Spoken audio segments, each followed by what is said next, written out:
form. The bad news is it didn't pass the Rick Nelson test of being easily able to be followed. So we're going to have a little work on that, and maybe we could visit at the end of the day about that form. Additionally, we received a briefing on the adverse inference instruction, and we'll talk about that as well.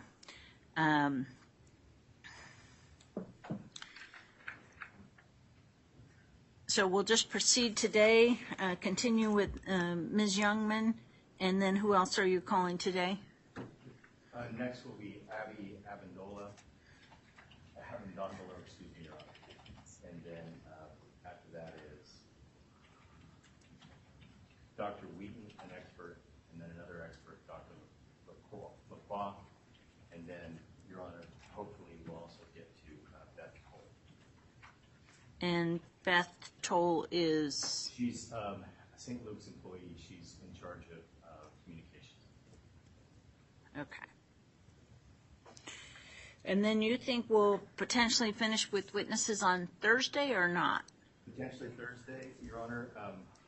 Perhaps we'll drift a little bit into Friday, but hopefully not too much.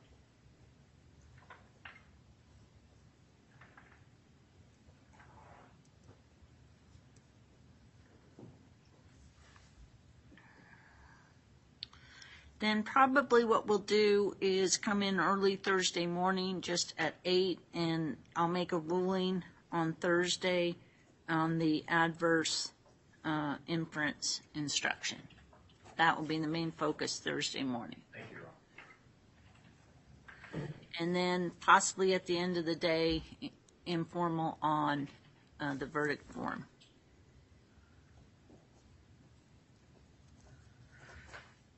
Do we have a deputy? No deputy. Do you want to see if the jurors are ready? Deputy, can you see if all the jurors are here? Thank you.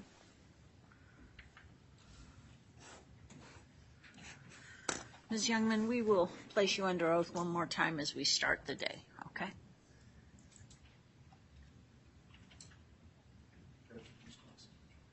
Still missing a juror, okay. Anything else that counsel want to bring up? No, Your Honor. Has there been any consideration by the plaintiffs about narrowing the scope of the exhibits? There has, Your Honor. We would anticipate that we might shrink the medical records down, but it would be our intention to use some of those pre-demand exhibits in the size of it. Okay, so 351. We intend to keep that size. Okay, and 1 and 2 may be narrowed down? Yes. Okay. Any other exhibits? Those are the largest ones we looked at, Your Honor. I think those are the ones we focused on. But if we see other opportunities, we'll of course bring that to the court. Okay. Those are the ones that jump out at me. I understand 351, the argument that should be left intact. And then on 1 and 2, I think if those could be narrowed down, that would be helpful to the jury and still allow you to make whatever arguments you're going to make from those medical documents. So, and then we still need the clips. Understood, Your Honor. Okay.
Very good. Please be seated.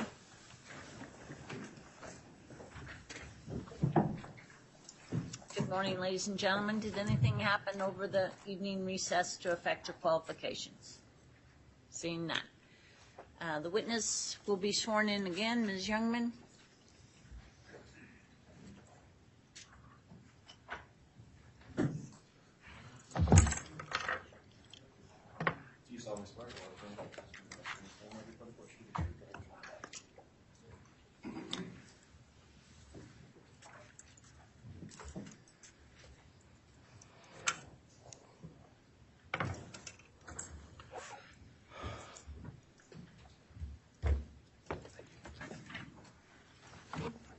Counsel, you can continue. Thank you, Your Honor. Ms. Youngman, I believe when we took our break yesterday, we were at right at March 12th. I'd like to start there, if that's okay. Okay. So, Ms. Youngman, when did you first receive any contact or any notice that there was an issue relating to the infant on March 12th? That morning. It was probably 7 or 8 in the morning. And how did you receive that information? I was forwarded a link via text by one of the medical assistants where I work at CARES. And what was that a link to? It was a link that showed Ammon Bundy talking about the events of the prior evening. And mentioning the infant? Yes. And when you saw that link early in the morning on a Saturday, was that a work day for you? No. So when you saw that link, what was the next step you took? I reached out to the pediatric hospitalist at St. Luke's that was providing care for the infant that morning. Why did you reach out to the pediatric hospitalist? I knew that they would request a consult be done by CARES, and so I informed her that I was already aware of the infant and the situation and would be coming in to do so. And just so we can keep the doctor straight, this pediatric hospitalist that you're referring to, that's not Dr. Erickson, correct? No. Okay. Is it a different hospitalist that was on duty at that point? Yes. So after you contacted the hospitalist, what was the next step? Did she in fact ask for a consult? Yes. And what was your next step? I got ready and went into the hospital. And did you notice anything when you arrived? There were a few scattered protesters around the hospital when I got there that morning. Did you take a note as to what any signs or what any statements were? There was yelling and chanting, which I didn't really pay attention to exactly what was being said, but there were signs that said, save baby Cyrus or free baby Cyrus. And you made your way past that, I assume? I did. And what was your next step?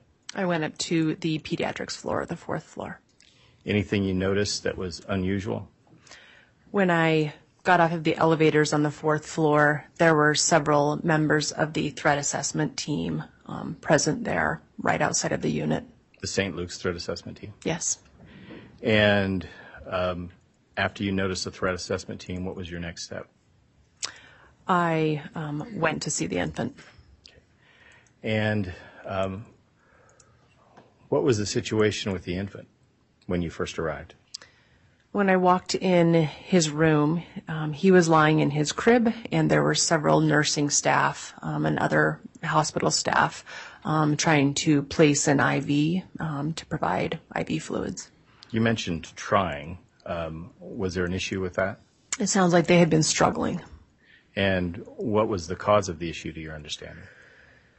Children in general are hard to put IVs in, small veins, small blood vessels, and he was quite dehydrated, which made it even more difficult. Were you able to assist? I did. And after you placed the IV, what was the next step in your consult? I completed a thorough physical exam on the infant. And what does that physical exam entail? So I looked just kind of his condition overall, his skin color. I listened to his heart and his lungs, looked in his ears and his eyes, things like that. And did you review any medical records? I did. And when did you review those? I reviewed some prior to going in the room and some after. And then did you take any other steps at that point during the examination to document the infant's physical condition? I did. And what did you do? I took some photographs. And is that a typical practice for you during a consult like this? Yes. Why do you do that? Just to document the physical condition in the medical record. And do those photos become part of the medical record? Yes. Okay. Would you take a look, Ms. Youngman, at what's been marked as Exhibit 3 in your binder?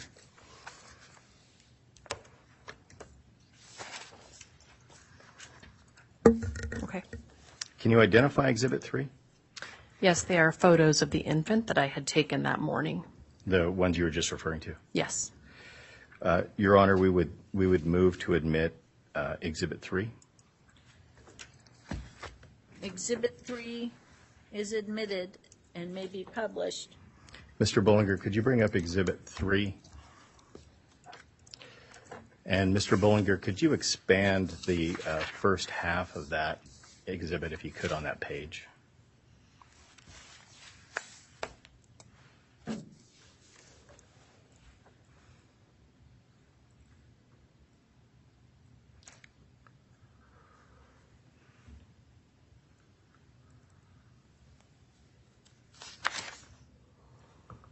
Maybe just scroll down a little.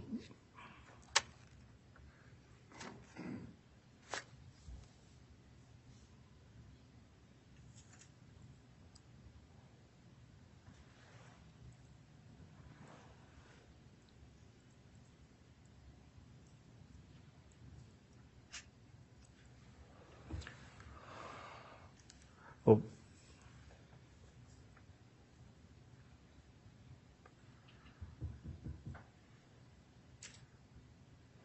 Mr. Bullinger, that's all right. We'll work with what we have here. Oh, thank you. Taking a look at that top photo, Ms. Youngman, first, what are those measurements in? What units?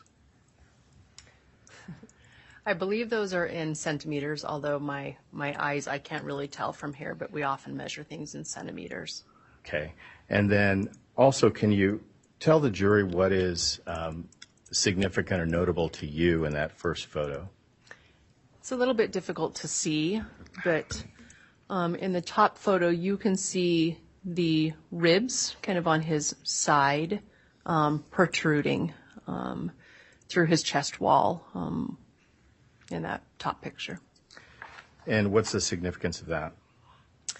So a child this age would be expected to have much more kind of subcutaneous fat tissue. And what does that indicate, the absence of that? Severe malnutrition.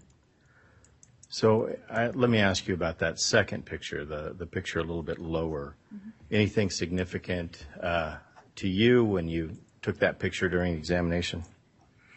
Yes. And what was the significance? So this is me holding the infant up against myself, and you can see, again, the ribs protruding and the spine. You can see the individual spinous processes. And what does that indicate to you in an infant of 10 months old of age? Again, very little subcutaneous tissue. Indicative of what? Severe malnutrition. So you can take those down, Mr. Bullinger. So in addition to taking the photos, any other aspect of your examination that you recall being significant? The infant, when I was in the room, was quite lethargic, sleepy, not awakening like you would expect, especially with a child that's having a procedure done that can be painful. And what, again, did that indicate to you? He was very dehydrated. And did you make any indication or notation regarding the infant's strength? I did. He seemed very weak. He was having, at 10 months old, you would expect him to be able to sit unsupported, and he was not able to do that. He was not attempting to stand along the crib or anything like that. And after the physical exam, what was the next step in your consult? I returned to the hospitalist office and spoke with the attending hospitalist. And what do you recall discussing at that time? We discussed the patient's condition and formulated a plan of care. Was there an agreement or concurrence with you and the hospitalist relating to the infant's condition? Yes. And what was that? We agreement? both felt like there was a significant amount of dehydration and malnutrition present. And you'd indicated that there was a treatment or a feeding plan? Yes. And what was that? So, initially we were going to rehydrate the infant with IV fluids. In addition, when he was awake and alert and able to take feeds orally, we were just going to feed him and see how he did with that. Did you have an occasion to compare the infant's weight during your consultation with the other weights that were on record? Yes. And if we could, Mr. Bollinger, let's go to previously admitted Exhibit 2, page 56.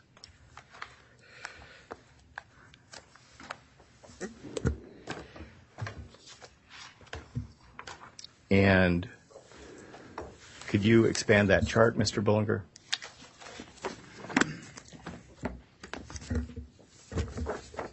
Just tell us when you have an opportunity to get there, Ms. Youngman.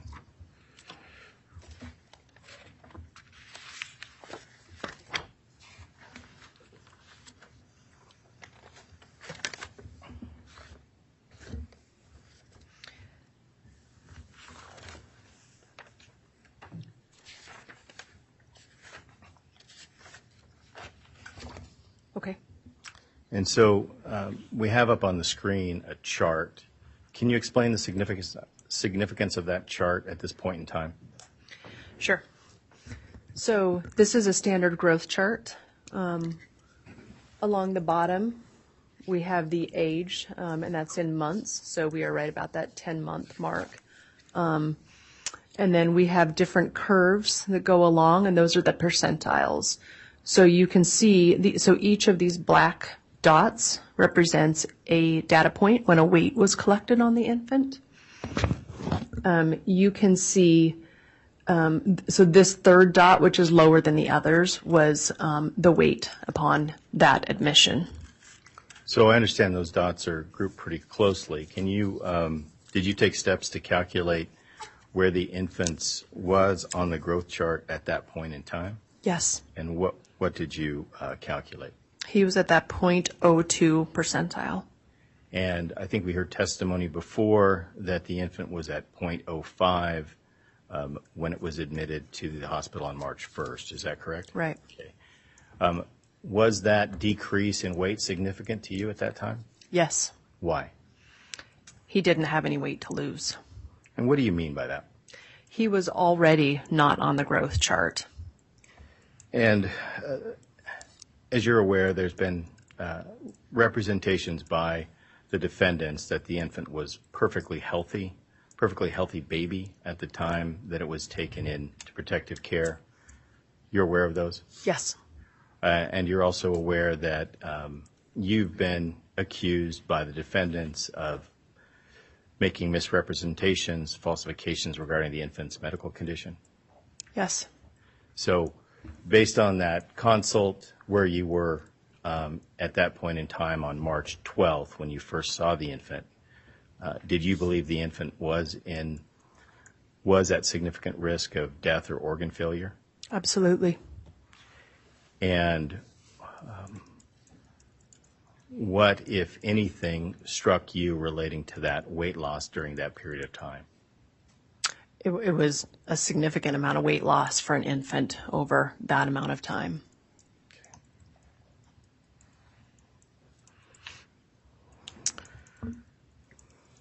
In addition to charting the infant's weight on the growth curve, did you also take a look at some laboratory results? I did. Mr. Bollinger, could you go to page 59 of this same Exhibit 2?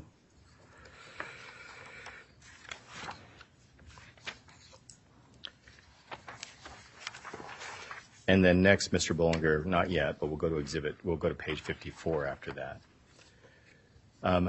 Ms. Youngman, what's indicated to you when you take a look of significance at those results that are on page 59?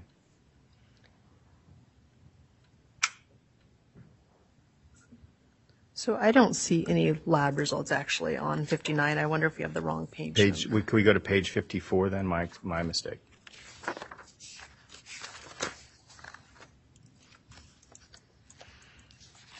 What's indicated by those results? So there are a few abnormal values. These were the lab results from that morning. I'll try and show you the ones that were of particular concern. The glucose level or his blood sugar level was low. It was at 59.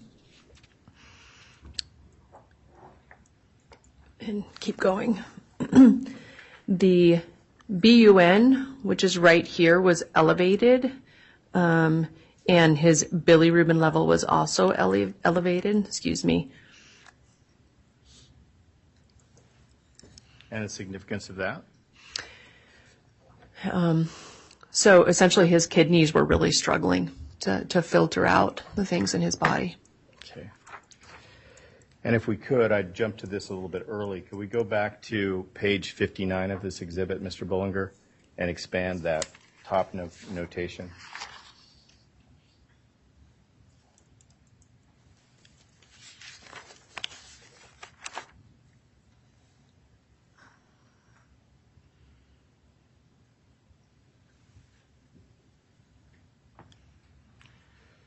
Can you read those to the jury, that top part, Ms. Youngman? Sure. Patient had labs and clinical exam consistent with dehydration on arrival to the pediatric floor by report.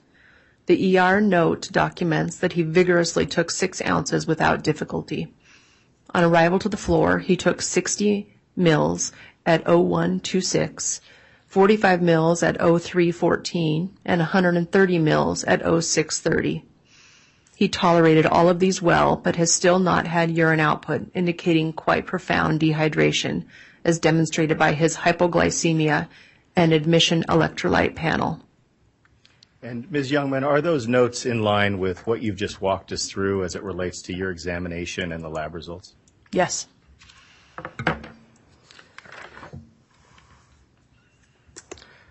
So, Ms. Youngman, you've taken us through the process up to the point in which I think you'd indicated you'd started to develop a feeding plan in consultation with the hospitalist. Right. What was the next step in that process on that day, March 12th? Really just monitoring how he was doing with his feeds, making sure he was producing adequate urine. And in addition to the medical care you were providing to the infant, were you also dealing with any other activities related to the infant? Yes. What were those? We were having frequent communications with the threat assessment team and the incident command team. Why were you having these consults with the threat assessment team? Because there were ongoing protests happening outside of the hospital, and there was concern for security. Was there any concern relating your identity becoming available or known by the protesters or disruptors outside? Yes. And what, if any, steps were you taking in conjunction with threat assessment at that time? It had been recommended that I was provided some options to assist in making it so if someone tried to search my name on the internet, they would not be able to get information about me. Were any steps being taken regarding medical providers' IDs? Yes. Myself and many other of the staff members on the unit were removing their ID badges. Any other steps taken on that day to modify or make things more difficult for others to locate that group? The pediatric hospitalist office is close to the elevator when you get off on the 4th floor. It is not inside of the unit, which is locked, so it's more accessible. There was signage on it indicating it was the pediatric hospitalist office. I removed that signage. And did you have an occasion to round or visit the infant again that day? I think I went several times, but I definitely went back in the afternoon to check on his status. Okay. And on that day, again, we're on March 12th, did you have any communications with the parents of the infant on that day? I did. What do you recall regarding, or what was the purpose of those communications, I should say? To provide them with an update and discuss the plan of care going forward. And what do you recall regarding those discussions with the parents on that day? If I recall, they took place in the incident command, and it was myself and the pediatric hospitalist present on speakerphone. And do you recall anything regarding the substance of that discussion with the parents? We initially updated them on how he was doing, and then we attempted to gain further medical history, as we had very limited history. Did you exchange your personal information with the parents at that time? No, Why not? there were security concerns. Was there any effort by the parents to obtain your personal information? Yes, repeatedly. And can you explain what you mean by that? They asked us many times for our names.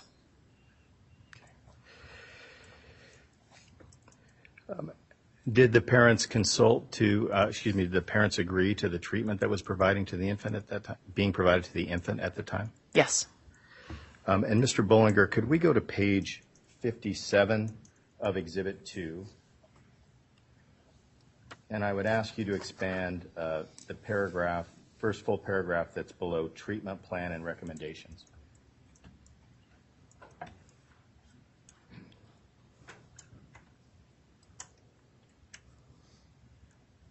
Ms. Youngman, could you read that for the jury? Yes. So the other medical provider that I was with, their name has been redacted. So Blank and I, this is my own documentation, Blank and I had a detailed telephone discussion with CA's parents, Levi and Marissa, this afternoon, during which they were provided an update on his condition and plan of care. Excuse me. They were hesitant to provide certain information, birth records, newborn screening, previous medical records with other providers, upon the advisement of their attorney.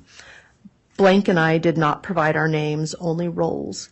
They repeatedly asked for Blank's name and were told that it would not be provided at this time due to safety concerns. Family and friends organized and participated in a large protest outside of the hospital throughout the afternoon. Marissa stated, "Nothing will happen to you unless you do something to my baby, and I won't tell anyone your name unless something happens to my baby." Do you recall that conversation? Yes. Did you consider that to be a threat? Yes. So in addition, Mr. Bollinger, I'd like to, if you could, to go down to that next paragraph and expand it that begins, parents were provided. Can you read that paragraph to the jury, Ms. Yeoman? Sure. Parents were provided with a direct phone number for security should they wish to discuss CA with his medical providers going forward. Security will triage call appropriately to Blank and or myself. We scheduled a phone update for the afternoon of the 13th with parents. Also requested they bring some breast milk to the hospital, arranged to be dropped off at the ED, so that can be used instead of formula for feedings. Does this reflect efforts to provide information to the parents? Very much so. And what is being referred to there as a direct phone number for security?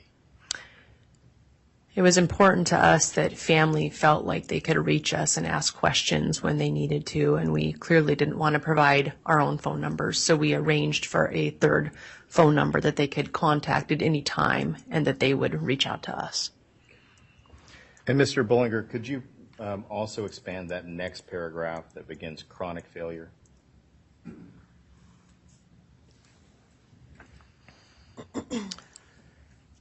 Would you mind reading that to the jury, Ms. Youngman? Chronic failure to thrive can have potentially devastating effects on a child's health and development. Various body organs, including the brain, require adequate nutrition in order to function properly. It is imperative that CA be able to maintain appropriate growth, minimum goal of 8 to 15 gram weight gain daily for catch-up growth. It will be important to objectively document all feeds throughout the hospitalization, along with any episodes of emesis. Recommend a minimum of 3 days of consistent and appropriate weight gain prior to discharge, with close follow-up with PCP and CARES. Okay. So there's a term in there, emesis. Can you explain what that is? Vomiting. And there's also, if I could just direct your attention to that last line, recommend 3 days of consistent and appropriate weight gain. Do you see that? Yes. Is it fair to say that at this point in time, you and the hospitalist were already anticipating a discharge to the parents when the infant was in a position for that to occur? I don't know that I was really thinking at that point who the infant would discharge to. Understood. But that you were already contemplating that the infant would potentially, hopefully, be in a condition to be discharged from the hospital. Yes. And also, in addition to that discharge language, can you just explain what that note close F/U with PCP and CARES means? Close follow-up with primary care provider and CARES. And what do you mean by close follow-up in that context? So typically on children that are, especially young infants that are having difficulty gaining weight, we want them seen fairly soon after discharge, and then frequently to continue to monitor their weight gain. We're still on March 12th. Did you have any other discussions that you recall with threat assessment team? I think there were just ongoing conversations throughout the day, but nothing that stands out. And at some point in time, did you end the day and go home? Yes. But were you there for a full day? I was there for a full day. Okay. So if we could move to March 13th, Ms. Youngman, the next day. Okay. Did you go into work on March 13th? I did. And did you go into the hospital? I did. Okay. What did you do when you went to the hospital, at least as it relates to CA, or the infant? I reviewed the records from overnight and spoke again with the pediatric hospitalist. Okay. What's your recollection relating to the infant's condition? He was appearing to be a little bit more alert and interactive, but was struggling to take enough in orally. And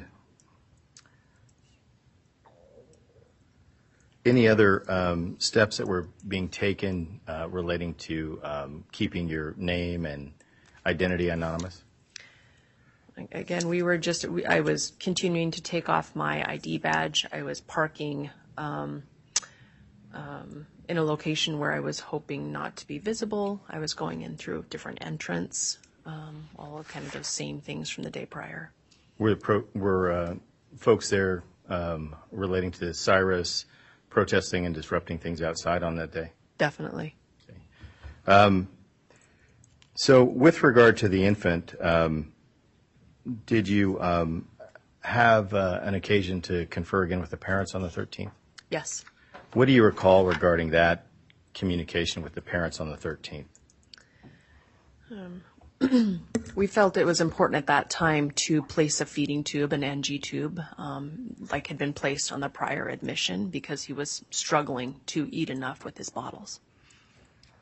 And it's been described once before by Dr. Erickson, but would you explain again what a feeding tube in this context entails? Sure. So an NG tube stands for nasogastric tube. So it's a long, flexible catheter that goes in through one of the nostrils and down into the stomach, and then it is just secured on the cheek, and you can be provided formula, breast milk, other things through that tube. And what do you recall regarding that? What was the ask or request of the parents relating to the feeding tube? We just requested their consent to place and use the feeding tube. Was it explained why a feeding tube was necessary, in your opinion? Yes. And how was that explained to them? We kind of reviewed the amount, which was minimal, that he'd been able to take overnight and that morning orally, and then discussed that it was vital that we be able to keep up on his formula in order to gain weight. Parents ever give you any indication that they didn't understand or having a difficulty understanding what you were conveying? No. Anything else you recall regarding that matter as far as the discussion regarding the feeding tube? There was at one point a third party, a female, that came on to the speakerphone and identified herself as a family advocate. And what if anything, did that third party do as far as her interactions with the group on that call? She was fairly insistent that we should be providing our names, our full names, to the parents. And was that demand rejected? Yes. At some point in time, did you come to learn who this third party was who'd been on that phone call? Yes. Who did you later understand that to be? Sarah Brady. And who is Sarah Brady? Sarah Brady is there had been some publicity regarding COVID time period protests, and she was a member of the People's Right Networks. Okay. So, anything else significant about that call that you recall? I don't think so. So after that call, what was the next step you took as it relates to the infant that day? We placed the NG tube and supplemented his feeds that he was able to take orally with the feedings through the tube. Okay. And just asking about the atmosphere again there on the 13th, what was the mood? What was concerns, if any, of the folks you were working with in that nursing staff in the pediatric area? There was just overall confusion, not just the staff, but the families and the patients that were there. Definitely fear and chaos. When you say confusion, you're confusion regarding the protests or disruptions going on outside? Right. Can we move to the 14th? Sure. Okay. At some point on the 14th, did you become aware that Mr. Rodriguez and others were making statements that the infant was being abused by St. Luke's? Yes. Was that statement by Mr. Rodriguez in any way true? No. So what was your reaction when you heard these assertions? Now, first you'd heard the assertions that the infant was perfectly healthy, correct? Right. Now you heard assertions that the infant was being abused and mistreated by St. Luke's, correct? Yes. What was your reaction to that? It was just disheartening. I felt like we were really doing the best that we could to provide quality care for this infant. Despite those allegations, or I'm not even going to call them allegations, excuse me, despite those false statements by Mr. Rodriguez, did you, or from your perspective, any other member of the staff waver in the least regarding the infant's care? No. So on the 14th, where did you go into work? I was at the CARES office downtown Boise. And we've talked a fair bit about CARES, but I'm not sure we've ever talked about exactly where the office is located. Where is the office located? It's on, it's near 6th and Myrtle, right downtown. So roughly about how far from the main campus? I would think a mile-ish. Okay.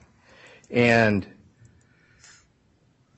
what do you recall, if anything, as far as your interactions or consultations regarding the infant that day? On the 14th. Yes, on the 14th. I believe I had conversations with the pediatric hospitals provider, again, just receiving updates, discussing kind of the plan of care, starting to work towards some discharge planning and follow-up. Let's move on to March 15th, if we could. And that was the date of the lockdown, correct? Yes. At the main hospital at St. Luke's? Yes. So where did you go into work? CARES. So you were about that half mile or mile from Right. St. Luke's main campus. Right.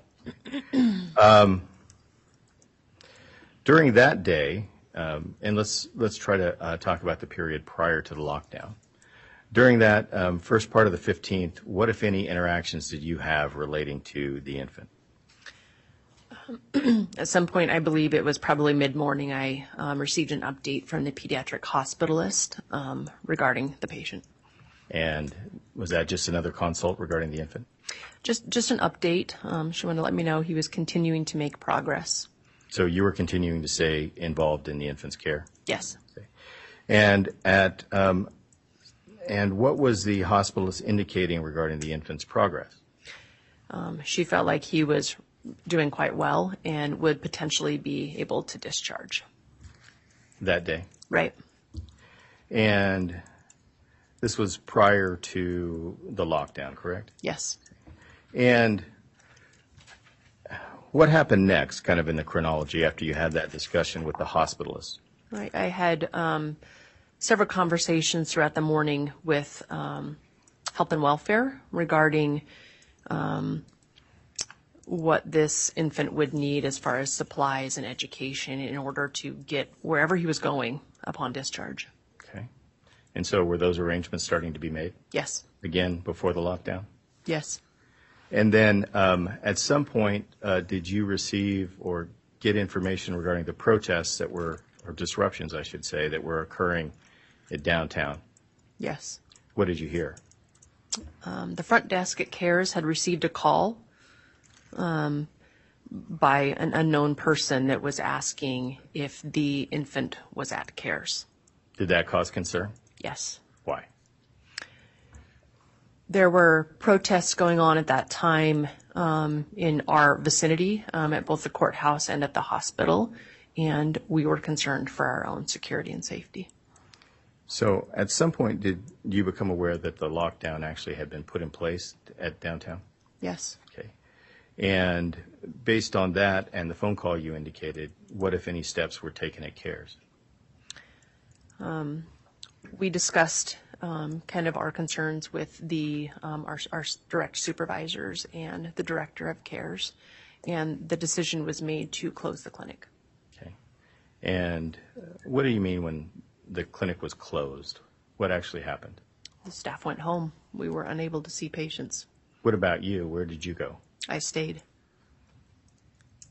Why did you stay? Why did you stay? We're a medical clinic, and I felt like there needed to be a medical provider present during business hours in case there was an emergency or a child that needed to be evaluated.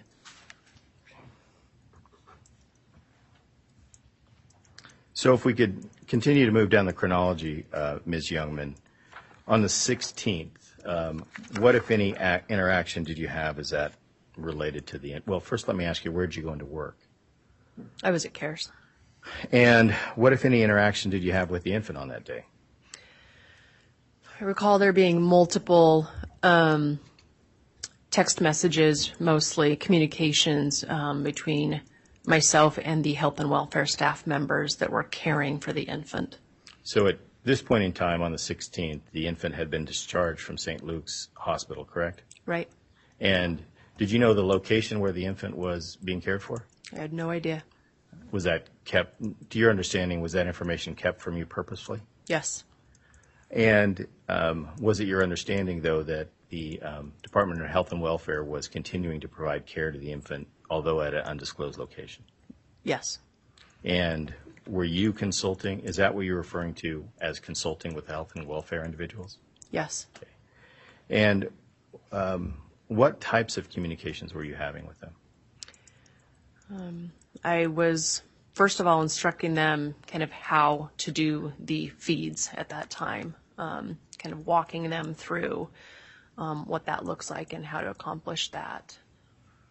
Is that the same type of information you would be providing a parent or anyone else caring for an infant in that situation? Yes. So maybe if we can start moving ahead, albeit not day by day. After that point in time, did you ever personally see CA again? Yes. About on how many occasions after that? 3, maybe 4. 3 or 4. Do you recall when the first time after the infant had been discharged that you had occasion to examine the infant again? The morning of March 18th. So on March 18th, do you recall the circumstances of that? We arranged for a follow-up weight check, the first one since discharge, to make sure he was continuing to gain weight appropriately. And where was that meeting arranged? It was held at the Department of Health and Welfare office in downtown Boise. Were any security protocols put in place? Many. Can you give us just a sense for the types of security protocols that needed to be put in place? So there were many different agencies involved with the security, including St. Luke's and I believe Idaho State Police, maybe Boise Police Department. We made the decision, my medical director and I, that two of us would go, two medical providers, so we both attended that visit. There were arrangements made to meet at a separate off-campus location and be transported in an unmarked vehicle to the visit itself. You ever gone to an examination under conditions and protections like this? No. And can you tell us the result of the event, your examination of the infant? He appeared to be gaining weight well and was tolerating his feeds. So from your perspective, was the infant doing well in the Department of Health and Welfare's protective care? Yes. And to your understanding, was the Department of Health and Welfare following the feeding plan that had been outlined by you and the hospitalist? Yes.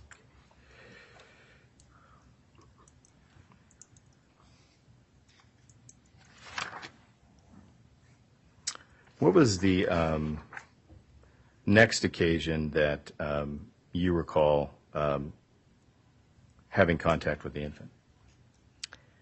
Later that afternoon, I received a text from the health and welfare caseworker that reported the feeding tube had inadvertently come out.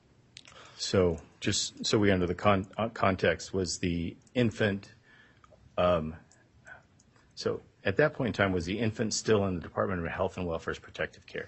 Yes. But had the infant been allowed to be taken by the parents for some period of time? Yes. And so, just so I'm clear, this was an inquiry made on behalf of the parents? Right. So did you make arrangements to assist? I did. Can you give us the kind of the process that led to that and the circumstances surrounding it? So I provided through health and welfare some options for the family to have the tube replaced. This was very late afternoon, early evening, so there weren't clinics open, but recommended they could certainly go to any ER to have that replaced, or I could try and set up a quick, home health visit where a nurse could come into their home and replace the tube for them. And what was the option that ended up needing to happen? They were reluctant to have someone come into their home, and they were furthermore reluctant to go to a medical facility, and they requested that I replace the tube. And the they you're referring to there, that's the infant's parents? Yes.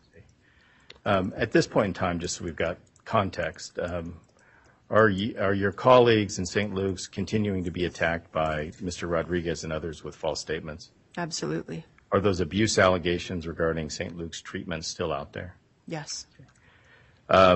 So in that context, how was it arranged for you to go provide that assistance to the infant?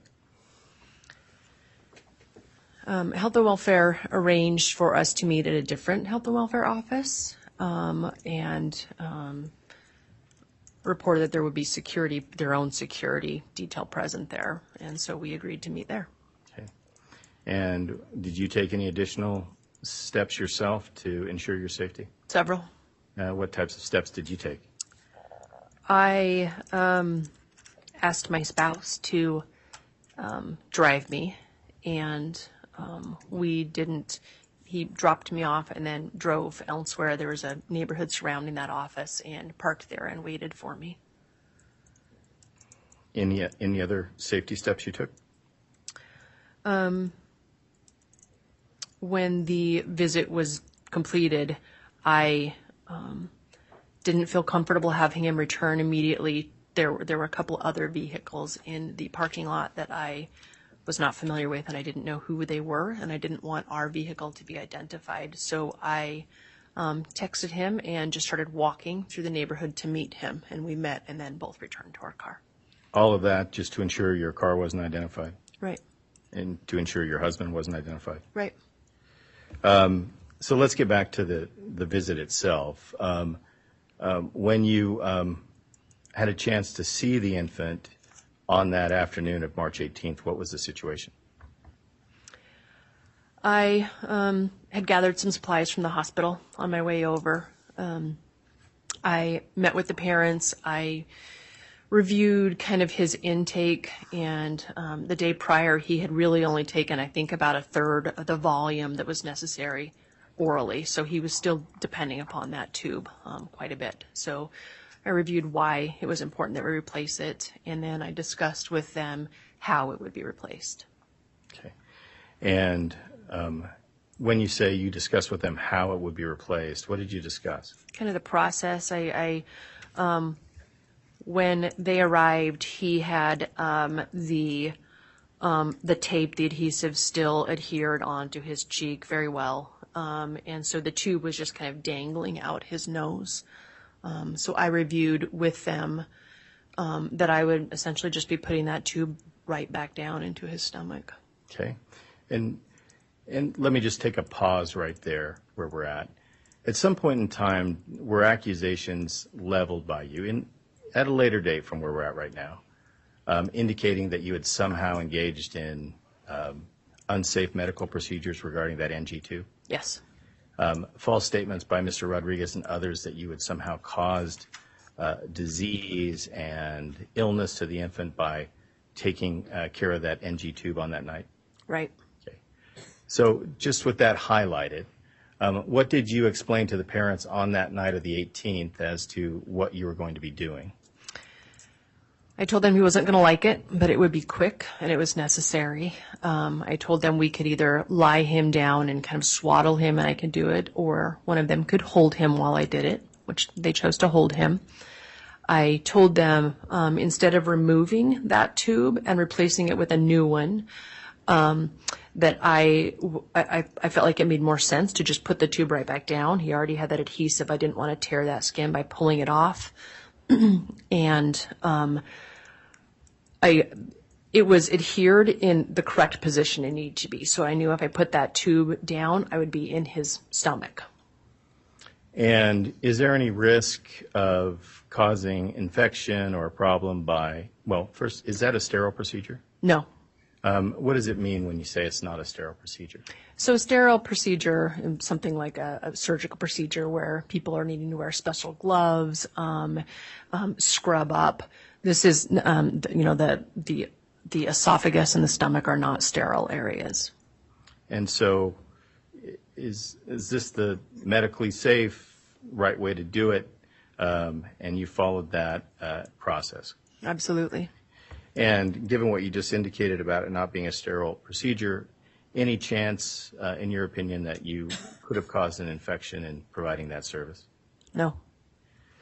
So when you did get the feeding tube back in place, what, if any, indication did the parents give to you as to what you'd done? They were grateful.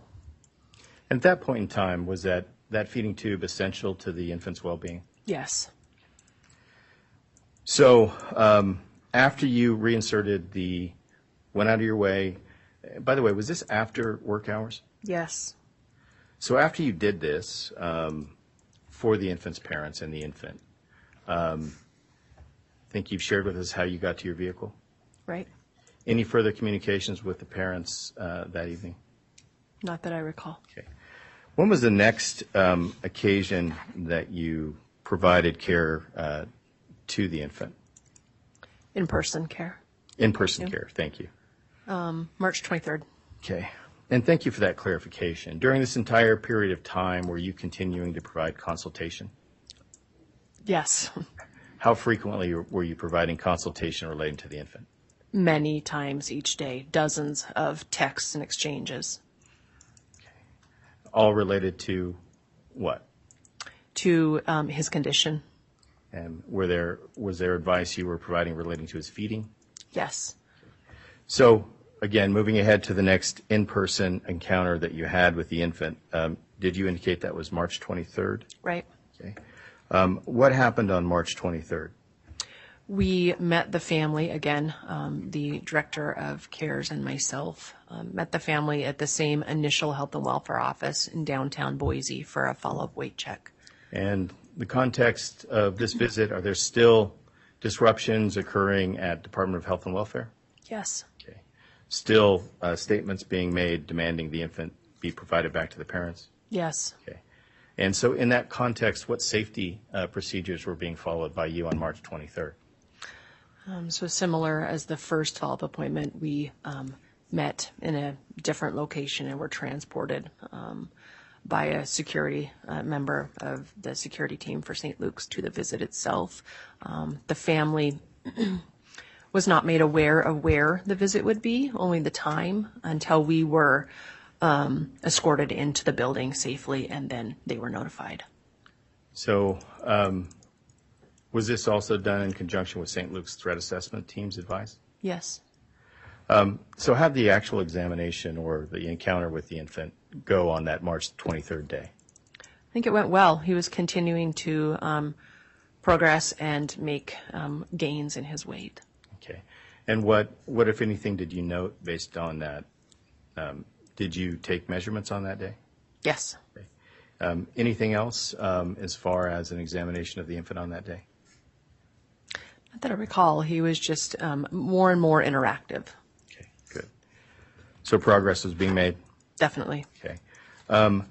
Did you have any understanding as to, were the parents there, I guess I should say? Yes. Okay. Any exchanges with the parents? We reviewed his weight gain, any feeding questions that they had. We began discussing kind of future follow-up and what that would look like. Okay. And so from your perspective, was the directions you were providing to the parents regarding feeding and care of the infant, were those clear and understood? Yes. Did the parents express their thanks in any way? Yes. Did the parents at any point in time ever not consent to any action you took regarding the treatment of the infant? No. So how did that encounter on March 23rd end? We discussed helping them obtain a primary care provider because they did not have one at that time. And then we also discussed setting them up for home health so that some of the weight checks that we had been doing could be taking place inside of the home. Okay. And did you continue to provide consultation and care after the 23rd? I did. Okay. And on the 23rd, did you have any understanding as to maybe any change in the conditions regarding the parents' access to the infant after the 23rd? I'm not sure. Was the infant still in protective care after the 23rd of March? I believe so. And so you're still providing care after the 23rd, correct? I'd like to move to the first time you became aware that you personally were being identified in the false statements being made by Mr. Rodriguez, Mr. Bundy, and others. Do you recall when that occurred? I believe it was April 4th. And what was the event that led to you finding this out? Dr. Erickson texted me and let me know that there had been posts concerning specifically me made on the Freedom Man website. Okay. And Mr. Bollinger, could we go to what has previously been admitted, Exhibit 351 to page 92, if we could?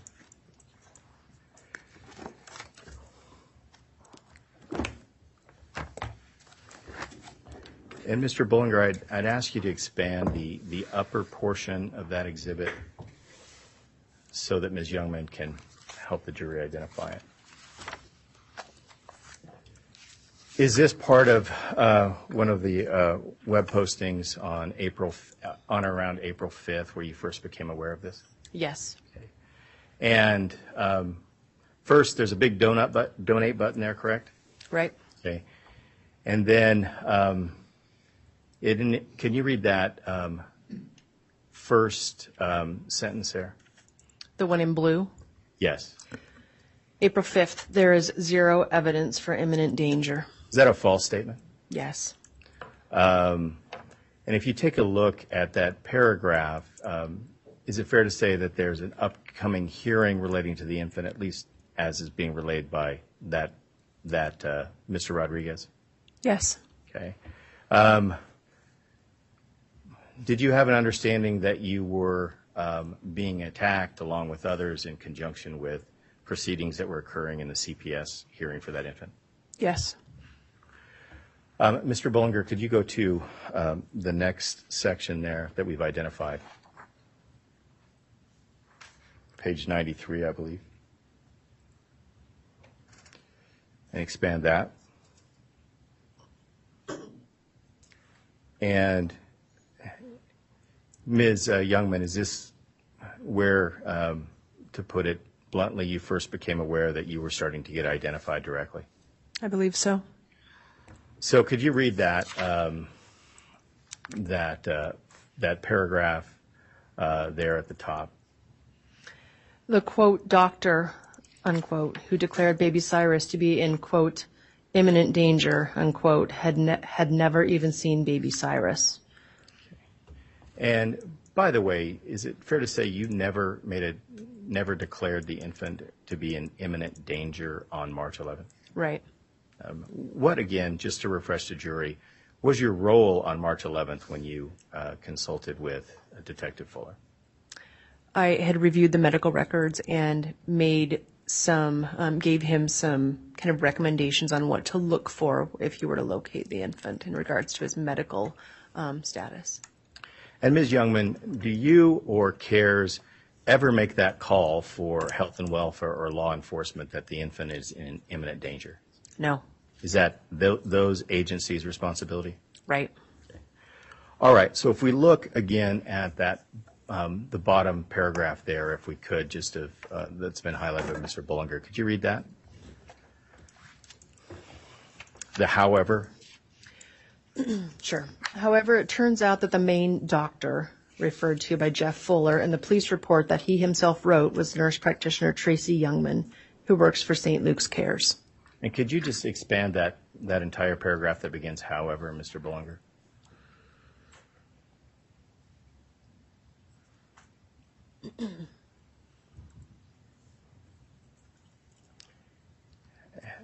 And that continues on to the next page, does it not, Ms. Youngman?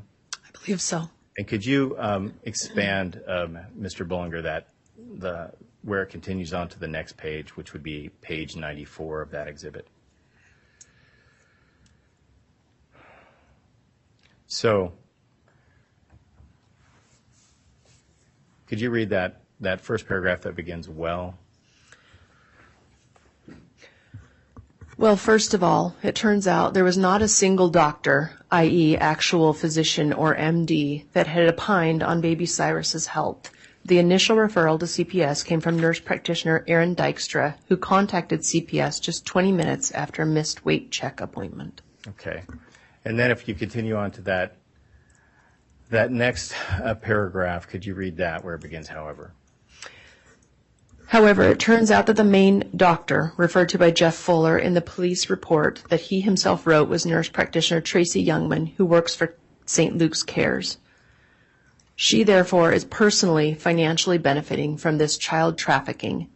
She also does work at the Faces of Hope Victim Center, meaning she is a nurse who takes innocent little children that have just been ripped from their families and starts looking at and asking them about their privates. Tracy Youngman is exactly the type of person being referenced in this article, where it is stated, even if there is no allegation of sexual abuse, they are still looking at every part of your child's body. We raise our children with the knowledge that no one is to be looking at their private areas, and there they are without their parents being looked over and examined by a perfect stranger. So let's unpack that a little bit if we could, Ms. Youngman. In that second line, it says, therefore, she is therefore personally financially benefiting from child trafficking. Do you benefit financially at all from child trafficking? No.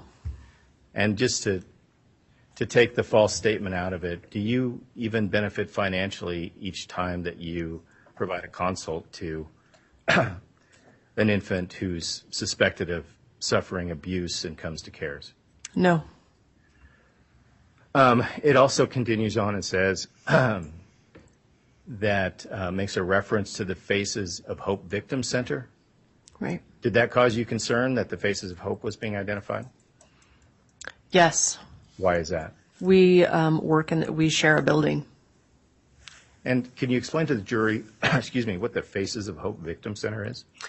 I will do my best. So Faces of Hope sees adult victims, often of domestic violence.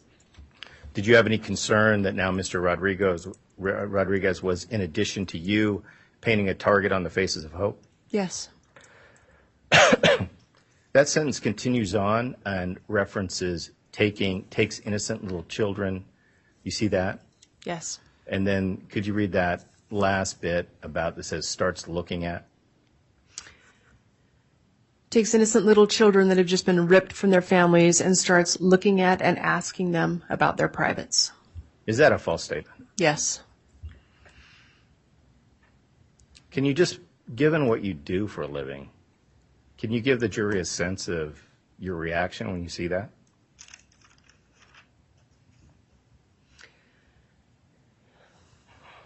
I have dedicated a lot of my career to providing the best care that I can for these patients. So it was very upsetting to see those things stated.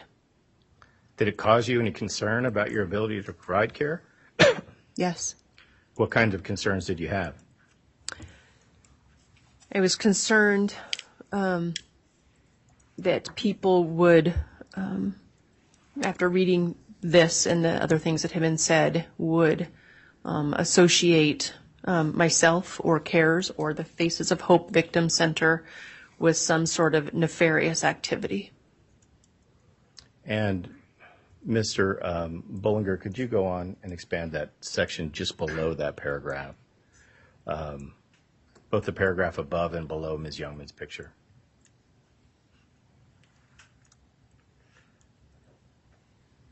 So after, did you take that, do you believe that anyone who read that last paragraph we talked about looking at children's privates, would take that objectively as an indication that you were some kind of pedophile?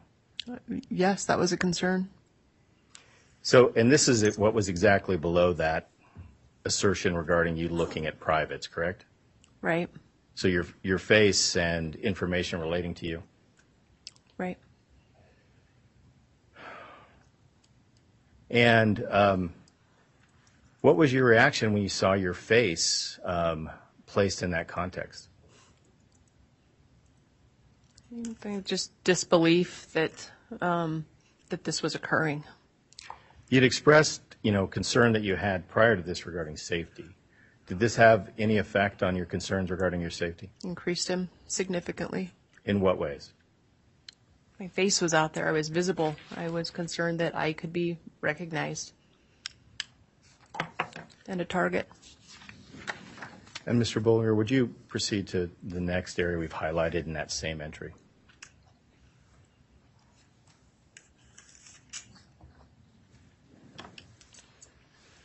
This was also included in the article, was it not? I believe so. So could you read that?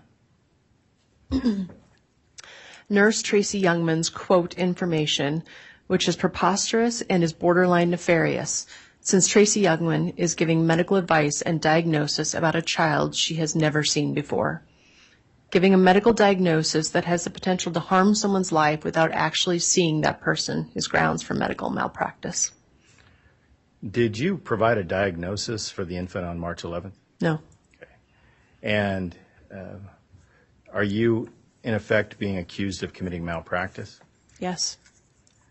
Do you think that any action you've ever taken at any point in time relating to that infant has led to potential harm for that infant? No. In fact, is the opposite true? I hope so. Ms. Youngman, that's not the last time that you were targeted by Freedom Man or Mr. Bundy and PRN, correct? Definitely not. Okay. In fact, after you had a chance to review things, did you find out that your name had been mentioned even prior to this? Yes.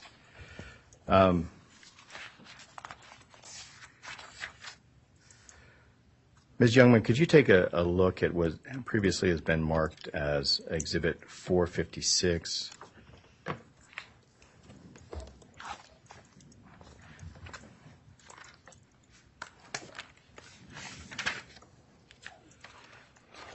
Okay. And can you identify 456 for us? This looks like a page off of the Freedom Man website. And does that relate to you? Yes. And Your Honor, just for context, these were harvested at different times, these websites. Trial Exhibit 456 was authenticated by a June 28th McCraney declaration, paragraph 15, and we would move for its admission. So this is not part of 351 already? No, this is part of the same website, Your Honor, but it has an earlier date that is not captured in 351.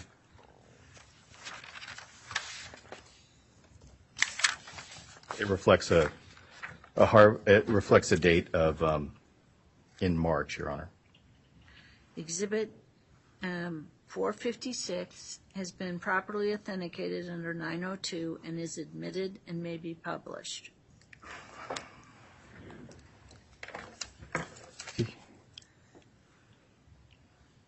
So did you recall, after you found out that you were being identified in the Freedom Man post, did you have a chance to come upon this? Yes. And what does this relate to? Well, this is a fairly lengthy post, but it does speak about the replacement of the NG tube when I met the parents. And, well, first let me ask, it's got that donate button there, correct? Right. Have you ever seen a Freedom Man article that relates to you, St. Luke's, or anyone else in here that doesn't have a donate button on it? I don't think so. So, as you mentioned, it's a lengthy piece. Mr. Bullinger, could you go to page 3 and expand that bottom paragraph there?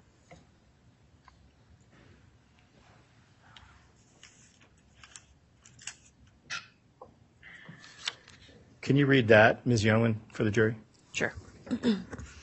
When baby Cyrus accidentally pulled out his own feeding tube, Levi and Marissa had to go back, and Nurse Tracy Youngman from St. Luke's put it back in without replacing it, sanitizing it, washing her hands, or using gloves. That's right. She took the same tube that had been previously inside Cyrus's stomach and was now dangling about and grabbed it with her. So if you can continue on to the paragraph, Mr. Bullinger, and expand that at every turn.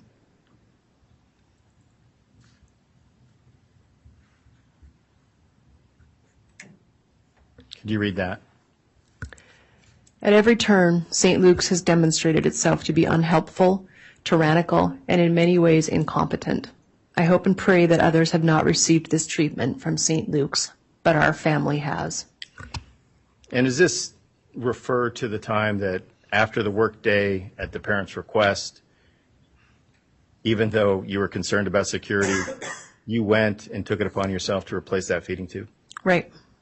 How'd that make you feel that something that you went out of your way to do, unbeknownst to you, a few days later, became a subject of attack directly against you using your name in Freedom Man? I just felt betrayed.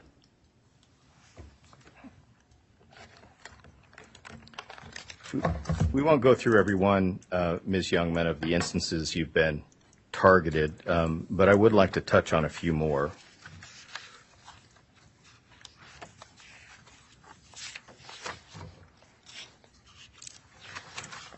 Mr. Bullinger, could you go to what has been marked exhibit, previously admitted as exhibit 369, page 370?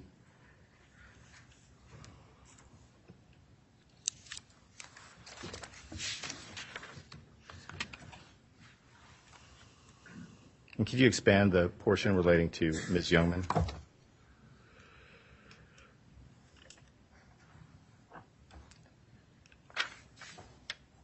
believe it's on yeah, there it is. I'm sorry if that's not in your binder, Your Honor. This is from the Telegram chat, a previous admit exhibit 369. Can you take it down just for a second? Certainly, Your Honor. While I confirm.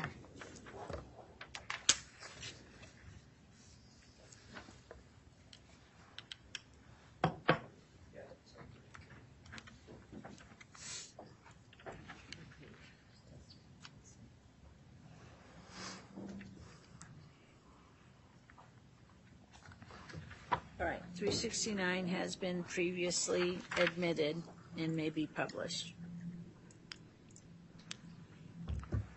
And could you expand that section again, Mr. Bullinger, that includes Ms. Youngman's name? So, Ms. Youngman, at some point in time, did you become aware that the Telegram chat room that Mr. Rodriguez and others associated with this case were administering had doxed your name? Yes. And was it also in the context, your name identified in the context of this conspiracy to child traffic and kidnap babies? Right. And what was your reaction when you found out that not only were you being targeted, but now your personal information, including your home address, was being shared? I was fearful. So who's in your family that, and you can take that down, Mr. Bullinger. Who's in your family that was residing at that address at that time? My spouse, and I had 2 minor children at that time living in the home, ages 12 and 17. So to step back perhaps a little bit, at some point in time, did you have a discussion with your spouse and your children regarding what was going on as it related to safety? Definitely with my spouse. It was somewhat limited with my children. I was fearful of making them anxious. So do you recall about when you felt it necessary to have that conversation with your spouse? About the time they started making posts of me, so end of March, beginning of April. And what do you recall regarding that first discussion with your spouse?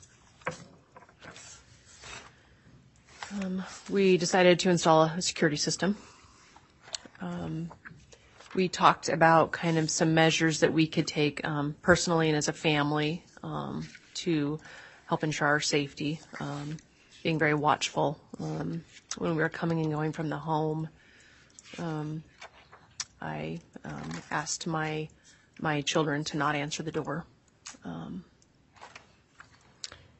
And just to provide us some context, at that point in time, I understand you've learned more since, but at that point in time, were you starting to learn more about who Mr. Diego Rodriguez was? Yes.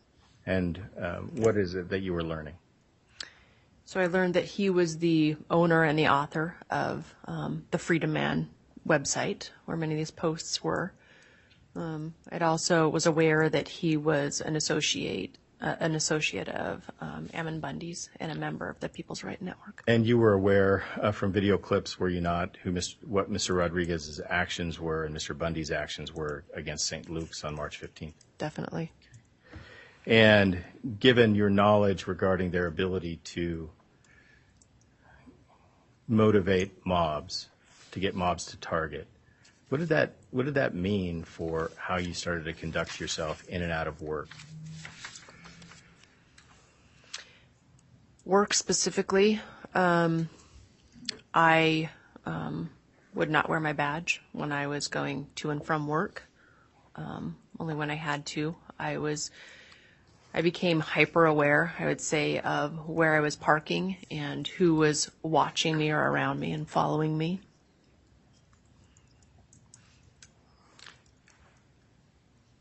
And these targeting attacks has continued to this day, correct? Yes. Okay. How's that affected your ability just day to day? I think in general, I am more distractible and more reactionary than I was before. Has it had any impact on your ability to interact with your patients? Yes, I find myself being concerned that they will, again, recognize me or maybe believe some of the things that have been posted. And I also find myself questioning my decisions at work. What do you mean by, apologize, what do you mean by questioning your decisions at work? I think just I'm more aware of the possible repercussions if I make recommendations or in my assessments of children that are potential victims of abuse.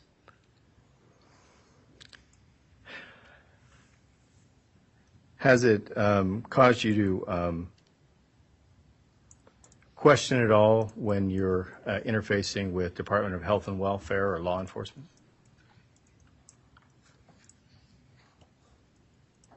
When you consider the consequences? I think so. In what way? I think it's just always in the back of my mind what could happen if I had concerns for a patient and if I voiced those concerns. Have you experienced emotional or psychological effects of this? Definitely. What kinds? In addition to what you've already expressed. Oh, I think that I find myself kind of overreacting sometimes, being paranoid, having kind of racing and recurring thoughts that I feel like I don't have a lot of control over. Has it impacted your relationships at all?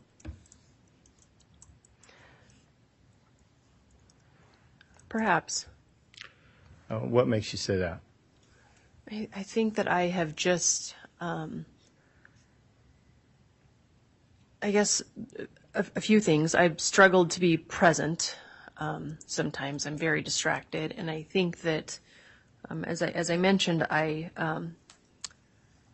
think I overreact sometimes. Can you give an example of an overreaction you had? Yes. What is that? I don't remember the timing, but while this was all going on, I remember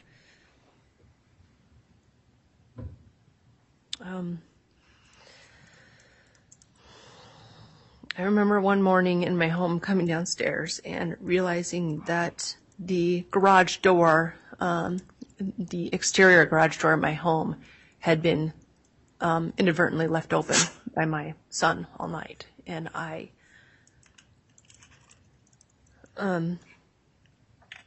was very hard on him. I yelled at him.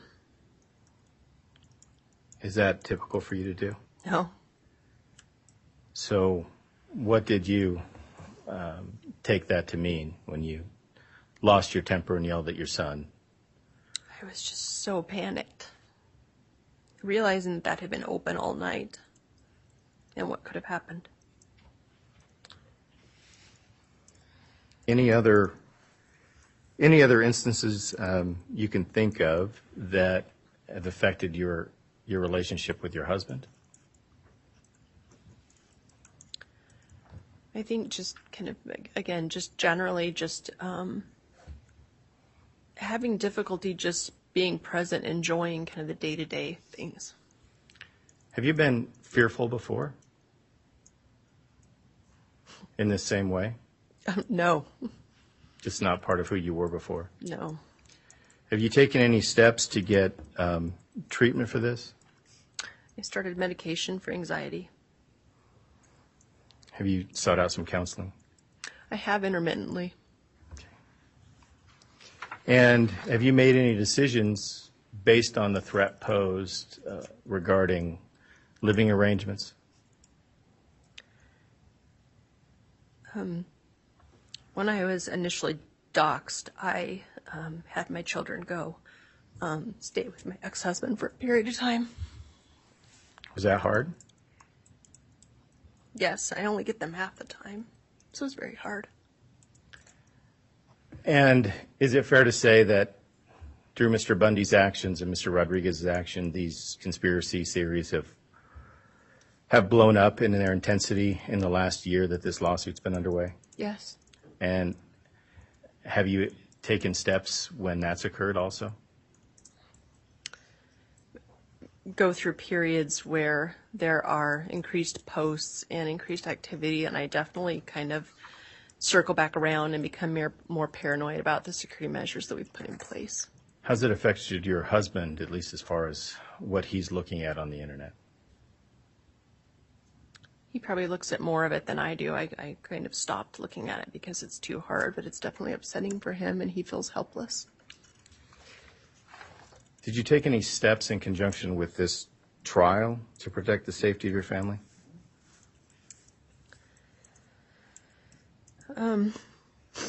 I didn't initially, but after hearing Mr. Burkhart's testimony last week and kind of feeling those and seeing those threats, I again made the decision to have my youngest son go and stay with my ex-husband for a period of time. And the information Mr. Burkhart shared, you were aware of that before, correct? Yes, And so it was just the fact that that was being presented to you again.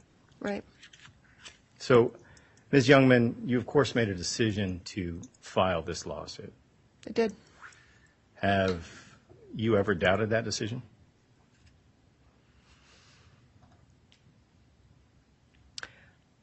I've had concerns, but I don't think I can say I've ever doubted that decision. And when you say you've had concerns, what do you mean by that? I was worried that it would bring more visibility to myself and my family. And as you sit here today with the defendants not here, do you still think, though, it was the right thing to do? Absolutely. And why?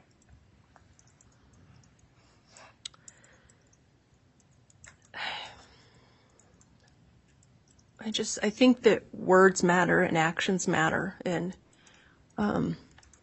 Mr. Bundy's and Mr. Rodriguez's actions and words mattered, but mine can too, and ours can too. And I think that in relation to what I do every day when I go to work, I think the stakes are just too high to not speak up. There are just too many people out there, too many children that are depending upon us to do the right thing, and we need to be there. No further questions, Your Honor. You may step down.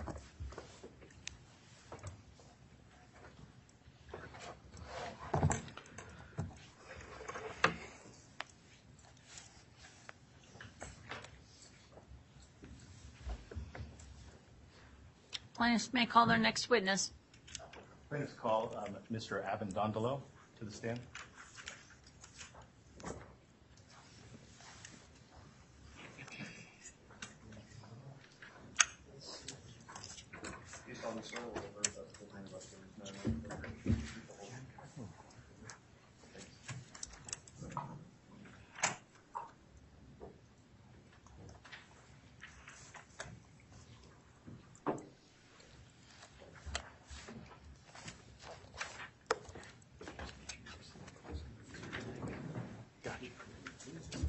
Thanks. So you brought a notebook with you. Is that from you, counsel? We have one. Okay. That's not the right one for Mr. Abbott. The sheriff can take that one back.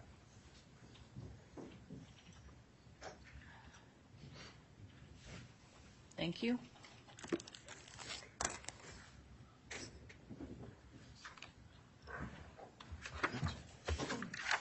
Now, sir, I can tell you that everyone has mispronounced your name. Therefore, just like every other witness, please state your full name and definitely spell your last name for the record.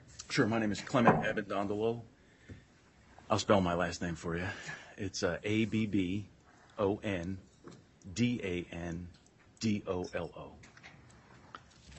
All right, I'm going to ask you to just move up just a little bit so you're a little bit louder. Okay.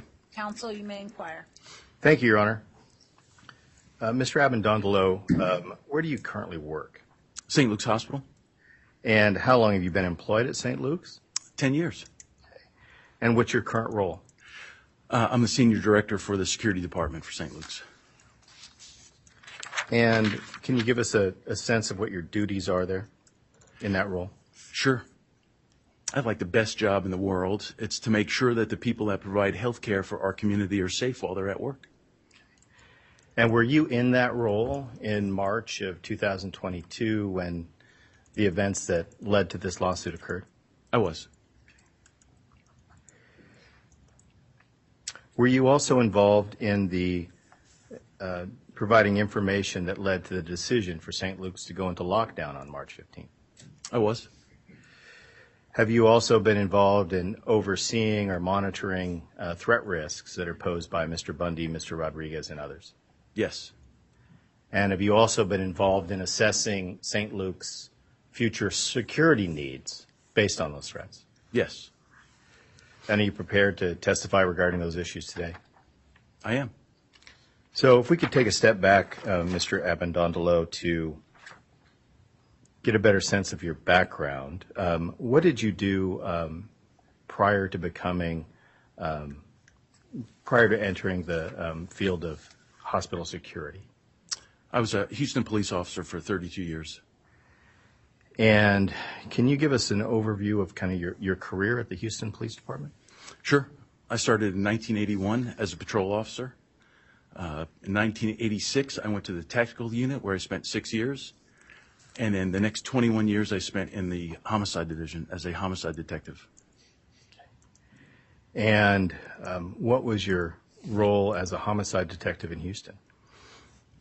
Primarily investigating the deaths of people, although I was also assigned to the kidnapping squad as well. Did you receive any awards during your policing in Houston? Lots of them. Any that stand out to you or that you're especially proud of? Yes. What are those? In 2012, I was nominated and received an award for a Police Officer of the Year. When did you first get involved in hospital security? April of 1982. So I take it you were playing both roles concurrently? I worked 2 full-time jobs, yes. So, and where were you working in hospital security when you first got involved in that area? I worked for a unrelated St. Luke's hospital in Houston, Texas. And again, just so I'm clear, you were working full-time as a homicide detective and you were working at St. Luke's Houston. Yes. And what was your role at St. Luke's Houston? I was a security officer for St. Luke's. And again, just so I've got the time frame right, I might have lost that. When did you first start working at St. Luke's Houston again? April of 1982. 1982. And can you give us a sense of kind of how your progression occurred within the St. Luke's Houston system? I went through a variety of roles and then took over leadership for the department in 2001. 2001. And when you were in a leadership position regarding security at the St. Luke's in Houston, can you give us a sense of about how many people reported to you or how many people were within your charge or command in that situation? Sure. There were 65 police officers that worked at St. Luke's Hospital, and I was in charge of those folks. Just at that particular hospital? Yes. Okay. Can you give us a sense of the size of St. Luke's Houston? I don't recall the square footage, but it was 2 26-story tall buildings. And when did you move to Boise? May of 2013.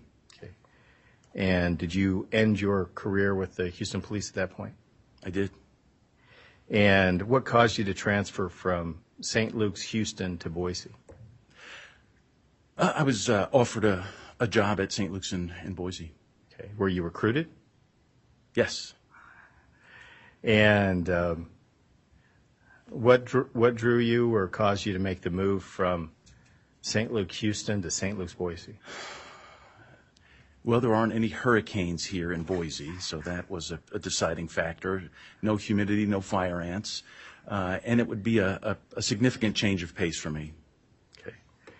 And did you bring your family with you? Yes. And what is your role since you've joined? What was your role when you first joined St. Luke's, Boise? I was the director of security, Okay. And what did that entail? overseeing the security department for all of our locations and clinics. And is that system-wide? Yes. Okay. And there's been a mention earlier on by Mr. Roth, but could you give us a sense of what that means from you, from a security perspective, as to what the scope is of the protection you need to provide to the St. Luke's system? For all of our hospitals and clinics, the employees that provide that care enjoy the knowledge that someone is keeping an eye on them, who comes into buildings, that they have a safe place to work, free from workplace violence. So it's a huge scope that really makes a difference to those folks that provide care. And how many clinics and hospitals? The exact number of clinics, it's probably close to 300. So it changes a little bit as we move around, and then quite a few hospitals as well. And did your title at St. Luke's Boise change over time? Yes, it did. And did you move into your current title? Yes, And did your responsibilities change when you moved into your current title? they did. And how did they change? I took a leadership role for some other departments as well. What are those other departments? So that's the information station, the parking department, access control, those other departments, in addition to the emergency management team and the threat assessment team. Okay. And we've talked about what you do at St. Luke's Houston, your career as a homicide cop, and then St. Luke's Boise. Do you also have other professional engagements? I do. What are those? So I currently work for a TV show that works on unsolved murders across the country. And is that a true crime show? Yes, it is. And what is your role as it relates to that show? My job is to figure out who did it and make sure they go to jail. And are you behind the camera or in front of the camera on that show? In front of the camera. Okay. Any other professional engagements you're involved in also? Yes. What are those? Occasionally, I'll be asked to conduct a investigation for a state agency that's complicated. Can you give us any recent examples of when you've been asked to do something like that? Yes. What would an example be? Last year, about this time, I was contacted by the Texas governor's office and asked to conduct an independent investigation into the Uvalde school mass murder. And could you just remind us of the sad details of that? That was a small town in South Texas where 19 children and 2 teachers were murdered. And did you lead up that investigation? I was part of the team that conducted that investigation. Thank you, Mr. Avendondolo. So let's get back to your role at St. Luke's Boise here, your current role. There's been some discussion in this trial regarding a threat assessment team at St. Luke's. Were you involved in starting that? I was. What was your role in starting, or what was your role as it related to the threat assessment team? I proposed that St. Luke's start this group, a multidisciplinary group of experts to help track trends as it relates to workplace violence and threats that come to the organization. So is it fair to say it was your idea to put this in place? Yes. And you've talked about that it's to track and trends. What was your hope? What were you hoping for as far as a result of setting that team in place? To proactively seek threats that were directed at our leadership, our providers, and our institution. Okay. So we understand the threat assessment team was involved in the incident that we're here for in the lawsuit, and we'll get to that in a second. Can you give us a sense of the other type of concerns that threat assessment, the other types of concerns threat assessment is typically involved in addressing? Typically, it's with a disgruntled patient that may make a statement as they're leaving, something inflammatory that they would take a look at. So is it fair to say, even though you set up threat assessment, you didn't contemplate something like what occurred leading to this lawsuit? No.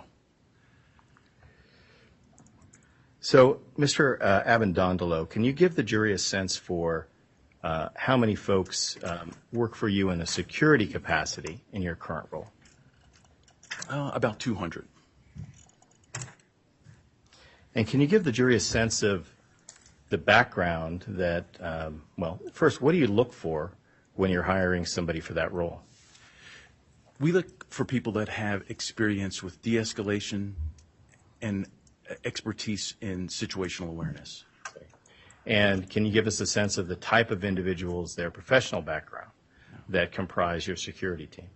About 85% of our team are former law enforcement officers from somewhere in the U.S. What about the other mix? The other mix would be former military and then some former corrections officers.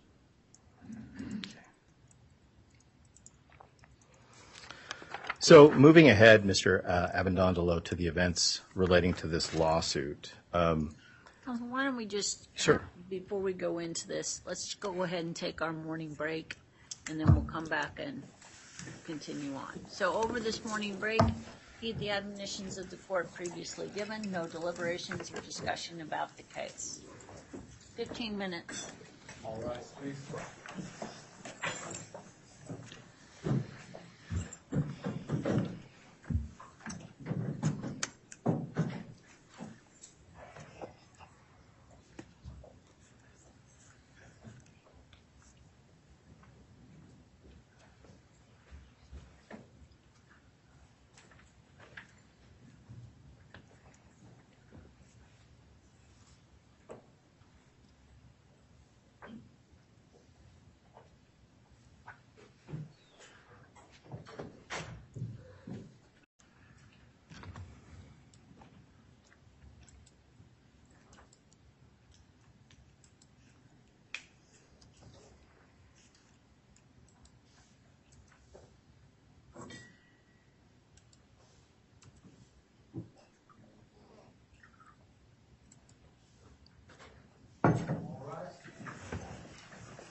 Very good. Please be seated. Did anything happen over the morning recess? Seeing none. Sir, you remain subject to the oath previously taken. Mr. Stidham, you may proceed. Thank you, Your Honor. Mr. Avendondolo, just for the break, we were going to turn our attention to the events that started around March 11th, okay? When did you first learn of the infant and the disruptions at the Meridian facility? I was called early in the morning on the 12th. And who contacted you? One of the security officers. And what do you recall regarding the substance of that conversation? They told me that there was a group that was blocking the entryway into the ambulance bay and that those individuals refused to move out of the way. Did the blocking of the ambulance bay cause you concern? Yes. Why? The Meridian Hospital is the busiest emergency department for the entire state of Idaho, and any delay in care, especially for such a big facility, would be detrimental to those patients that are trying to get there quickly. Did you provide any direction to your security officer? I did. What direction did you provide? I told them that if the individuals refused to leave and that an arrest needed to be made, that decision should be made by the administrative supervisor who was there at the hospital. Is that your typical protocol? Yes. And did you have an understanding that Mr. Bundy was involved? Yes. And did you have any knowledge or awareness of Mr. Bundy prior to that? Not really. And given that direction, what was the next step, if any, you took, right then regarding that situation? I just notified the other hospital that there would be a potential concern with any time of delay that was happening at the Meridian Hospital, that it could translate over to one of our other hospitals. Okay. And at some point, were you made aware that the infant was being transferred to the Boise facility? Yes. So after that exchange with you and your security officer in Meridian, when's the next time that you were contacted or made aware of a significant event relating to Mr. Bundy and the infant? It was shortly after the first call. What happened then? I was notified that Mr. Bundy had been taken into custody, as well as several others. And what did that indicate to you, if anything? That things were very serious. What was the next piece of information you obtained? I received a text message later that morning regarding Mr. Bundy. And what was there a link or anything on the text message? There was. It was to a video that had been posted. Did you review that video? Yes. And the jury has seen that video. What's your recollection of what was contained in that video that was of significance to you as a security officer? It was concerning because of the interruption, again, at any of our hospitals by a group of disruptors. And do you recall anything that Mr. Bundy had indicated as the next step in the process for his followers? To go to the hospital and to create problems.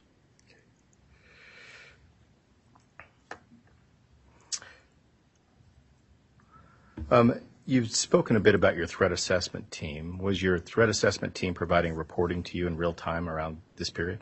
Yes. Okay. And Mr. Bullinger, could we bring up previously admitted Exhibit 42? Can you just show the front page of that document to Mr.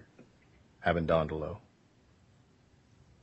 Mr. Abendondolo, this document's already been admitted, but can you just tell us for your use and purposes, what is this document and what's its significance? Sure. This is the report that the threat assessment team produced upon the completion of our review of the event. And does it consist of compilations that were coming out real time on the days in question? It does. So, Mr. Bullinger, could we go to page 3 of Exhibit 42? And if you could you expand that first paragraph under 312, Mr. Bullinger?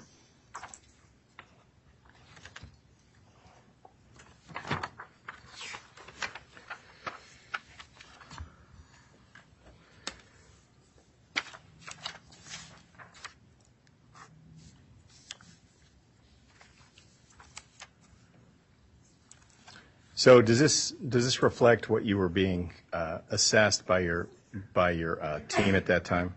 Yes. Okay. And then if you go to that next paragraph, Mr. Bullinger.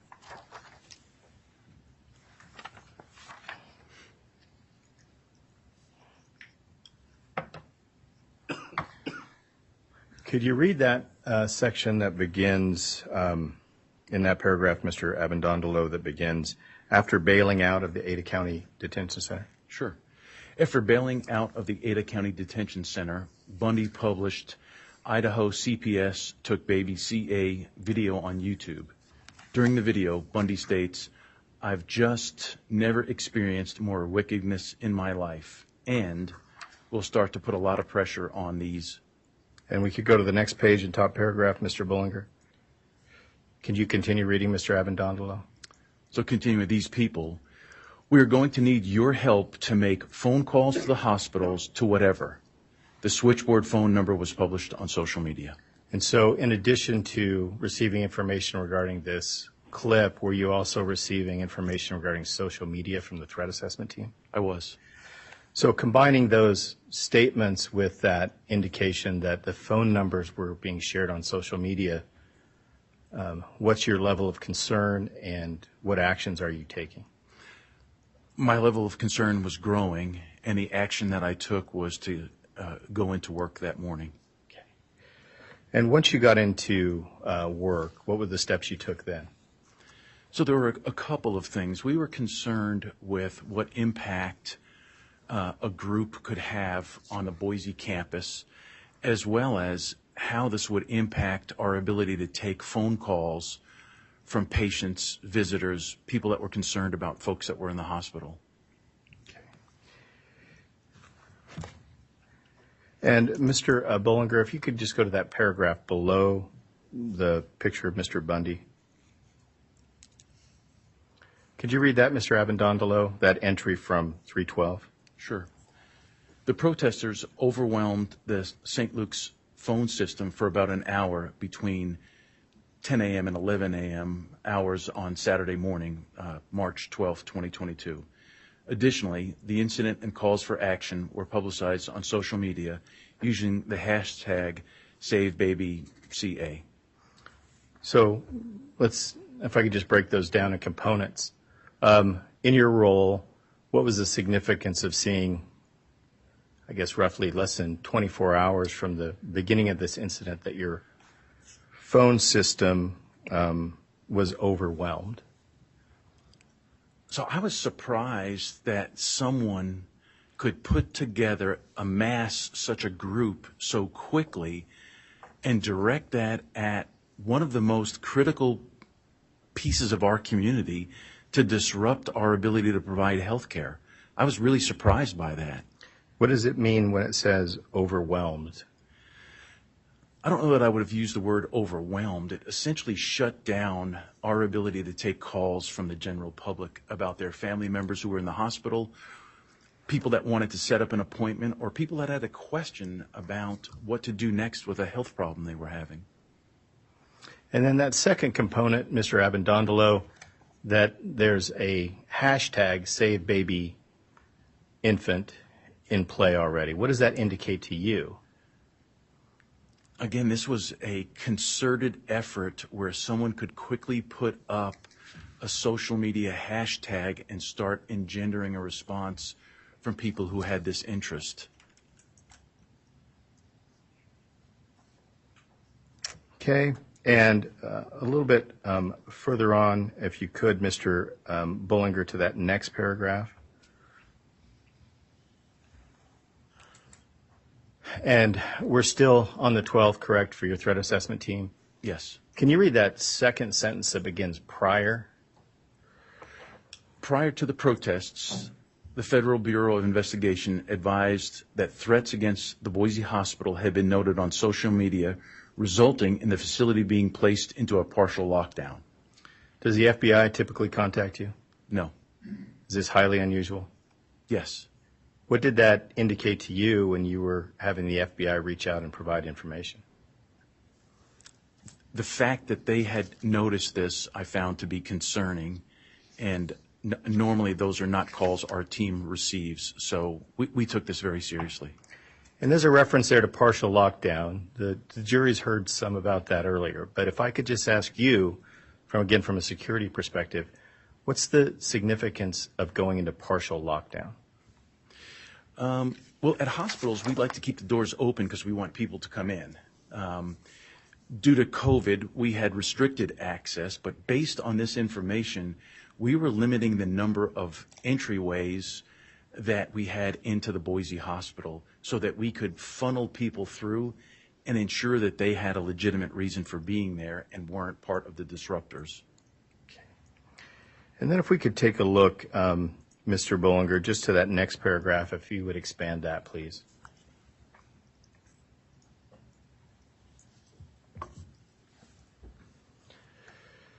Would you read just that first sentence, Mr. Abendondolo?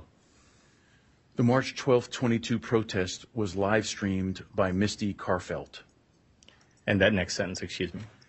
In the video, a demonstrator is observed handing out wanted posters of the nurse practitioner Aaron Dykstra from Functional Medicine of Idaho, Meridian PD detectives, and the CPS social worker. What does that mean to you as a security officer that individuals are being targeted? Again, the increase in concern for the safety of not just those folks, but everyone at the hospital, that an organized group is handing out posters, wanted posters of individuals who hadn't done anything wrong. And did it raise any concerns that those disrupting the hospital had already started printing posters in addition to the hashtag? Yes, I was really surprised that a group could function that quickly. And then just briefly, if I could ask, the significance in that next sentence, could you read that? Robert Jones? Robert Jones, who protested medical kidnapping at the Boise Hospital in 2019, was photographed in the crowd wearing a sidearm. And the threat assessment goes on to name some other individuals by name, correct? Yes. Why is it that the threat assessment team is identifying specific individuals at this point? The team looks at individuals who may pose a threat to our organization. The concern is when you're making threatening statements and you're armed, it changes the dynamic of what we need to do to provide a safe workplace. Did you start to get a sense at this point that Mr. Bundy and Mr. Rodriguez's efforts were bringing individuals who you knew to be potentially dangerous into the event? Yes.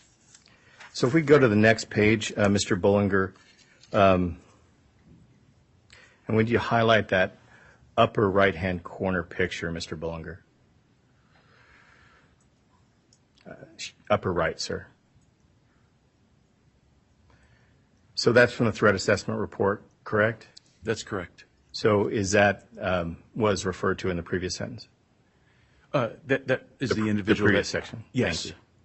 And again, were you seeing and hearing reports of an increasing number of folks who were carrying firearms? I was.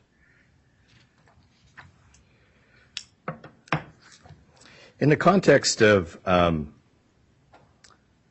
this day, March 12th, were you getting information regarding social media posts and video posts that were occurring? I was. And did you become aware that Mr. Bundy and Mr. Rodriguez were continuing to make posts attacking St. Luke's? I was. Okay. And are you aware of the video that we've marked as Exhibit 678 and 620 of Mr. Bundy and Mr. Rodriguez on that date? I am. Your Honor, we would ask to play a clip from 168 and 620. They've been authenticated as part of the McCraney June 28th declaration. And, Your Honor, hopefully you have the spreadsheet, but to read it into the record, out of 168, we would ask for minute 3, 57 seconds, minute 4, 36 seconds, 620, 1 minute 15 seconds to 1 minute 30 seconds. So you have the clip numbers? Yes, on your- I'm sorry, Your Honor, 168A would be what we would provide that clip as, Okay, so that's the exhibit number. that we would Correct. propose, Your Honor, for the clip. Okay, so the court finds that these have been pulled from two exhibits, 168 and 620, that have previously been authenticated under Rule 902. The clips will be admitted as Exhibit 168A and may be published. Okay. And Mr. Abadondolo, in the hope that we can maybe get some of the housekeeping on evidence done, are you also aware of a video that Mr. Bundy made that we've marked as 170 on the 13th? That is Exhibit 170, a video that was prepared by Mr. Bundy, also on March 13th that we've marked as Exhibit 173, and a video that by Mr. Rodriguez from March 13th that we've marked as Exhibit 260. I am familiar with those. And, Your Honor, those likewise were authenticated by the McCraney affidavit. Your Honor, we would propose that a compilation of those be Exhibit 170A, and that would be for 170, 2 minutes 53 seconds, through 3 minutes, 14 seconds. Exhibit 173, that would be 4 minutes, 30 seconds through 4 minutes, 55 seconds. And then 8 minutes, 40 seconds through 9 minutes, 14, 10 minutes, 2 seconds through 10 minutes, 23 seconds. And for Exhibit 266, that would be 36 minutes, 18 seconds, 36 minutes, 27 seconds. All right, Exhibit 170A is a compilation from Exhibit 170, 173, and 266, which have previously been authenticated under 902. The compilation will be referred to as Exhibit 170A. It is admitted and may be published. And Mr. Abendondolo, are you aware of a video that Mr. Rodriguez prepared that we've marked as Exhibit 167 on March 14th, and another video by Mr. Rodriguez that we've prepared that is Exhibit 269, also on March 14th? Yes, I am. Counsel, I think it's 267 and 269, Your Honor, I misspoke. Thank you for that correction. correct? And, Your Honor, we would propose out of 267 that we use 40 minutes, 48 seconds, 41 minutes, 1 second, and out of 269, 5 minutes, 35 seconds, and 6 minutes and 5 seconds. All right. Exhibit 267B is a compilation from Exhibits 267 and 269, which were properly authenticated. That compilation video is admitted and may be published. And 267B is in boy. And Mr. Abendondolo, are you aware of a video that Mr. Bundy made on 315 that we've marked as Exhibit 174 and Exhibit 175, which is a Mr. Bundy video from 315 called Emergency Message to Cyrus. Exhibit 271, Mr. Abendondolo, is a Rodriguez video from 315 called Save Baby Cyrus Press Conference. Are you aware of and have you reviewed those? Yes, I'm aware, and I have reviewed them. Your Honor, we would, and those were similarly authenticated, Your Honor, through the McCraney Declaration. We would ask that clip out of 174 that we have clip 1 minute 33 seconds through 2 minutes 36 seconds. For 175, we would ask for 25 seconds through 38 seconds. And then for 271, 20 minutes 24 seconds and 20 minutes 37 seconds. Okay. Exhibit 174A is a compilation video from Exhibits 174, 175, 271, which were properly authenticated under 902. 174A is admitted and may be published. And the last one for a while, Mr. Abendondolo, but are you aware of and have reviewed police body cam footage from March 15th, one that we've marked as Exhibit 91 and another that we marked as Exhibit 92? Yes. Your Honor, those were also authenticated through a declaration. We would ask that a compilation clip be played that would be Exhibit 91, 1 minute 12 seconds through 29 seconds, and Exhibit 92 through 40 seconds and 40 seconds through 46 seconds. All right. Compilation video, exhibit number 91A, is admitted and may be published, having been previously authenticated through Exhibits 91 and 92. Thank you, Your Honor. Right. So, Mr.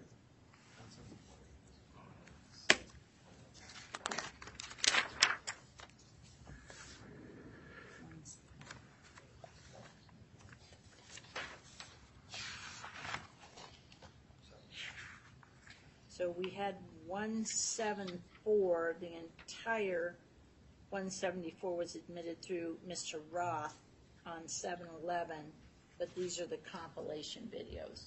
So we'll refer to them as 174A. All right? And we can discuss whether the entire Exhibit 174 is going to the jury or only the admitted clips outside the presence of the jury. Thank you, Your Honor. And Mr. Avendondolo, to get back, I think where we were in my questioning, were you aware that there were videos being posted by Mr. Bundy and Mr. Rodriguez on March 12th relating to the growing disturbance at the hospital? Yes. Mr. Bollinger, if you could go ahead and play 168A, which I think is AA1 for you. What can the people do now in response? What is the most effective route for them to follow? So we have a legal route that's taking place right now, and we have a political route. We've got a lot of elected representatives that are on this as well. And what we need is a physical presence. We need physical pressure upon those that are causing this problem. We need people to call the hospital, call CPS, call Meridian Police Department. We need people to come down to the hospital here so that they know that the people are unified on this and that they're not going to allow this to become the normal.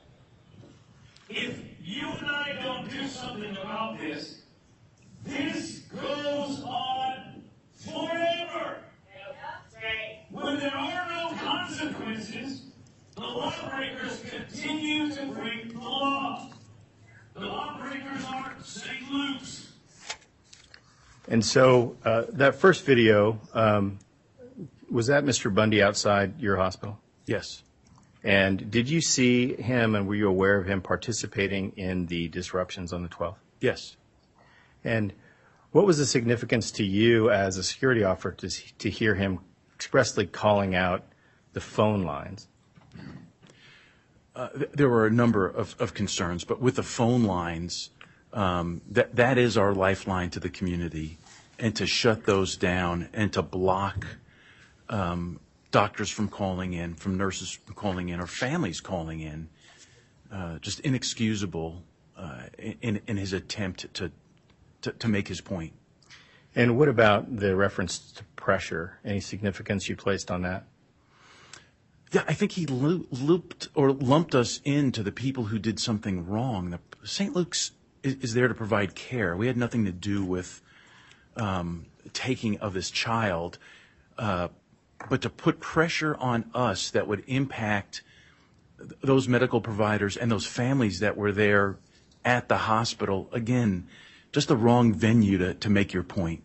And is that again, that you saw that video of Mr. Rodriguez, was that reflective of the type of statements and what Mr. Rodriguez was doing throughout the day on the 12th? Yes, it was. And was that having an effect also? It was. And what kind of an effect was that having? The patients, the families that were with their loved ones were bringing up concerns because they could hear it inside the building. And nursing leaders were calling me, asking me what could we do about the noise and the impact it was having on their staff. So is it fair to say at the end of the day on the 12th, your concerns are growing regarding security? Yes. And just to be clear, you talked about making their point. You're not taking the position, are you, that Mr. Bundy had some justification in asserting there was kidnapping underway? Not at all. And as you moved into the 13th, so I understand it, can you tell us where you're at as far as your security assessment and what you're doing with your team? Sure. We started bringing in extra security people from across the health system to provide extra coverage at our entrances, and then really to reassure the staff that they were safe at work. They were looking out the windows, watching this growing crowd, recognizing that they are the targets of all of this noise and these protests, and they're reading what's on the signs, so they were frightened. So if we could turn, Mr. Bullinger, to page 12 of Exhibit 42, and if you could highlight the portion of the timeline that's 313. It's there in about the middle of the page. Thank you. Mr. Abendondolo, again, this is from your threat assessment report. I'm not sure you've captured all of 313, Mr. Bullinger. Could you scoot up a little bit on that? Thank you. Mr. Abendondolo, is this an accurate timeline of what your team was dealing with in the events? It is. Can you tell me the significance there? I believe the first part there at the top indicates CPS, SLHS, Health and Welfare met to arrange a parental visit. That's correct. And did you have some involvement in that? I did, not in this specific event, but I did. And what was your role as it related to parental visits? After the first visit, I was there for all of the other visits. Okay. And what was your purpose in being involved in these visits? I wanted to ensure that the arrangement that we had set, that St. Luke's had set with the parents, was being followed.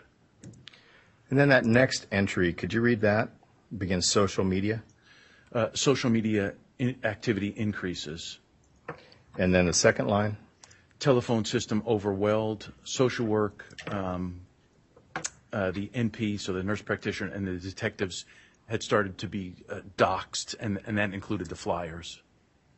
So second day in a row, your phone systems get overwhelmed? Yes. And there's a mention there of social media. Can you give the jury a sense of how the threat assessment team was monitoring social media? It was actually pretty easy. I mean, there were a lot of different venues that this information was being shared on. So just like everyone else, we were looking at what they were posting. It was pretty much an open source material. Okay. And then could we go, and there were also video postings being made also on the 13th by Mr. Bundy and Mr. Rodriguez, correct? That's correct. Mr. Bullinger, could we go to what has been marked as Exhibit 170A, which I believe is your AA2? I don't like it, but neither do we, but it is something that is absolutely necessary because the system itself, CPS, the medical system, the government system is not holding people accountable. So we're going to do the best we can to do that. There have been people that have wanted to come and support, and I am asking you to do that all over the country. This is something that is very serious and it is escalating. And this little baby possibly could lose its life because of the decisions of people who don't even care about that baby. That just want to exercise authority. I know that the people will respond, as they have been, that we will be able to resolve this issue. How do I know that? I have seen this many, many times before. This works if people respond. And we will continue to escalate this as far as we need to. We will do whatever it takes in order to get this baby home. And it's going to happen very quickly because baby Cyrus is losing more weight and becoming more sickly. Now that's abuse, and we will not tolerate that. We will not tolerate that. We'll go through the processes we have to. We'll do whatever we have to do right now to unite, to put pressure on them, but we will continue to escalate this until that baby is with its mother where he should be. If there are no consequences for the kidnapping of my grandson, Baby Cyrus, then not one of you here today is safe. Not one of you.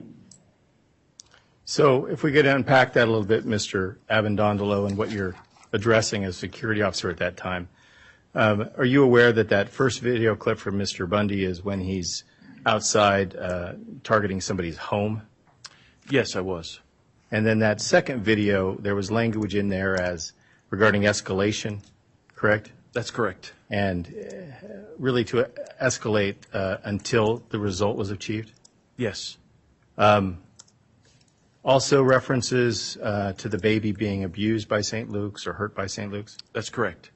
Then you heard that last clip from Mr. Rodriguez, correct? I did. What's that mixture or combination of events mean to you as a security officer there on the 13th?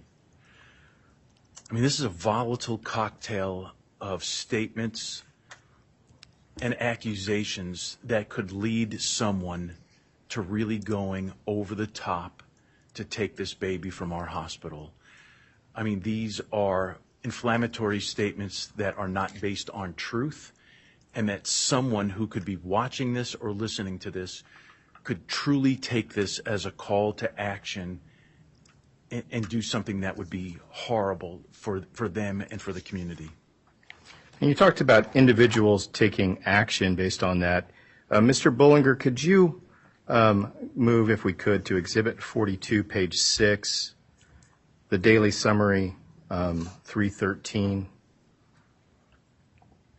And Mr. Bullinger, could you highlight that middle of that paragraph where it begins that the truckers or members to the end of that paragraph?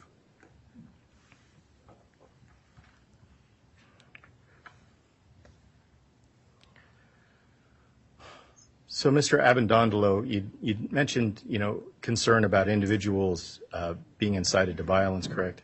Yes. What's the significance of your team identifying specific social media threats like that one identified by David Vail? And before I ask you that question, could you read that sentence that begins, another social media threat? Another social media threat made by David Vail stated, "This is disgusting and wicked. This is grounds for arms and war. No more peaceful protests. No more peaceful protest in situations like this." And could you read really the balance of that paragraph that's highlighted? It was later determined through the threat assessment team investigation and assistance from the Idaho Criminal Intelligence Center that the threatener and his group were out of state. Similar posts that distributed wanted posters and door hangers created personal safety concerns for involved caregivers. The threat assessment team created personal safety plans for those staff members. The fear of doxing led the threat assessment team requesting that the local FBI field office, ICIC, and St. Luke's cybersecurity monitor the posts relating to the child's care team. So a couple things, if we could. What's the significance to you when you see language like that used by an individual that states, "for arms and war"? My biggest concern, and this is what I expressed to the leadership at St. Luke's, is the security department was designed to provide security for the hospital, not fight a war. Those words are not only inflammatory, but fearful to me and my ability to get my job done in terms of keeping those inside the hospital safe. And are you getting a better sense of Mr. Bundy's ability to get militia-type units involved? Yes. Also, if you could explain to us, you read part of that paragraph, and there was an Idaho Criminal Intelligence Center identified there. Could you explain to the jury what that is? Sure. Some of you might be familiar with the term fusion centers because sometimes it's referred to that, an amalgamation of law enforcement across the state that meets with critical infrastructure to ensure that threats concerning behaviors, other things that might disrupt our normal lives are shared. It's shared on different levels. Certain law enforcement doesn't share things with critical infrastructure that they can't. But this came about after 9/11, and as we weave the pieces of terrorism together to make our critical infrastructure safe. And so is it fair to say that unit and that capability was now involved? That's correct. And another question there about that the threat assessment team created personal safety plans for those staff members. Can you tell me what was involved in that? Sure. The threat assessment team looks at the individual employee, whether it's the provider or the anyone involved with this patient's care, and then made recommendations on how they could be safe, not only coming and going to work, but to have those difficult conversations with their families about what they are facing and what they will be facing, so that they feel safe both at work and when they're coming and going from work. Is it fair to say there was a widespread need for that type of advisement by you and your team at this point? Yes, that's true. And Mr. Avendondolo, just to make sure we're clear here, have you ever faced anything, I know we're only at the 13th, but have you ever faced anything like this in a hospital context? No. Did you ever contemplate facing something like this in a hospital context? I've worked at St. Luke's for 41 years and never even considered anything like this. So, still on the 13th, we've talked about things escalated in the video. Anything else that you would apprise the jury of that was going on at around this time? I think there's this growing fear from the staff that they questioned what was happening and how safe they felt coming to work. I mean, we had a lot of patients at this time with COVID, people that weren't doing well. And the people that we rely on to take care of us when we're in that vulnerable state, we're starting to worry about their own safety. And let's face it, that impacts their ability to provide you care. So our goal was to reassure all of our employees that we'll take care of you when you have to come in and leave, and that when you're at home. And we were stretching the limit as far as what we could do to make that happen. Were you starting to fear whether you could keep that promise? I was facing the possibility that I would have to tell my leadership that I could no longer do that. So, Mr. Avendondolo, let's move on to the 14th. 14th, do things continue to escalate? They do. Mr. Bullinger, could you play the video compilation from the 14th, Exhibit 267A, your AA3?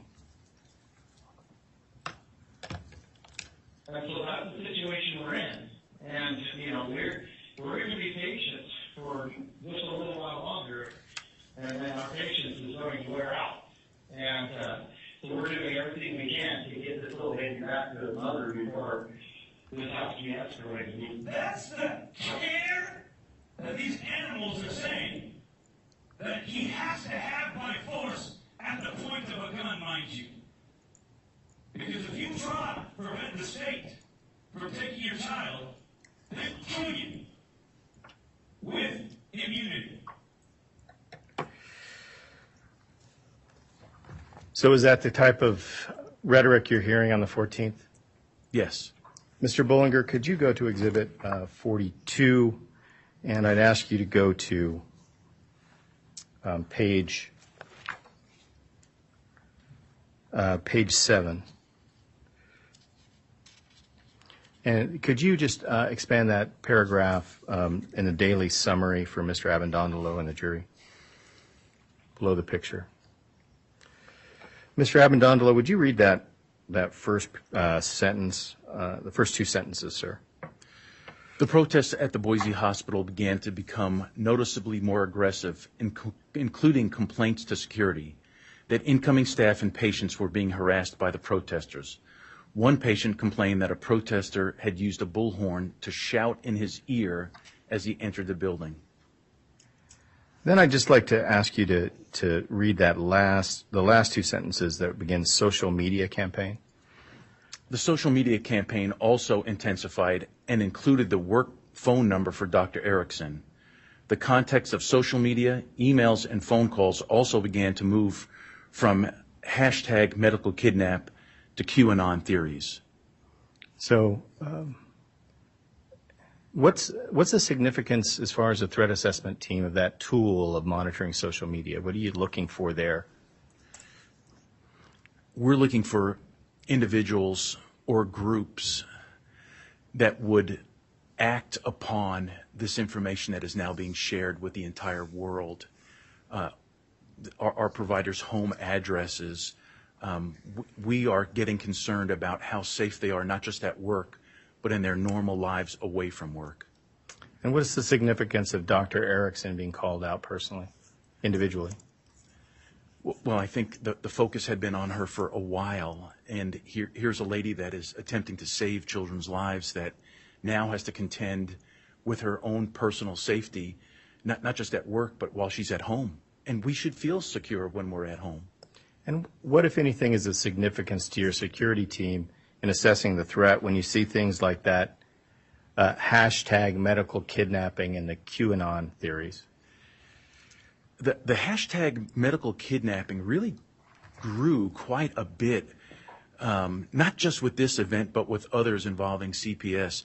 These bizarre conspiracy theories that are spouted by those that follow this whole QAnon thing regarding children that are kidnapped, Adrenal Queen, all of these bizarre things that none of them are true, but that people really believe in this.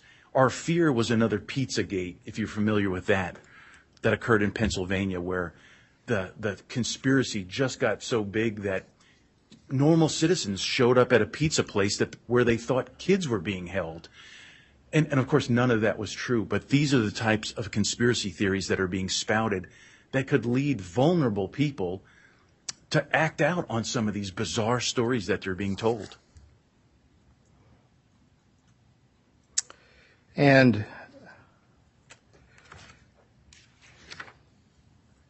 what's the mood? What's the level of concern at the end of the day on the 14th for you and your team? The 14th hadn't gotten to the zenith of our concern, but we were getting there when we have patients telling us these stories about being harassed, patients that are trying to make it to the window in their rooms to look out to see what all that noise is about when they should be concerned about getting well and not wondering about their own safety while they're in the hospital. At this point, are you having any concerns about a militia-style attack on the hospital? Our threat assessment team considered that as a possibility as both the crowds grew and the intensity of what they were saying grew. So if we could move on to the 15th, Mr. Abendondolo. And Mr. Bullinger, could you play for us the clip that has been marked Exhibit 174A or AA4? These people know that what they're doing is terrible. Now, I have to say that I'm not okay with any of this. To be honest with you, if justice was to be served, we would go into that hospital, take that baby, and we'd give it back to their mother. And then if we were further to administrate justice, we would find those that were accountable and we would prosecute them and make them pay for the damages that they caused to this family and assure that this never happens again. That's what should happen.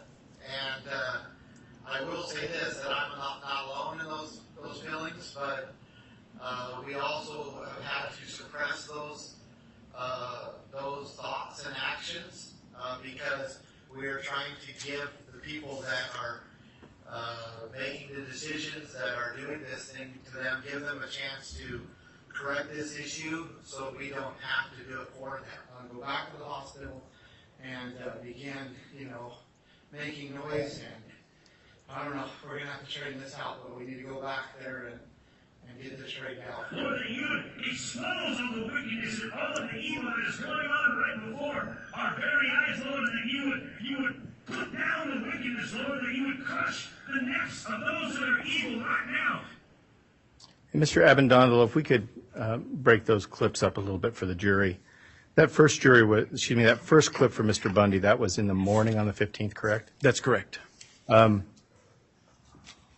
As a security officer, those types of can't hold him back any longer, I think there was a reference to the baby. I mean, is that an escalation in your mind? I mean, I think that is, yes, yes, that's the, yes. And that reference to taking a baby, I mean, what does that indicate to you? That they were formulating plans. This group that was able to put a hashtag together, that was able to publish flyers so quickly, they were formulating a plan to get into our hospital and do whatever they had to do to take that baby, and that is not something we were going to allow to happen.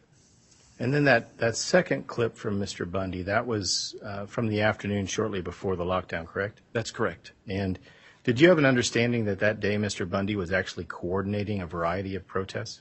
Yes, I was aware. And what did that indicate to you that Mr. Bundy is able to coordinate different protests? Well, it showed to our team that there was some structure, that this is not just a guy going rogue. This is a guy with an organization like a military leader that had lieutenants and captains and that could put together different groups to accomplish these actions on a variety of fronts, something that military organizations are more familiar with. In that last video of Mr. Rodriguez, that indicated, and Mr. Rodriguez was continuing to use such language in front of St. Luke's? Yes, he was. And what, again, I think you spoke of a cocktail. What does that mean when you mix what you just said with Mr. Bundy with the type of heated rhetoric that Mr. Rodriguez is engaging in that's around religious terms and the safety of an infant? We took that to mean that there were plans being made to breach the hospital and enter. The rhetoric was very extreme. He's praying and calling us wicked. The name of our organization is St. Luke's, and it's that way for a reason. It just seemed a little ironic that that step would be taken. But we were very worried at this point that we alone were not going to be able to hold off this crowd. Okay. And I understand your team was also monitoring in addition to social media, various chat rooms that are used by extremists. Is that correct? That's correct. Mr. Bullinger, could we go to Exhibit 597? Your Honor, this has been previously admitted. It's a Telegram chat group. And go to page 17, Mr. Bullinger. Hold on, just Oh, certainly, Your Honor. second. Certainly, Your Honor.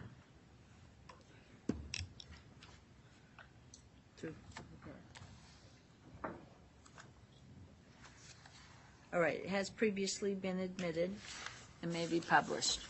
And Mr. Bullinger, could you highlight the call out that references if they get Cyrus out of the hospital, people need to follow the transport vehicle?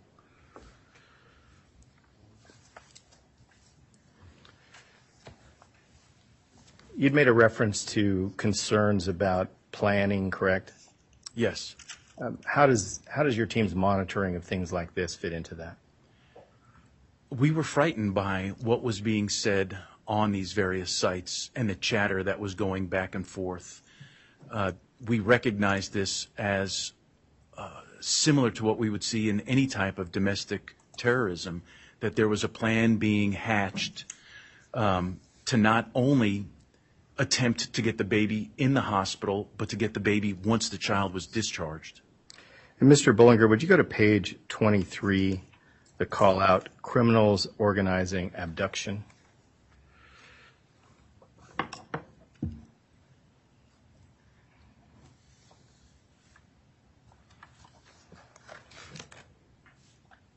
Could you read that to the jury? The criminals organizing this abduction need to know the whole world is watching before baby Cyrus goes missing permanently. And then finally, just for another example from this posting or this Telegram chat group, could you go to page 28, Mr. Bullinger?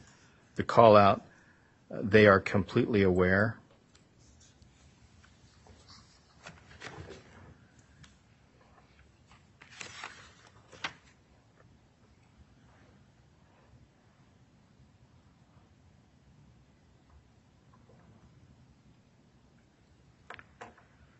Could you read that to the jury, Mr. Avendondolo?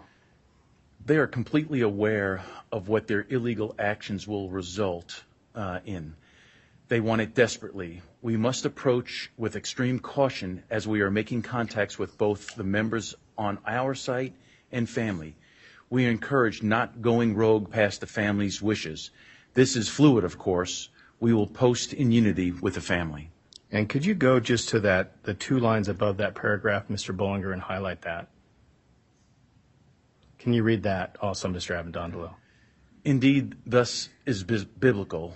There will be a call to action. Stand by. So I've had given you an opportunity to read a couple sections of this Telegram chat to the group. Tell how these posts at or around the 14th factor into that atmosphere, on the 15th, at or around that atmosphere on the 15th. This was especially concerning for me. again, with the references to a biblical action, and that this was something that was much larger than the entities that were involved. As a law enforcement officer from Texas, we went through the Branch Davidian episode and saw what happened there. There were others that I was very well aware of, and my concern by the end of this day was that we were not going to be able to protect the hospital or this baby. At some point, did you call in or request assistance from law enforcement agencies? I did. Who did you request? Which agencies did you request assistance from? I made a request both to the Boise Police Department and to the Idaho State Police. Did you receive some assistance? I did. And the jury's heard Mr. Massaros testify regarding, I think, about 30 or so Boise police officers that assisted. Is that correct to your recollection? Yes. And so did the law enforcement assistance arrive? They did. Did the atmosphere continue to escalate? It did. I'd like to play Mr. Avendondolo. Can you give us a sense of the noise at the 15th as things escalated? I was surprised at how loud it was, both inside the hospital and outside of the hospital. That's not what I was expecting. So, Mr. Bullinger, could you play Exhibit 91A, AA5, which is some body cam footage from police officers?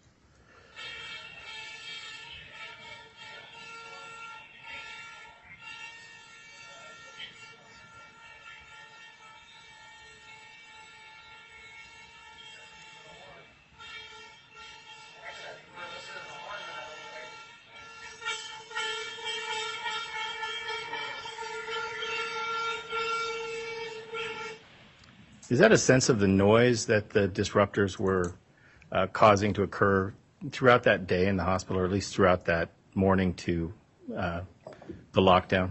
I think it's a sense, but it is not as real as it was being outside the hospital and listening to this. And the fact that police showed up did not deter the crowd at all? It did not. So, Mr. Avendondolo, could you just walk us through some of those steps then that led to you informing Mr. Massaros about your concerns that led to the lockdown? The crowd, that many of which were armed, began attempting to enter the building by pulling on some of our locked doors. Attempts were made to come in the main entrance with requests to use the bathroom or to talk to the doctor that was taking care of this baby. The behavior of the crowd, I could almost feel the energy from the crowd to where I recognized there was no way that we could continue with the stance that we had. I was aware that arrangements were being made for a discharge, but it was to the point now where we were developing a plan of what to do when the doors were broken down and they came in. Was there any attempts made to strategize about how you, security officers and police, might try to repel a breach of that kind of the building? Yes. And what was the conclusion regarding the capability to do something like that? I think the concern in my discussion with law enforcement was they didn't want to get into an armed conflict in the lobby of our hospital. There was a concern about someone that was armed. We don't know who they are. There were so many people that would make their way up onto the unit where this baby was. So we began barricading the doors, and we came up with a plan of what to do if these people came streaming in. We didn't want the baby to end up in some knucklehead's hands that we had no idea who they were. So we came up with a plan of what to do with the baby and what we would do then to make sure that the baby was safe. And Mr. Bullinger, could we put up the demonstrative of the St. Luke's campus, if we could, so Mr. Avendondolo can give us a sense of somewhere some of those things are, and I believe that's 043. And I believe there's a pointer up there, Mr. Avendondolo. And it just might be some assistance to the jury if you can give them a sense of, first, if we can you give us a time frame that you're talking about where the police officer there and you're having the concerns that you've just expressed? Sure. This is I guess the 1 o'clock hour, thereabouts, 1 p.m. Is it after Mr. Bundy has issued that second call to action? Yes, it is. And by the way, did you see a visible reaction in that crowd after Mr. Bundy did that second call to action that I believe was the second clip in that last video we just watched? It was the second clip, and there was a definite increase in the size of the crowd around the front main entrance of the hospital. Okay. So we're in that time frame, Mr. Avendondolo. Can you give the jury a sense for where the mobs were massed and where the mobs were massed and what was causing you concern? Sure. Where it says emergency entrance, right here, there and just a little bit to the left of it, this is our main entrances to the hospital. This is kind of a circular drive. And the concern was, this hospital was built a long time ago, and it wasn't built to repel invaders, right? It was built so that you could pick up your family member quickly and easily. And what was happening is this crowd was beginning to surge and clog all of this up. The video showed from the law enforcement officer's body camera, the protesters were actually up here. Over here is a fire exit that they tried getting into. Back here on Jefferson Street, there are several locked doors that they tried getting into as well. But our main concern was with these entry doors that the crowd was getting so large and kept approaching it. And some of these are armed people that the need to absolutely lock everything down was necessary. So is it fair to say you made the assessment that even with the assistance of the 30 or so police officers, you and your team couldn't hold a crowd back? I walked out, and when I saw what was happening right around here, I walked back into the incident command room and had a very difficult conversation with Dennis Massaros.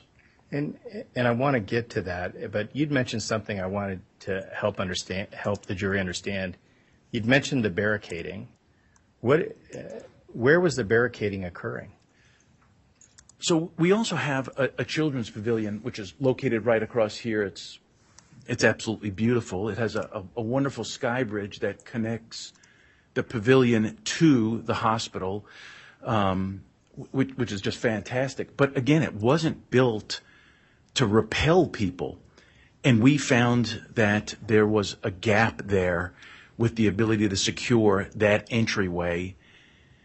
And as archaic as this sounds, we asked the staff, with the help of the threat assessment team, to start piling things up in front of the doors, that if they came in that way, that they would have to move a bunch of furniture to get into that area.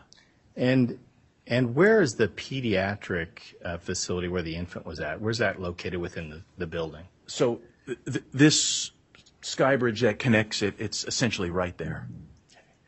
And you indicated that you'd also been conferring with law enforcement and started to develop different strategies. Is that correct? That's correct. What were the different scenarios you and law enforcement were discussing?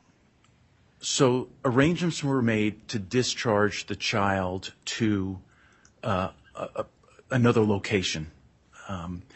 Several ideas were discussed about how to safely move the child from the hospital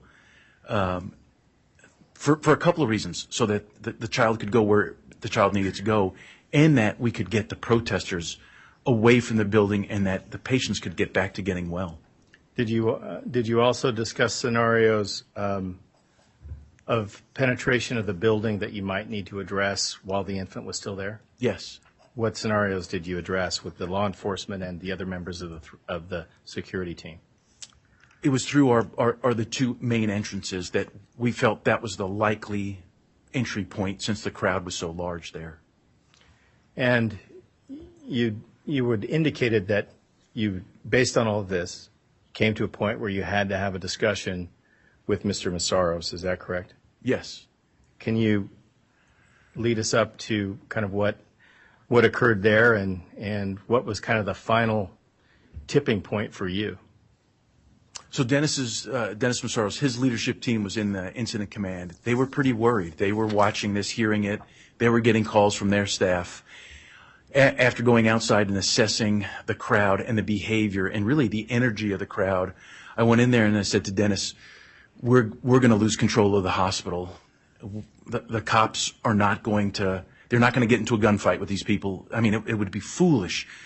Once we know that the baby can be moved, we have a plan to get the baby out of here. And so did in fact Mr. Massaros call for a lockdown? He did. And then did you work with law enforcement and Mr. Massaros on next steps? I did. What were those next steps? So we rarely ever lock all the doors.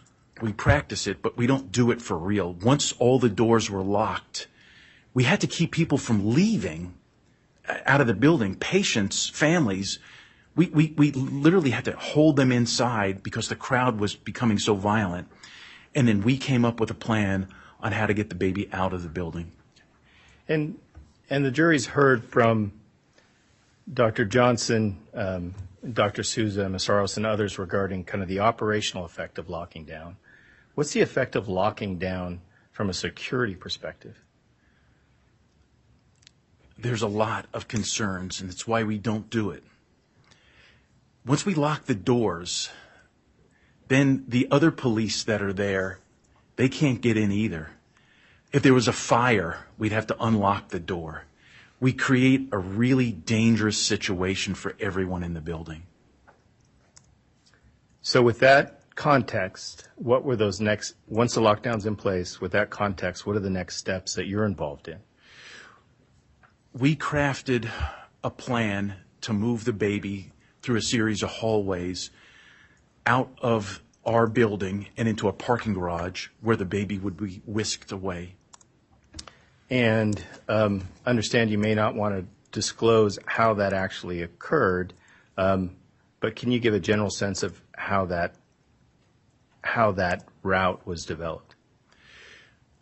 I took the most trusted security officers with the most experience from law enforcement and 2 leaders from the Boise Police Department. And we came up with a route, right? The security people know the inside of the hospital better than anybody, and they know where all the hallways and doors lead to. So they came up with a way to minimize exposure for the nurse who would actually be carrying the baby to get the baby out of that main hospital and through a series of back hallways outside of any view. And even if the breach occurred, we felt like they couldn't get to us in time.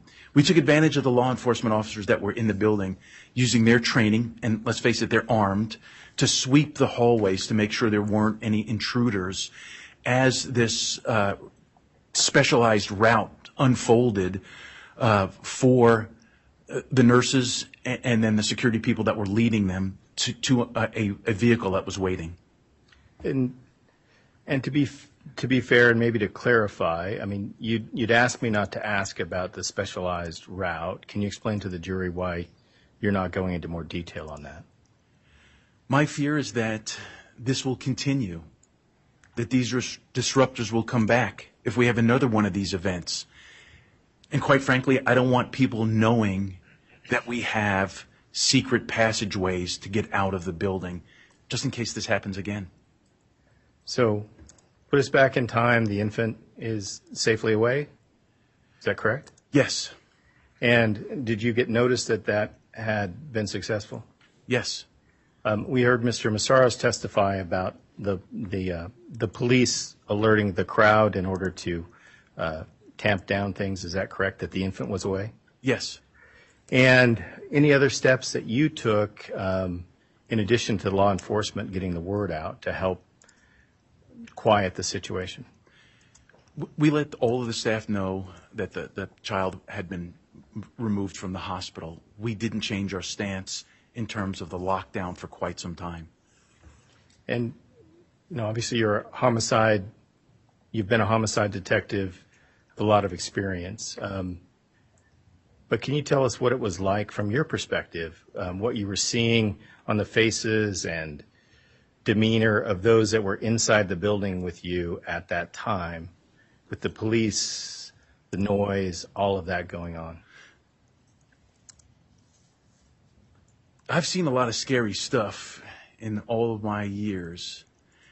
Whether that's good or bad, I don't know. The Boise Police Department, as good as they are, and they're very good, they don't have much exposure to anything like this. And I can tell you the nurses that transported that baby in their arms didn't either. But not only during, but after, I saw the impact that what they had to do had on them. They were scared bad. And it wasn't over when it was over. The cops did what they needed to do. They did a good job. But they were worried, too, because they didn't know where that attacker was going to come from. And Mr. Abendondolo, with that understanding, can we move to the day after the lockdown? Sure. What's the situation the day after the lockdown for you? It didn't change. We still had disruptors out in front of the building. We still saw things posted online. Nothing changed for us. Mr. Bullinger, could you go to Exhibit 42 and page 10?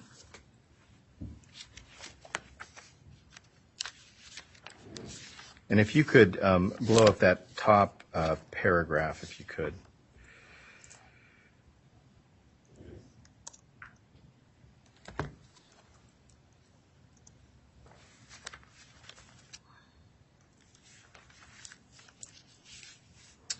So if you could go to the portion of that paragraph, Mr. Avendondolo, that begins harassing phone calls.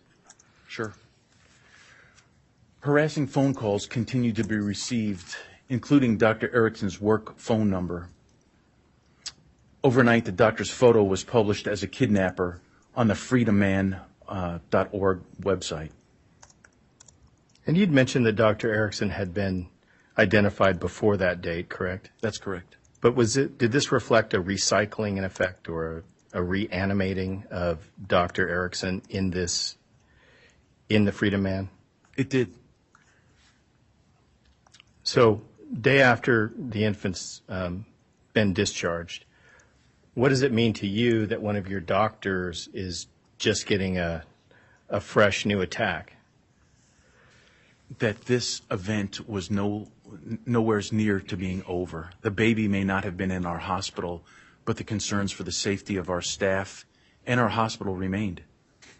And then if you could, would you mind reading, and I apologize, there's some length to it, but the sentence that begins, in an early morning YouTube video?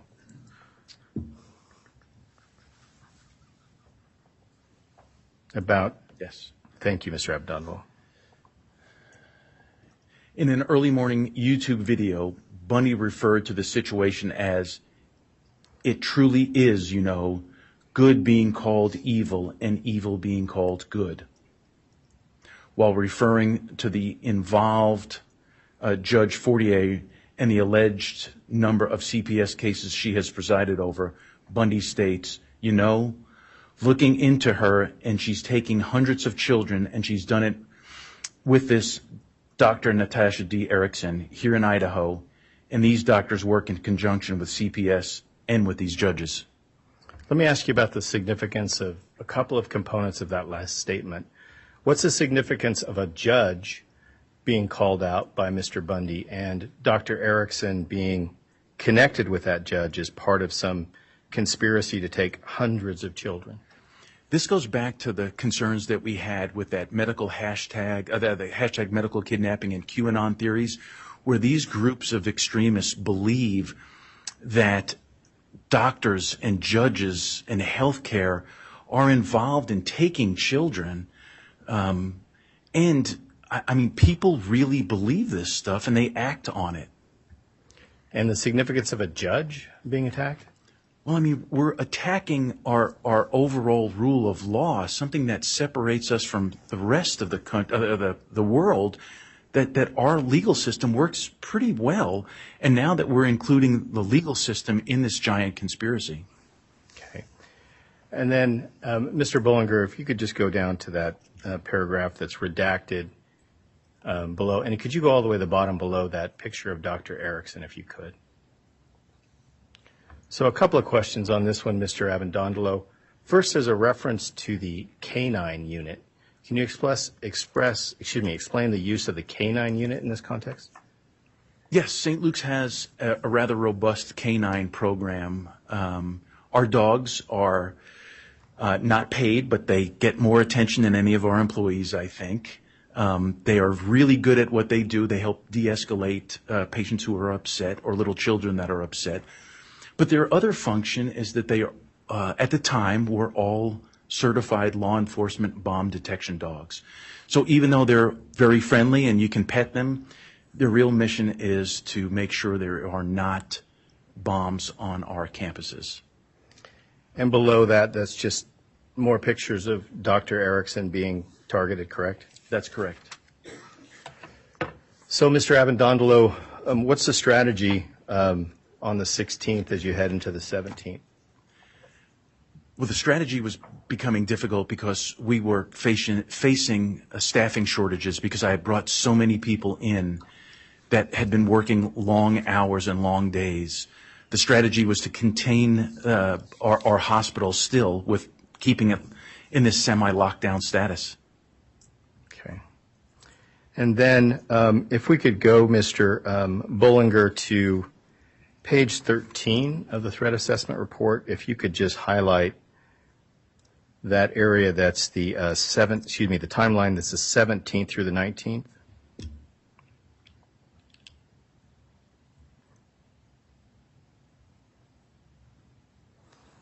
And so we've got context, Mr. Avendondolo. It's the infant's no longer at St. Luke's, but this infant remains in protective care, correct, the Department of Health and Welfare? That's correct.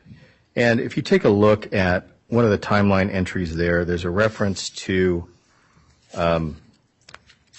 phone calls continue for MMC physician continue. What is that referring to? That were people calling still the Meridian campus for the doctor that was there, still holding them responsible for this. And is that an example of these conspiracies or allegations living beyond even the date in reference? Yes. And then there's also a reference, you just say, continued social media calls for assistance. Do you see that? Yes. What was that? So this was posts that continued to appear on various social media sites that were still asking for support in their efforts to get this baby back and support them in what they were doing. Thank you, Mr. Avendondolo. And we touched on just a couple of the main disruptions of business. Phone calls, correct? Yes. And then I'd like to talk a little bit more about that. Mr. Bullinger, if you could go to Exhibit 42, page 14. Can you, and we'll blow up sections of this, but could you explain the relevance of this, Mr. Avendondolo, which is this a component of your threat assessment report, correct? It is. Okay. Can you explain what it is? Sure. Because of the volume of calls we started getting, I asked the threat assessment team to monitor where the calls were coming. We wanted to see if the footprint of these disruptors was growing over the days that the baby was in our hospital. And this heat map is what we refer to it as, shows the area codes of where those horrible calls were coming from. And could we go on to page 15, if we could? And is this a continuation of that heat map analysis? Yes, it is. Okay. And Mr. Bullinger, if you could just expand that bottom picture. And what does this reflect, Mr. Avendondolo, as of 3/16? This is the day after the baby was removed from St. Luke's Hospital that the calls from across the country continued to increase, and the footprint from those area codes of those calls continued to increase. And Mr. Bollinger, could you move on to what has been marked as Trial Exhibit 43, page 1?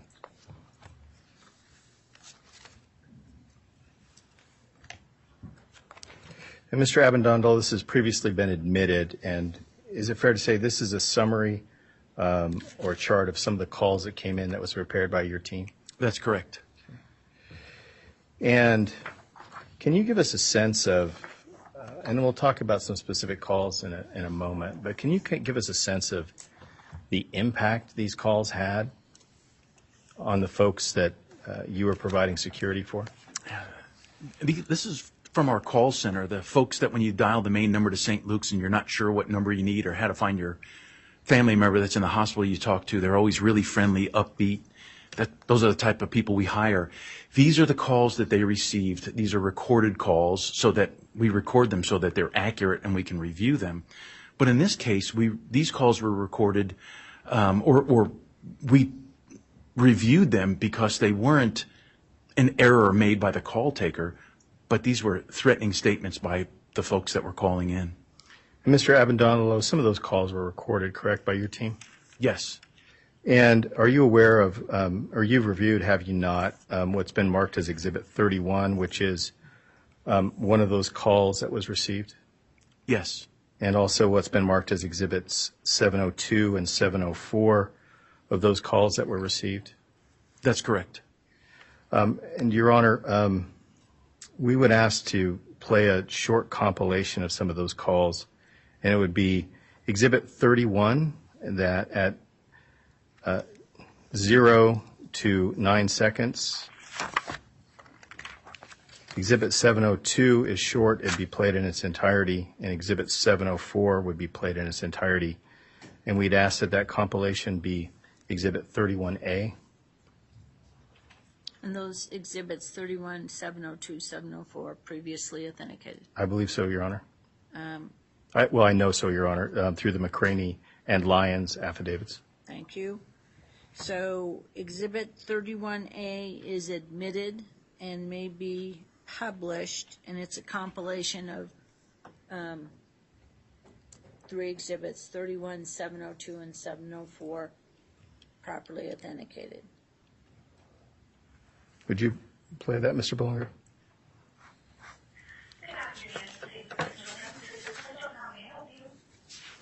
Yeah, since when do fucking hospitals kidnap babies? Good morning, St. Louis Children's. This is Crystal. How may I help you? Hi, Crystal. I want you to remind everybody who works there and remind yourself that the parents of the child have all the rights and all the say when it comes to what goes inside the child's body and what happens to the child. Okay? I want you to know that. I need to remind everybody who works there, you can't be coming and reminding me your fucking head, bitch. You'll fucking kill you. Thank you for calling St. Louis Children's. This is Gina. How may I help you? I'd like to get that baby and my baby shower. What's wrong with you, moron? You're gonna pay for this. And Mr. Abendondolo, is this a fair sampling in your impression of the type of language and threats that were being leveled against your people? Yes, it is. And Mr. Bollinger, could you go back quickly to just Exhibit 43 if you could? Excuse me, 43 if you could. And I'd ask you just to page through that, Mr. Bollinger, just to give the jury a sense of the amount of calls we're talking about. And while he's doing that, is it fair to say, Mr. Abendondolo, what's being reflected here are the calls that were threatening? There were even more disruptive calls? Yes.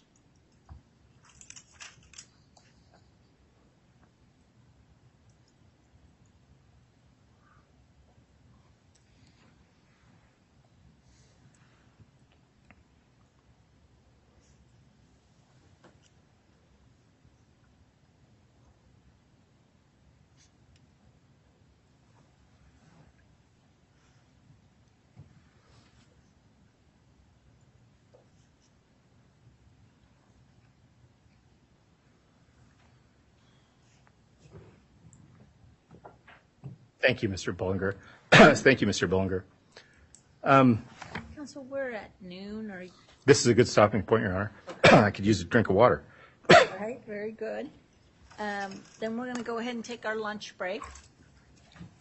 Over the lunch break, no deliberations, no discussion of the case. Can we start again in 45 minutes? Does that work for the jury? All right. Does that work for council? It does, Your Honor. All right, so we'll start again at 12:45. Have a nice lunch.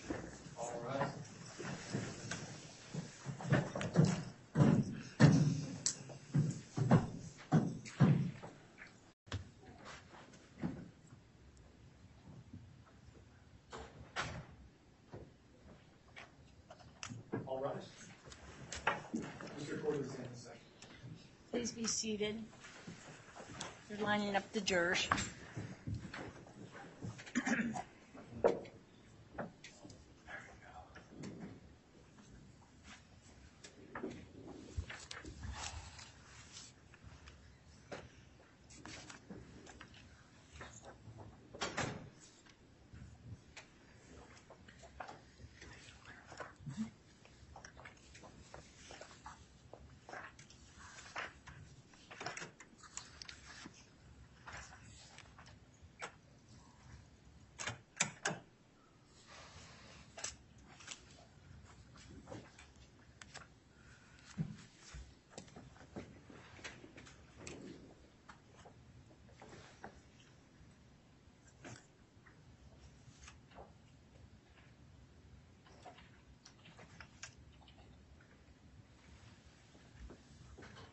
All rise.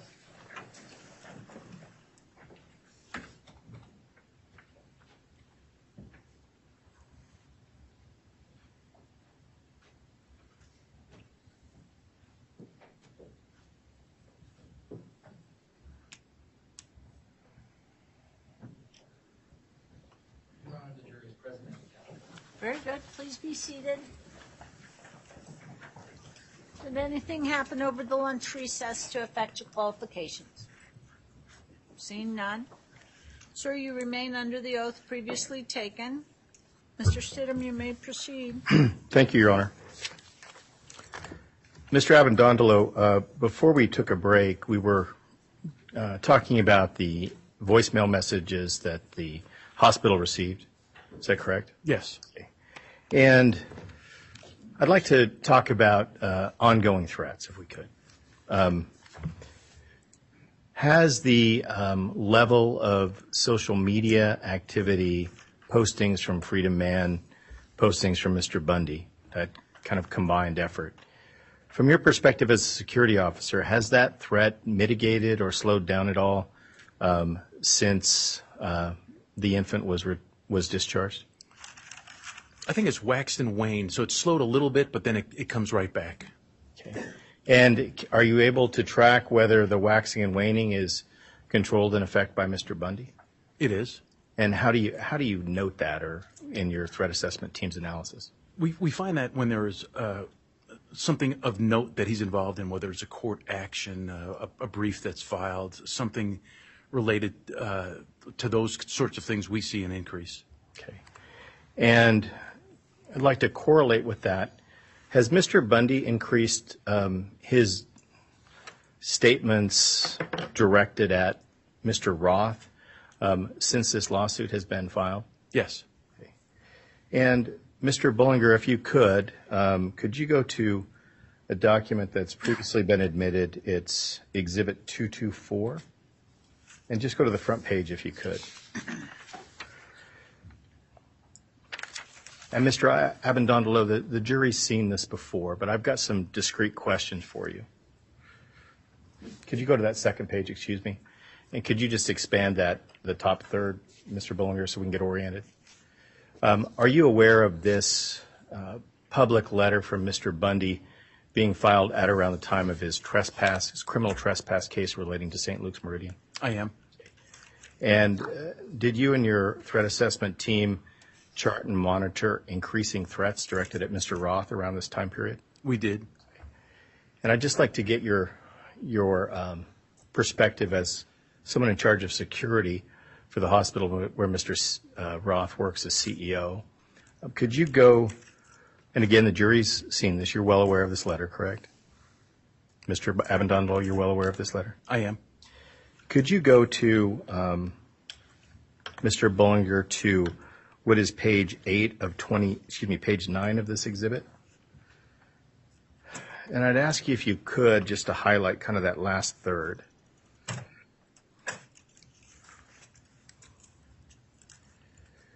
Mr. Abendondolo, I'd ask you to read where it begins in that top paragraph in the pop-out. But warn them, where it says, but if they smite me or my family a third time. Okay. But if they smite me or my family a third time, I should bear it patiently as testimony against them, but warn them in the name of Jesus Christ that they come no more upon me or my family, and if they do so, God will deliver them into my hands. And then the first sentence of that last paragraph, where, could you read that, Mr. Abendondolo, where it begins, I therefore warn? I therefore warn Blake Higley, Scott Bedke, Whitney Welsh, Chris Roth, Ann McDevitt, Eric Stidham, Brad Little, and Keith Reynolds, in the name of Jesus Christ, that you come no more upon me or my family. As somebody who's got responsibility for Chris Roth's security, how do you react to this? What does it indicate to you?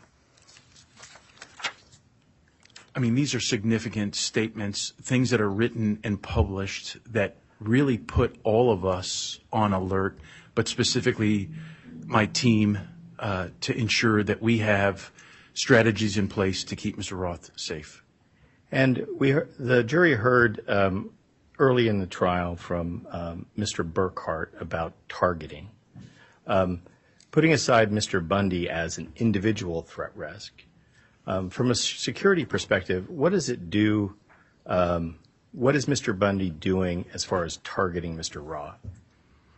He is singling him out as a target, as an individual who's responsible for things that are not realistic, that didn't occur in the real world. And what we don't know, and what our continuous concern is who reads this, who believes it, and who acts upon it. Along that same lines, Mr. Bullinger, could we go to what's previously been marked as Exhibit 708?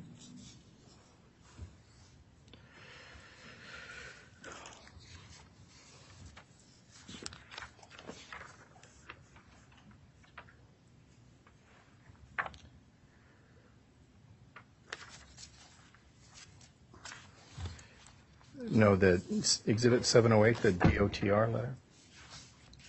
Is 708 previously admitted?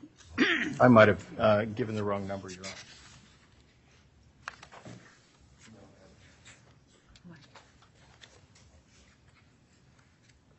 Honor. $788, Your Honor. I apologize for misspeaking.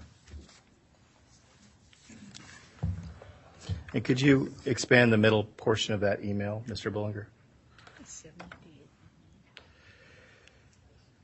The jury's also seen this before, Mr. Abendondolo, but are you aware that this was an email sent to St. Luke's directed at Mr. Roth recently? Yes. Just again, similar question combined with the letter we just read and other events. And just to give the jury some context, from your perspective, and I know I'm asking for an estimate, how many times has Mr. Roth been singled out by Mr. Bundy and or his followers in postings or things along those lines? And I'm just asking, since the infant was discharged from the hospital. Dozens upon dozens of times. I don't have an exact number. And the effect of something like this, what does that do as far, again, does this reflect an individual picking up that targeting? Yes. Where's your concern level right now for Mr. Roth's safety? It remains high. Any any diminishment of that in the last year, that level of concern about Mr. Roth? It is not diminished at all. What about with regard to Dr. Erickson? Has that, your concern regarding her security diminished at all over the last year? Not at all. Tracy Youngman, has that diminished? No. At some point in time, did Mr. Bundy and Mr. Rodriguez have they made a series of videos, in effect, bragging about their attack and disruption on St. Luke's? Yes, they have.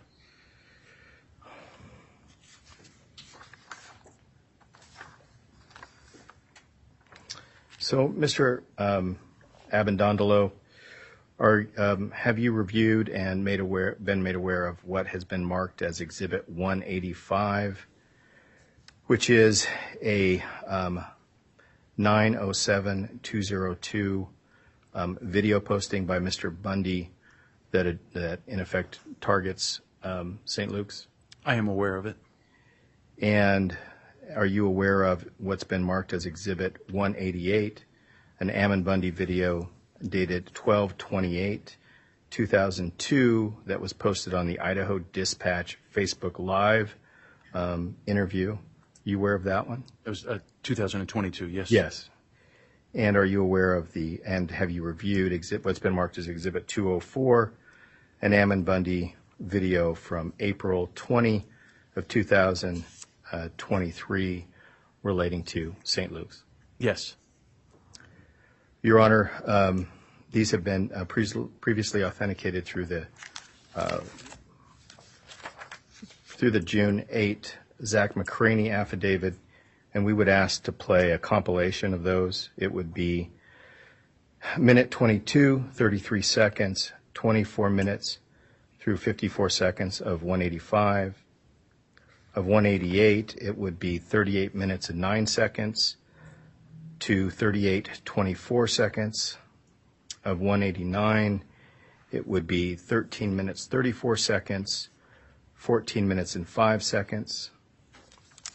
And Exhibit 204, it would be 13 minutes and 6 seconds and 14 minutes and 10 seconds. And then finally, Mr. Abendondolo, we would move for admission of that compilation, Your Honor, as Exhibit 85A. 185A. Yes. All right. Exhibit 185A, the compilation of those video clips are admitted and may be published. They've been authenticated through Exhibits 185, 188, 189, and 204 pursuant to Rule 902. And Mr. Abendondolo, are you aware of a video made by Diego Rodriguez on March 20th, 2022 from an interview targeting St. Luke's that we've marked as Exhibit 274? I am. And Mr. Abendondolo, are you aware of what we've marked as Exhibit 288, a Diego Rodriguez video of April 5th, 2022? Are you aware of that? Yes. And Mr. Abendondolo, are you aware of what we've marked as Exhibit 289, a Rodriguez video from 4/5/22? Are you aware of those? I am. And do all of those reference or target St. Luke's? They do. Your Honor, we would ask for a compilation of those three be admitted as an exhibit, and it would be 27 minutes, 15 seconds, 27 minutes, 30 seconds from 274. From 288, it would be 1831 through 1850, and from 289, it would be 4419 through 4444, and if admitted, Your Honor, we would ask that that be Exhibit 274A. 274A is admitted and may be published. It's been authenticated via Exhibits 274, 288, 289 under Rule 902. So we'll get to the videos in a moment, sir, but I'd like to ask you some questions, if I can, about security costs. You're in charge of security, and you have some involvement in the budget for security. Is that correct? Yes. Do you make recommendations and/or advise St. Luke's regarding security costs? I do. And let me ask you kind of about where your security costs were prior to this event and what, if anything, you're advising regarding a change, okay? Sure. Okay. Prior to the events that we're here for in the lawsuit, did you believe the security system personnel that was in place at the time was sufficient? Yes. And why did you believe it was sufficient at the time? We use a benchmarking standard to determine how many security people, what devices we need, what kind of electronics that are required to keep the hospital, its employees, and the patient safe. And was that in line with industry standards? It is.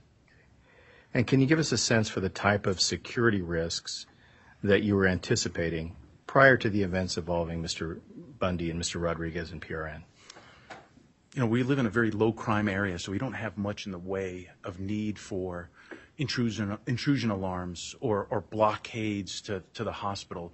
We're primarily dealing with combative aggressive patients from time to time, and the occasional threat that might come in with somebody who was unhappy with their service. During the time of the disruption in March of 2024, are you aware that Kate Fowler, the CFO, approved some one-time expenditures regarding security costs? Yes. And did you authorize and advise her to incur those costs? Yes. And after the events of March 15th, have you analyzed what the security needs for St. Luke's are going forward? I have. And has that changed since that period before 3/15? Dramatically. Can you explain to the jury how your assessment of the security of needs, what's changed in the security needs? These threats, the concerns that we have, will never go away. We can't plan for next week, or next month, or next year. We've got to change our approach to keeping the hospital and its patients and its employees safe. That means changing the way we view security and primarily access control to all of our hospitals, not just in Boise, but whatever facility has the St. Luke's name and symbol on it. Okay. And you said they're not going away. Can you explain what you mean by that in this context of increasing security?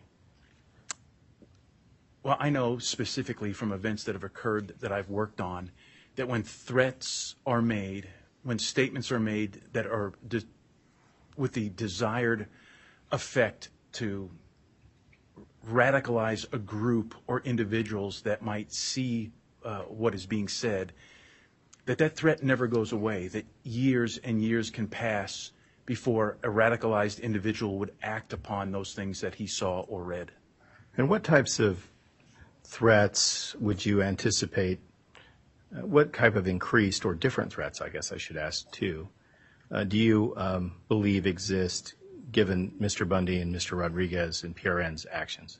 The rhetoric that was spewed is picked up by people that may not be stable, that might have similar feelings, but may not be all that stable mentally. It might take them years to develop a plan. They might think about it and lose interest and then come back to it. It's that rogue actor, that somebody that we know nothing about, that has read what was posted, has watched these videos, that falls into that false narrative about what's going on in our facilities, that later, maybe years later, acts upon it. Okay. And you've spoken about it being years later, but could that also be a threat that exists in the coming months, for example? Yes. And then you spoke about the example of an individual or a smaller group. Is there a risk that now exists for a larger group targeting St. Luke's? Absolutely. And also, we've talked about, I guess I phrased my questions in terms of a person entering St. Luke's. Are you also in charge for helping to monitor security risks of the type of disruption St. Luke's had in place on the phone system and other things like that? Yes.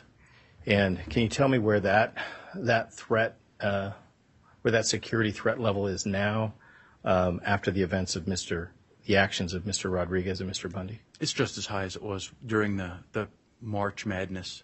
In fact, have there been instances in which the phone system has been attacked, in effect, since this lawsuit was filed Yes, by Mr. Rodriguez and Mr. Bundy? yes. So as you consider what's needed going forward, can you give the jury a sense of what you have advised, and, well, has your advice been accepted by St. Luke's? It has. So what have you suggested, and what has been accepted by St. Luke's is improvements going forward? Well, to start out with, we'll never have an open campus ever again.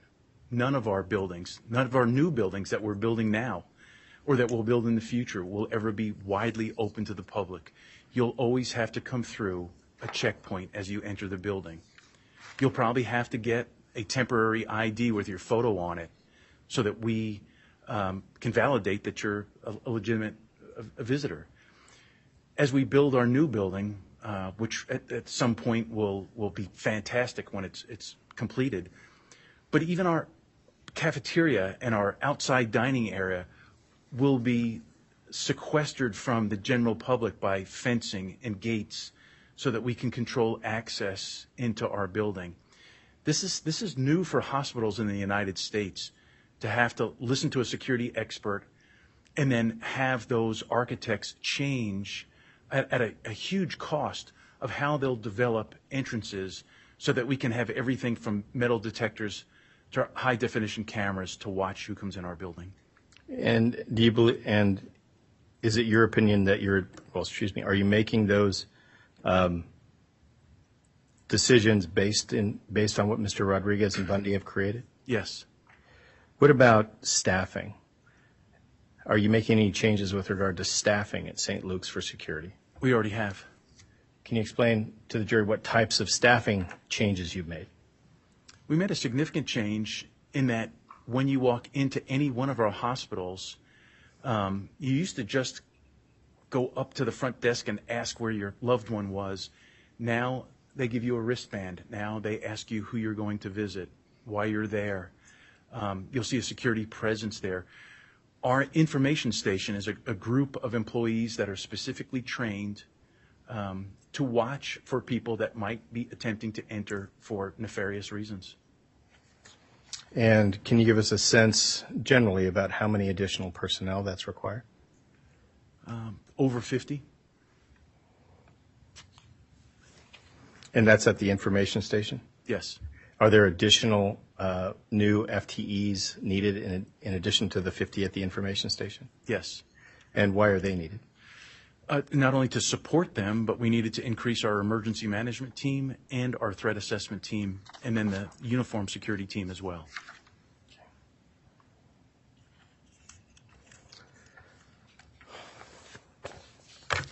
So, Mr. Avendondolo, I'd like to go back to those videos compilations we got admitted into evidence not too long ago, and ask you, Mr. Bullinger, could you play what has been identified as Exhibit 185A or AA7 for you?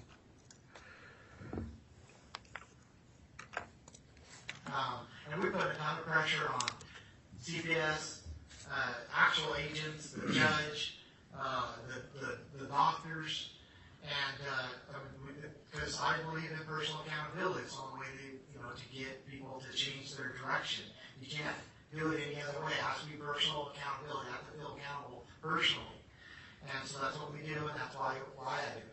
And so it works. I've done it many times. It works. I'll continue to do it.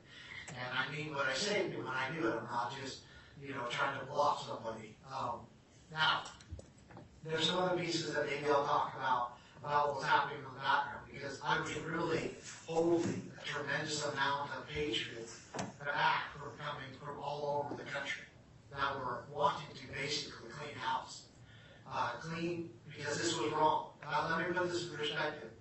One of the most insulting things that Native Americans would do, one tribe would do to another, is steal one of their babies and then take and try to raise them in another. It caused wars. It was extremely, it was like the ultimate, insult from one tribe to the other. And ultimately, that's what has happened here. People saw and recognized what was going on. They saw how the political ties, the connections between Governor Little, St. Luke's, myself, and Diego. They all saw this, but then just the pure, what do I say, wickedness of this, just that pure wickedness. And they were going to come. They were asking me and indicating through other, means of communication, and I was getting this feedback that they were planning on coming to Boise and doing whatever it took to get the situation worked out. And I kept saying, no, don't come yet. Let us try to go through this process. Give us a little bit of time to try to put political pressure on it. Don't come in and just, wipe out, something like madmen. Let's try to get this done right. Although I completely believe that they were justified in it. I really do. And Diego held press conference every day at a certain time, and hundreds of people would come.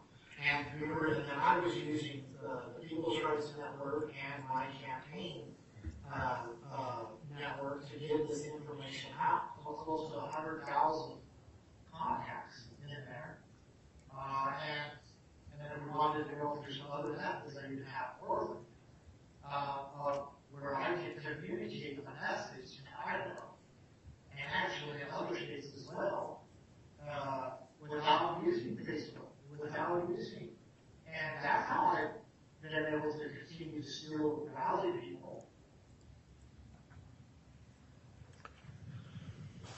These people are wicked.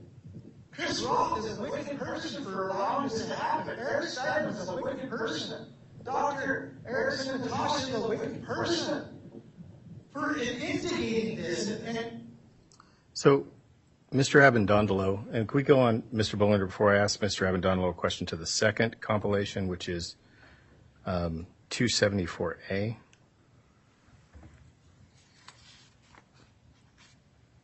So once all of the protesters showed up, and they surrounded the building in the sense that there were protesters on every corner and on the exits, and there's a couple of secret tunnels, with secret tunnels going out, having some secret exits. So when we got Baby Cyrus back so quickly is because there were a lot of patriots right here in Idaho who within moments responded. I mean, the day after Cyrus was kidnapped, there was over 400 people protesting at the hospital. There were thousands of emails, thousands of phone calls where we shut down their phone systems, basically shut down their ability to communicate at. We had thousands of people from across the country making phone calls, thousands sending in emails. There are people, we know for a fact now that they were waking up to thousands of emails in the inbox every day. We shut down the phone lines essentially every single day, first at the hospital and then at the Idaho Department of Health and Welfare. People had gone protesting in front of the homes of the kidnappers. So some questions about that compilation, if I could, Mr. Abendondolo. First, if we hearken back to the compilation involving Mr. Bundy, what do you take of his referencing to, I guess what I would characterize as his power or his ability to disrupt the hospital?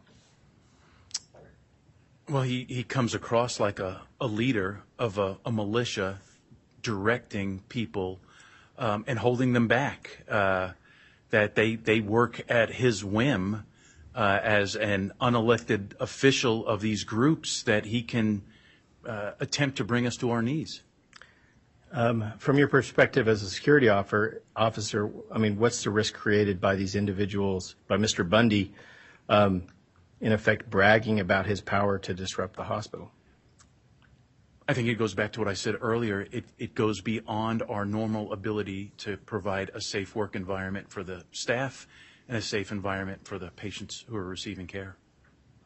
And with regard to Mr. Rodriguez, in addition to Mr. Bundy, he made reference, in fact, to, I guess, forcing the hospital to take action that it wouldn't otherwise, absent the pressure. Yes. The hospital didn't.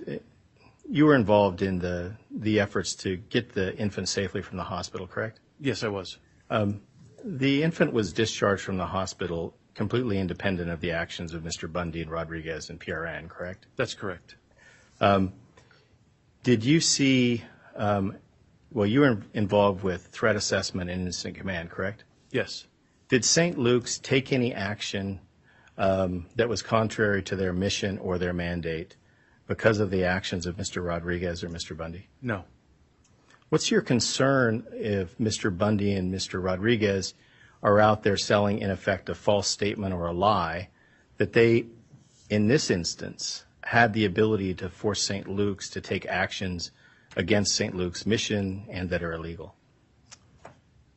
Well, it puts us on notice that this could happen again. It also lets us know that he really believes that his followers will listen to what he says. Do statements like those reflected in the compilation cause you to believe that Mr. Bundy and Mr. Rodriguez will continue on with their actions, including their actions against St. Luke's, unless there's something done to hold them accountable? Yes. So in the context of considering these threat risks, can you explain the significance of accountability from your perspective as a security officer to mitigating future risk for St. Luke's? As far as, I may not fully understand the question. Sure. If Mr. Bundy and Mr. Rodriguez are not held accountable for their attack on St. Luke's, does that increase the risk to St. Luke's going forward? Absolutely. And how is that the case? Because these are people that are making threats, like any other citizen that would make a threat, that would try to bring another group, organization to where they can't function. They're really getting away with this, which is not within the law. I mean, we have laws to protect people from this sort of retaliation and intimidation, and they have not been held accountable. Mr. Abendondolo, did your people perform well during this crisis in March? They did. Anything you would change about any actions you took or any actions that the threat assessment team took during that period?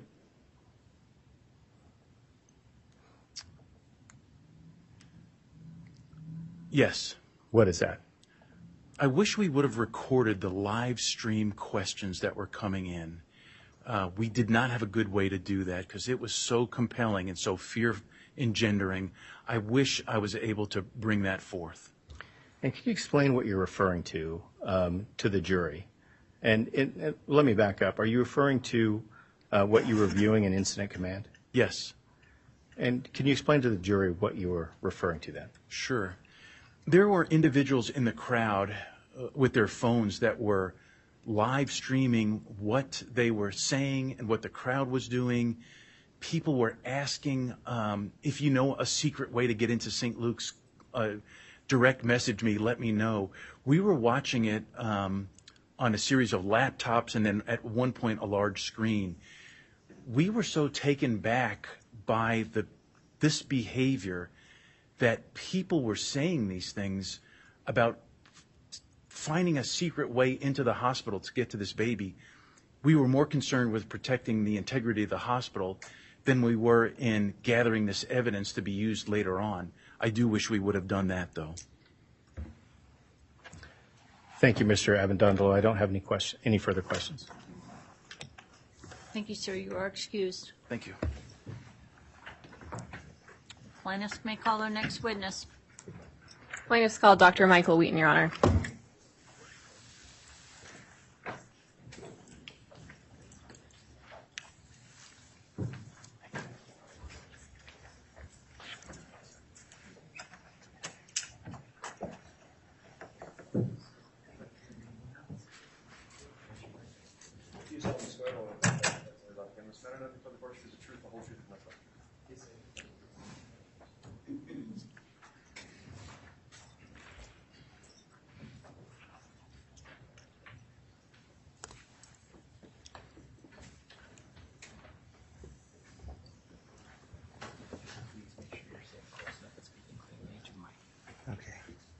And there's some exhibits over there. Good afternoon, sir. Good afternoon. Could Would you please state your full name and spell your last name for the record? My name is Dr. Michael Wheaton. My last name is Wheaton. I'm a physician. Ms. Grande, you may proceed. Thank you, Your Honor. We're getting those exhibits over to you and Dr. Wheaton. But while that's happening, Dr. Wheaton, I think you answered my first question, which is, what is your occupation or profession? I'm a general pediatrician. And Dr. Wheaton, where are you currently employed? I'm employed with St. Alphonsus. And how long have you worked at St. Al's? I've been there for about 9 years. And what's your current position at St. Al's? I'm a general pediatrician, as I had said. Perfect. Thank you. And Dr. Wheaton, in addition to your role as a general pediatrician at St. Al's, do you hold any leadership roles with the hospital? I do. I've taken on some leadership roles, specifically the department chairman for pediatrics for St. Alphonsus in Nampa, the hospital there. And what do those administrative duties entail in sort of a high-level detail? It's essentially supervising other pediatricians within our St. Alphonsus Nampa network, as well as the neonatal and NICU services. And even with those administrative duties, do you have time to continue your care for pediatric patients? Yes, actually, the chairmanship is just a volunteer thing. I'm full-time as a pediatrician. I see patients in clinic mostly, as well as doing some inpatient duties at the hospital. In one day of clinic, how many pediatric patients might you expect to see in one day? So I see anywhere from 25 to 35 pediatric patients a day. I have 2 other colleagues that see similar numbers, and that's 4 days a week. So in addition to those roles you've just described, do you have any other additional responsibilities or roles at St. Alphonsus? I do. I have, over the last year, taken on a primary care medical directorship in which I also supervise 2 family practice clinics within our medical group, providing kind of leadership and advisory roles. Dr. Wheaton, in your roles at St. Alphonsus, do you have any role relative to ensuring quality of care at that organization? Yes. So in that, and really both of those roles, I actually I review standards, metrics for all those physicians practicing to ensure that they're meeting quality metrics and care, such as like, are they monitoring the blood pressures? Are they rechecking them? Those type of things for the adult care, and as well as for pediatrics, like the stay, that type of stuff. So, Dr. Wheaton, could you walk us through, how you get to your current role at St. Alphonsus? So let's start with, where did you go to college? Yes.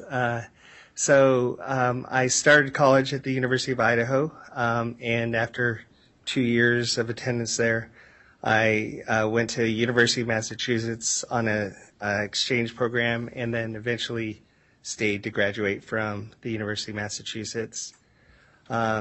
I attended the University of Washington for medical school, and after medical school, did my pediatric internship in a small community hospital in Texas, and then transferred to actually the 3rd largest children's hospital, Cincinnati Children's, and finished my pediatric training there.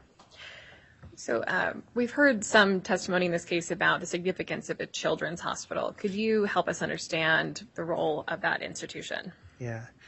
So to put it in perspective, the care of children are not just little adults. They're unique.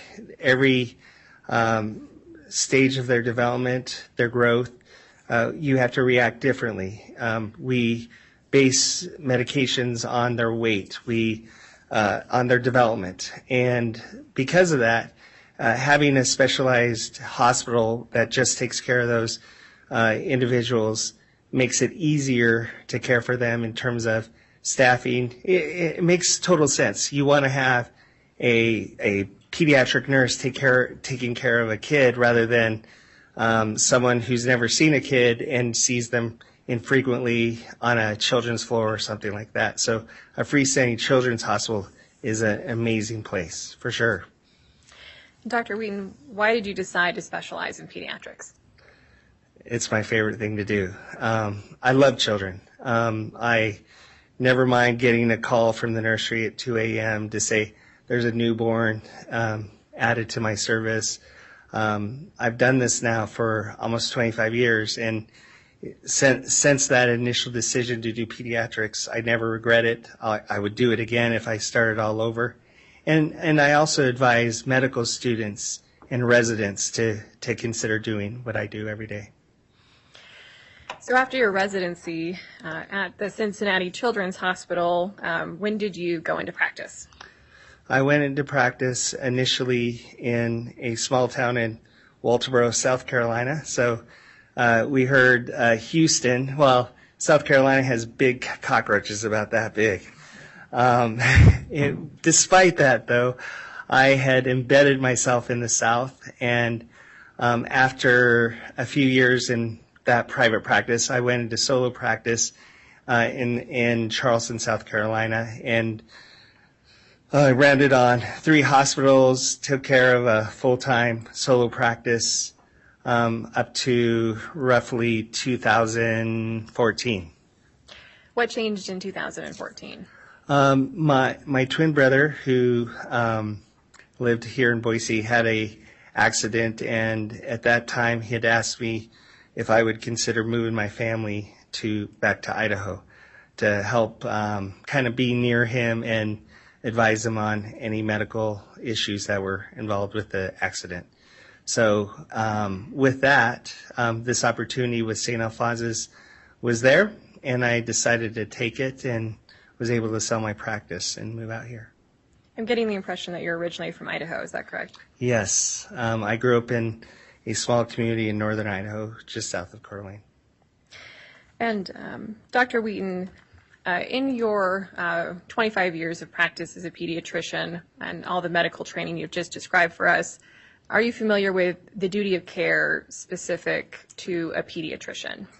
Yes, it's really what I do every day. It's taking care of the little tykes, taking care of everything about them, their well-being, but also respecting that they have certain inalienable rights, confidentiality, as well as helping teach the parents to take care of their kids, to advise them. And then there's some legal ramifications with kids, because as they become teenagers, they are sort of becoming those little adults. When they reach certain ages, they have their own sense of privacy and confidentiality that I have to respect over even the rights of the parents. It may be hard as a parent to hear a pediatrician say, well, I have to ask your teenager if I can tell you that. But that's what I signed on for. And I do have methods of convincing teenagers to give me that permission, as well as the parents to respect my desire to respect those rights. And Dr. Wheaton, could you articulate for the jury at this time what your role in this lawsuit is? My role is a medical expert. And what type of services were you requested to provide in that expert role that you're here to serve today? My role was to review the medical record that was available to us from St. Luke's, to look at the standards of care that was provided, as well as reviewing some records from the Functional Medicine Clinic of Idaho. And Dr. Wheaton, were you able to reach an independent opinion regarding the infant's medical condition and the medical care that was provided to him by St. Luke's? Yes, I did. And is that medical care we're discussing was in the March 2020 timeframe, is that correct? Correct.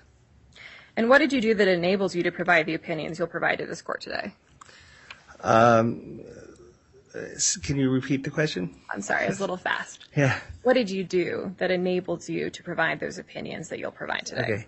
Okay. I reviewed thousands of pages of medical records available from St. Luke's, the functional medicine clinics, primary care notes, as well as some medical literature involved with the diagnoses that were made.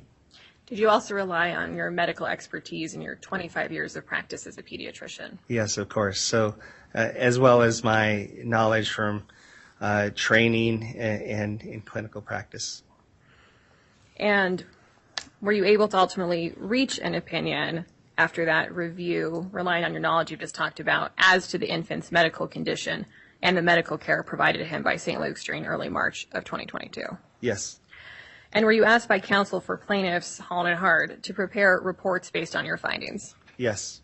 Did you prepare those reports? Yes. And when about did you prepare those reports? Around March 2023. And Dr. Wheaton, prior to your involvement in this case, were you familiar with nurse practitioner Tracy Youngman? No. And were you familiar prior to this case with Dr. Natasha Erickson? Yes, and I think more from a collegial standpoint, we may have had a mutual patient in the hospital, but only from a very high level interaction. Fair to say that in your daily work at St. Al's, you don't encounter either nurse practitioner Youngman or Dr. Erickson? No. Dr. Wheaton, in your role and work as a pediatrician, what resources or literature do you rely on to educate children and parents about the growth that you'd like to see in your pediatric patients? Yeah.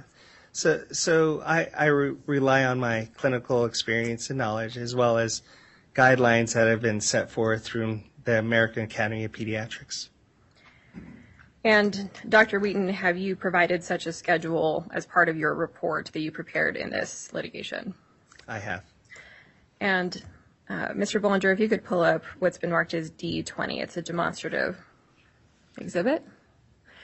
And Dr. Wheaton, that looks very dense and complicated. Yes. Yes, and this is more for pediatricians than it is for the lay person, of course. But it kind of outlines at the various age groups kind of what you should be looking at within those age groups, and making sure it's kind of like a metric. Have you done this, and this at this age? That type of stuff.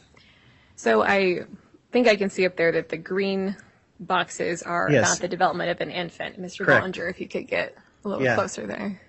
Yeah. So if you can see this on the screen, the infancy aspect of things. So normally, when I care for a child, I recommend that they be seen frequently during this year of life, specifically right after the newborn delivery, once or twice, and then subsequently at the 2 months, the 4 months, the 6 months, and the 9 month, as well as eventually their birthday, to assess both their weight, their height, development, just to see how they're doing. If we can identify problems early on, we can avoid hospitalization. We can avoid testing if we can react to them prior to things occurring.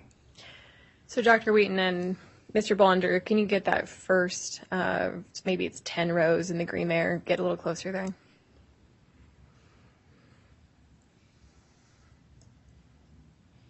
Perfect. Perfect. So, Dr. Wheaton, I think you just articulated for us that at every one of those appointments, at least it looks like this way to me, as a pediatrician, are you always looking at length, height, weight, head circumference, and weight for length at every follow-up appointment for an infant in that first year of life? Correct. So every wellness, we collect that data. And when you say wellness, could you tell us what you mean by that? Yeah. So again, those interval visits that I just spoke about at those different intervals, I consider them my well checks. So these are children that essentially are healthy. They're not sick, and they are coming in for guidance from the perspective of the parent in terms of what to expect in the next couple months in terms of their development and growth. And if they don't meet those developmental milestones, what to do about it. And that's kind of where that's what I do every day.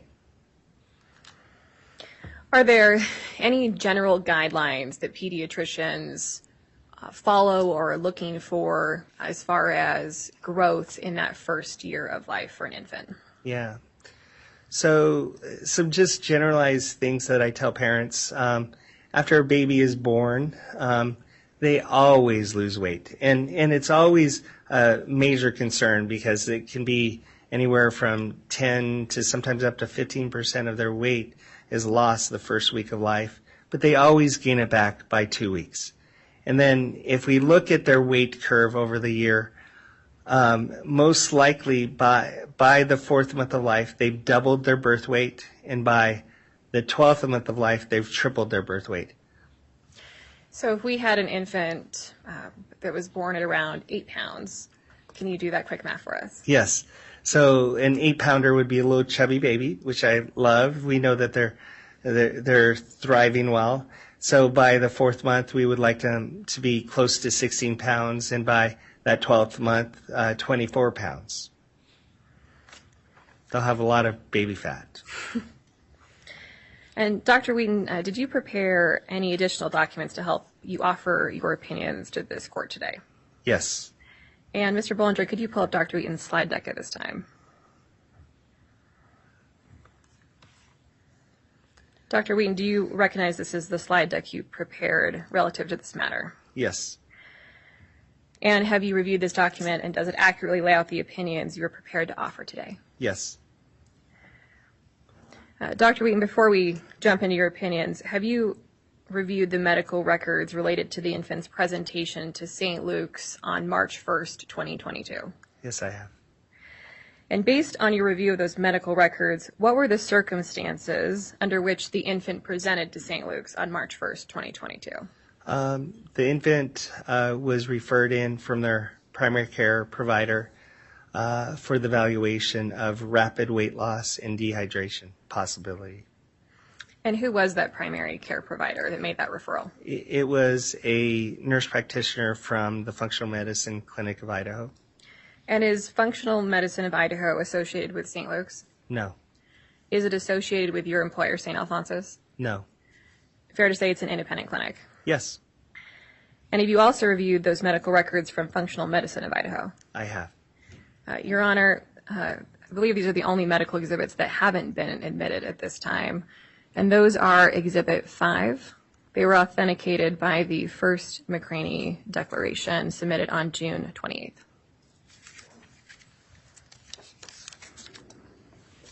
They're in Volume 2 of your binder.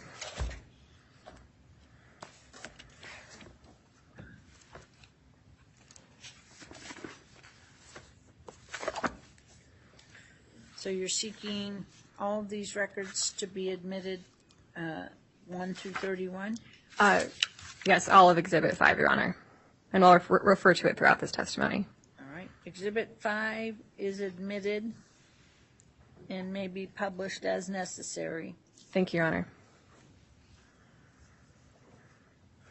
Dr. Wheaton, was the provider who the infant saw prior to being referred to St. Luke's a pediatrician like yourself and Dr. Erickson? No, they were not. And what kind of provider was that? Within the hospital setting, we term providers that are not medical doctors as advanced practice providers, such as nurse practitioners and physician assistants. So this particular provider was a nurse practitioner. And when do the medical records from Functional Medicine of Idaho indicate the infant was first seen there? Actually, the infant was seen for the first time within their clinic as a new patient on February 28th, which was the day prior to his admission. Was he seen another time at Functional Medicine of Idaho prior to admission? Not that I was aware of. Okay. Why did Functional Medicine of Idaho make the referral to St. Luke's? Really, from my understanding, is the infant's the parents reported that the infant had lost approximately 3 pounds over a 2 to 3 month period and had been actively vomiting, so they were concerned about dehydration. At that time, is it your medical opinion that that referral was appropriate? Absolutely. And can you articulate to us why? Well, common sense is really what it comes to mind, that if you have an infant who has lost a few pounds, is actively vomiting, you worry about that kid being dehydrated. And when I say dehydrated, are they able to take enough fluids to maintain their kidney function, things like that. From your review of the medical records, was Functional Medicine of Idaho capable of addressing the severity of the concerns that they were presented with when the infant presented at their clinic? They were not capable of taking care of the problem, so that is why they made the referral into a hospital. Okay. Mr. Bollinger, if we could go to Dr. Wheaton's first opinion.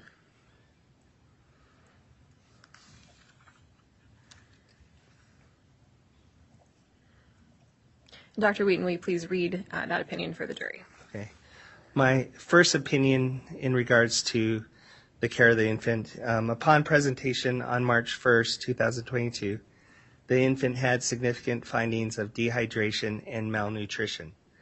The documentations and evaluations performed by Dr. Erickson and the emergency room physician were within the standards of care in assessing an infant with weight loss and dehydration.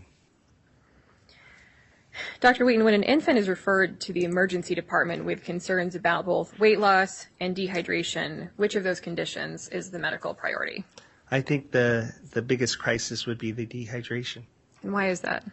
Well, that would be the main reason where you would have to escalate care. Other than, when you're thirsty, you give them fluids by mouth, but if you can't take things by mouth, you do IVs. You can't do IVs, you sometimes have to even escalate to something called an interosseous IV. So these are all things that could potentially happen with dehydration. Could you explain that specialized type of IV you just mentioned? Yes. I'm not going to try to pronounce it. Yes. And interosseous IV is really used in a more critical care situation, and specifically in the ER, where an infant may be lethargic. We have difficulties getting any IV access, but we know that we have to do fluid management. We have to give them saline to help their kidneys flow, but there's no way to do it.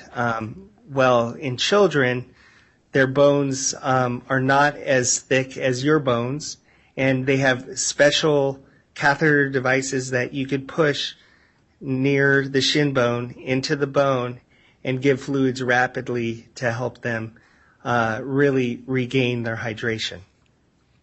Was that level of intervention required at the ED at this time with this infant's dehydration? Fortunately not.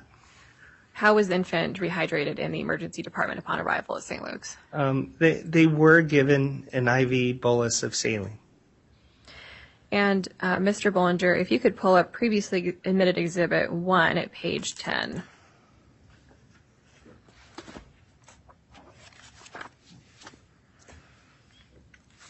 Okay. Dr. Wheaton, are you familiar with this medical record? I am. Is it one of the records you reviewed to prepare to testify here today? Yes. And a little hard to read from here, Yeah. but could you just generally tell us what this medical record reflects?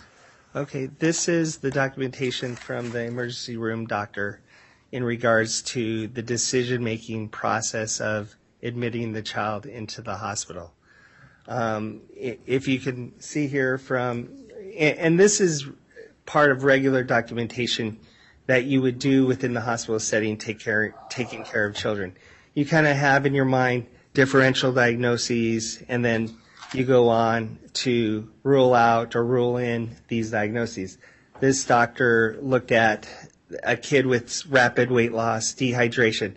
Is this due to cancer? Is this due to something terrible going on that they would have to react to even more quickly? Or was it something else? Well, according to his record, he considered the metabolic problems, dehydration, malignancies as part of that differential.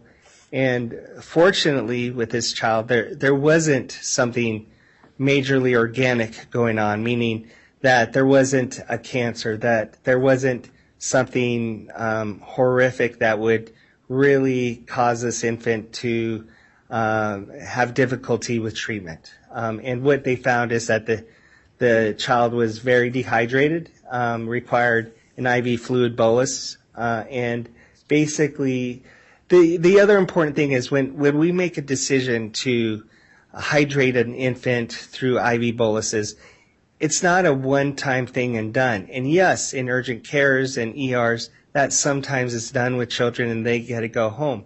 But that's the understanding that those children can continue their hydration process orally. This is an infant who'd been throwing up, dehydrated, and we really didn't know whether this kid could provide itself hydration completely by mouth without further observation in the hospital. Were tests ordered in the emergency department at this time? Yes, there were. There were tests that assess the infant's immune function, metabolic status, as well as infection. Are those tests within what you would expect for the standard of care for an infant that presented at the emergency department in this way? Absolutely. And did the ER ultimately determine that after some rehydration that they were able to provide the infant should be admitted to St. Luke's Boise's Hospital? Yes. And how did the emergency department come to that determination? Again, through their clinical assessment, laboratory data, and how the infant responded to the intervention. It was felt that the kid had to come into the hospital for further care. When the decision was being considered to admit, did the emergency department consult with anyone else at St. Luke's? According to the record, at that time they consulted the pediatric hospitalist, and this is very routine in terms of emergency care. If, for example, I'm working in the ER and I decide that infant needs to be admitted to the hospital, I would call, and in any children's hospital, there's usually a hospitalist, a specialist that just takes care of the hospital. Those are the ones that you would call to bring this kid in and be taken care of by that doctor. And they did that appropriately with the hospitalist system. Mr. Bollinger, if you could expand the two paragraphs under medical decision-making. Dr. Wheaton, I see a term there that I am not, and I'm guessing our jury is not familiar with, which is it says the patient was admitted in guarded condition. Does that have significance to you? I think it does.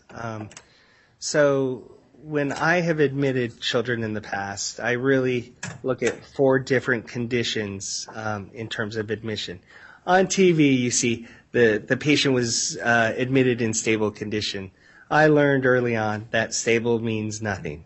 So we look at is the patient in good condition, in fair condition, in guarded condition, and in critical condition. And we all know critical means intensive care unit, critical care. Guarded, I typically look at that as that if a child doesn't respond to our interventions, that they could deteriorate and go into a critical condition category. So in this case, this is how this child was admitted, that it was the hopes that with our interventions the kid would do well, but in a guarded condition, meaning that if they didn't respond, they would need more intensive care.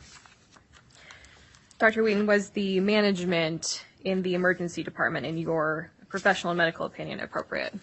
Yes, it was. Mr. Bollinger, if we could go on to Dr. Wheaton's second opinion.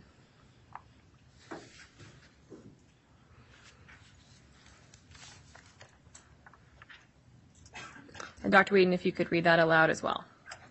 The infant was properly admitted for further care with which appropriately consisted of IV hydration, oral feeds, and nasal gastric feeds. Why have you concluded that the infant's admission went appropriately? This is very typical when, again, I had spoken, when we are worried about a child who may not be able to take in complete oral hydration, we do have to provide them with hydration through IVs. Once they are able to take oral hydration. That's the preferred method. So I would love to get an IV out of a kid as soon as possible. If I can do that within 24 hours, I do that. And I think that's what the ultimate goal of this was. We used nasogastric feedings when we worry about a child not able to meet those hydration needs or nutritional needs orally. Is there a suck swallow problem? So we want to bypass the problem areas, and that problem would be the inability to fully take things in. So if we can just bypass that and get it to the intestines, then there wouldn't be a problem. And that's kind of the idea when we make an assumption that this kid has the physical ability to gain weight. And I think we've heard prior testimony about an NG tube. Is that how those feeds you just described to us are accomplished? Yes. And were there concerns that were documented in the medical records about the infant's ability to tolerate oral feeds? Absolutely.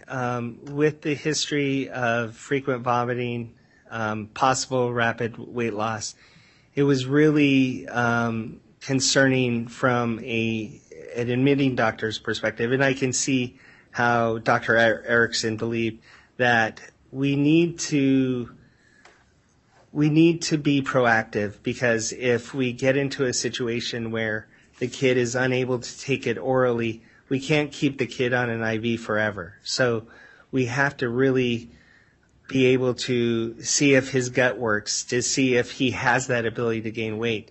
And that's where we may even preemptively, like this, put a nasogastric tube and then test the child to see if they can take oral feeds by themselves.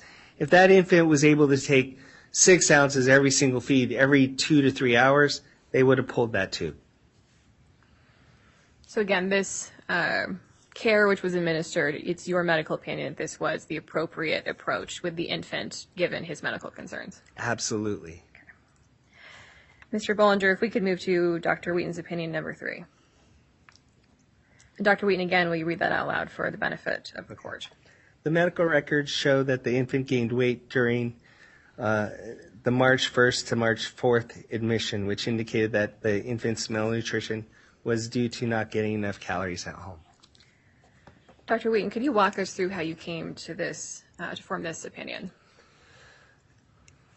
You kind of have to step back, because if you look at weight gain, all of us, how do we gain weight? We take in too much in terms of taking things out. So I gain weight because I eat too much. I'm not as active, so I don't burn those calories. The same thing goes with an infant. So if an infant is, number one, unable to take enough nutrition, so they're not giving enough, they won't grow. They'll actually start losing weight, because normally all infants throughout their lifespan, up to teenage years, will continue to grow and continue to gain weight normally. So in my opinion, if we look at how the infant responded to just giving the child normal caloric intake and he gained weight well, it really tells me that he wasn't getting enough calories at home. I'm not making any judgments, but that is my opinion, that the whole nature of his weight loss was his inability to get enough calories. And this conclusion, this prognosis, if that's the right word, that he simply wasn't getting enough calories at home, is that a positive prognosis on some level? You know, it's actually a great prognosis, because it means that if you continued that trend of giving them the right amount of calories, the kid's going to recover fine.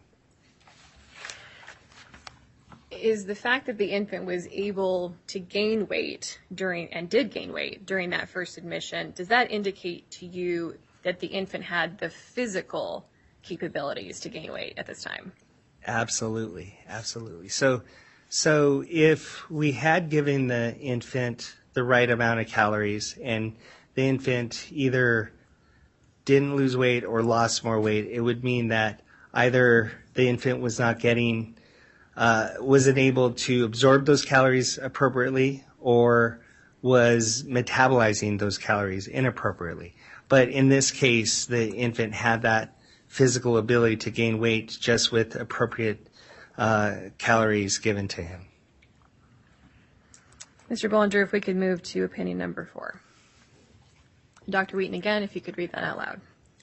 The medical records of March 1st to March 4th admissions support the findings of dehydration and malnutrition by Dr. Erickson. Dr. Wheaton, could you walk us through how you've arrived at this opinion? Yes. So upon admission and the continued management of this infant, it was quite obvious that he presented with dehydration. Now, the term malnutrition, it was really related to the patient's body habitus, the patient's basic physical exam, and those were all consistent with those diagnoses that she made. Mr. Bollinger, if we could move to opinion number 4. Or 5, my apologies. And Dr. Wheaton, again, if you could read that out loud. The evaluations performed by St. Luke's between March 1st and March 4th were necessary and appropriate to begin to determine the reason for the infant's malnutrition and failure to thrive. So, Dr. Wheaton, I'll start with, we've heard this term failure to thrive from a few witnesses in this case, but could you, again, articulate for the jury what is failure to thrive? Yeah. And especially to a pediatrician. Yeah, to a pediatrician, and this is, I use this diagnosis even in my medical records, and what I tell parents all the time, it is not a judgment on what you're doing with your child. It is strictly a medical diagnosis based on percentiles. So in this case, the infant was below the first percentile for both height and weight, and those criteria alone, qualified him with that diagnosis. So that is not without question that he had that diagnosis. And you write here that the evaluations performed by St. Luke's during that initial admission were necessary and appropriate. Could you help us understand how you've arrived at that conclusion? Absolutely. So it's kind of going back to what the ER physician had done to look at what are those things that could have caused this child to be malnourished or failure to thrive that were unexplainable, such as cancer, such as those type of things. And they were appropriately ruled out. And essentially, given the challenge of giving this infant the right amount of calories, he gained well, that it does come to the conclusion that the infant was malnourished and failure to thrive. And these laboratory and studies that were done really confirmed that this infant was not getting enough calories. Were the evaluations performed by St. Luke's and any testing particularly appropriate, given that St. Luke's was functioning starting from scratch for this infant? Absolutely. I mean, I think the important thing that I understood from the record is that the parents were asked, hey, where else have you gone? Do we have any other data points? Because really, kind of along those lines of my guidance of 2 months, 4 months, 6 months, and 9-month visits, where else have you taken your child? Because you should have been taking your kid in to monitor growth and development and things like that. And from the record, the parents had made some vague statements of other providers that they really were not, the providers and the hospital were unable to get any of that or corroborate any of that evidence to show that the infant had been taken to another provider. In that situation, is St. Luke's required under the standards of care to perform their own evaluations and testing? Absolutely. And I think that's the most important thing, is that we're dealing with a situation where there were a lot of unknowns in terms of the care of this infant. And because of that, and if you looked at just the reasons for this infant coming in, even with history, they did the appropriate care. They didn't do any necessarily extra testing because the kid didn't have care. They did the appropriate testing. Dr. Wheaton, in your review of the medical records, are you familiar with the fact that the parents indicated they wanted to leave the hospital before the March 4th date that you see there? Yes, there was a notation within the medical record that I believe it was either on the first night or second night, they were requesting to leave the hospital with the infant, that they were pretty much done with the hospital and they wanted to go home. And the notation was that Dr. Erickson called in to the parents and talked to them about continuing care and how important and necessary the care was to ensure that the infant would do well at home. Do you think that was the appropriate call by Dr. Erickson? Absolutely. And I've done those emergency calls where a parent wants to go home and the infant isn't ready. Would you, in your professional opinion, if the infant had left on March 3rd, had been discharged from St. Luke's, would that correctly have been against medical advice? Well, unfortunately, in that situation, if the parents were so demanding that they wanted to leave against medical advice, that unfortunately would be a situation where you would have to call in Child Protective Services to help advocate for the child, because if the child isn't ready to go home, it would be just like a cancer treatment, let's say, that an individual was getting and they were in the middle of chemotherapy and the parent wants to go home now. They can't, because if they did, there would be a demise of that child. Or the same situation if there was concern that the kid would deteriorate at home, that's where we would ask sometimes emergency custody, sometimes different necessities to get the child to stay. Most of the time, if we have that conversation with the parent, and sometimes we have to bring up that possibility of calling CPS, most parents sometimes have a wake-up call and say, oh, I didn't realize that, it was that necessary for my child to stay, so they decide to stay. So in my career, I've never had a parent get to that point where I am calling CPS to take emergency protective care. And again, in this instance, that call to CPS that may or may not have been contemplated by Dr. Erickson, it didn't occur, right? Did not occur at that time. And it never occurred as far as Dr. Erickson is concerned, correct? Correct.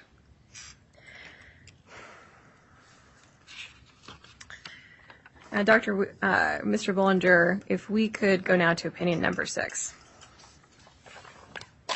And Dr. Wheaton, if you could read that opinion for us out loud.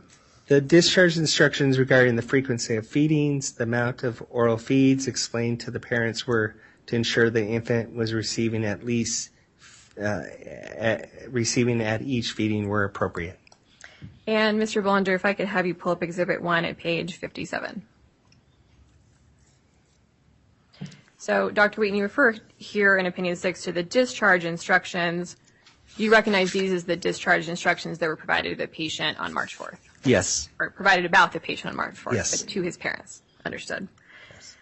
And if we could, perfect, Mr. Bollinger, thank you. You anticipated my need.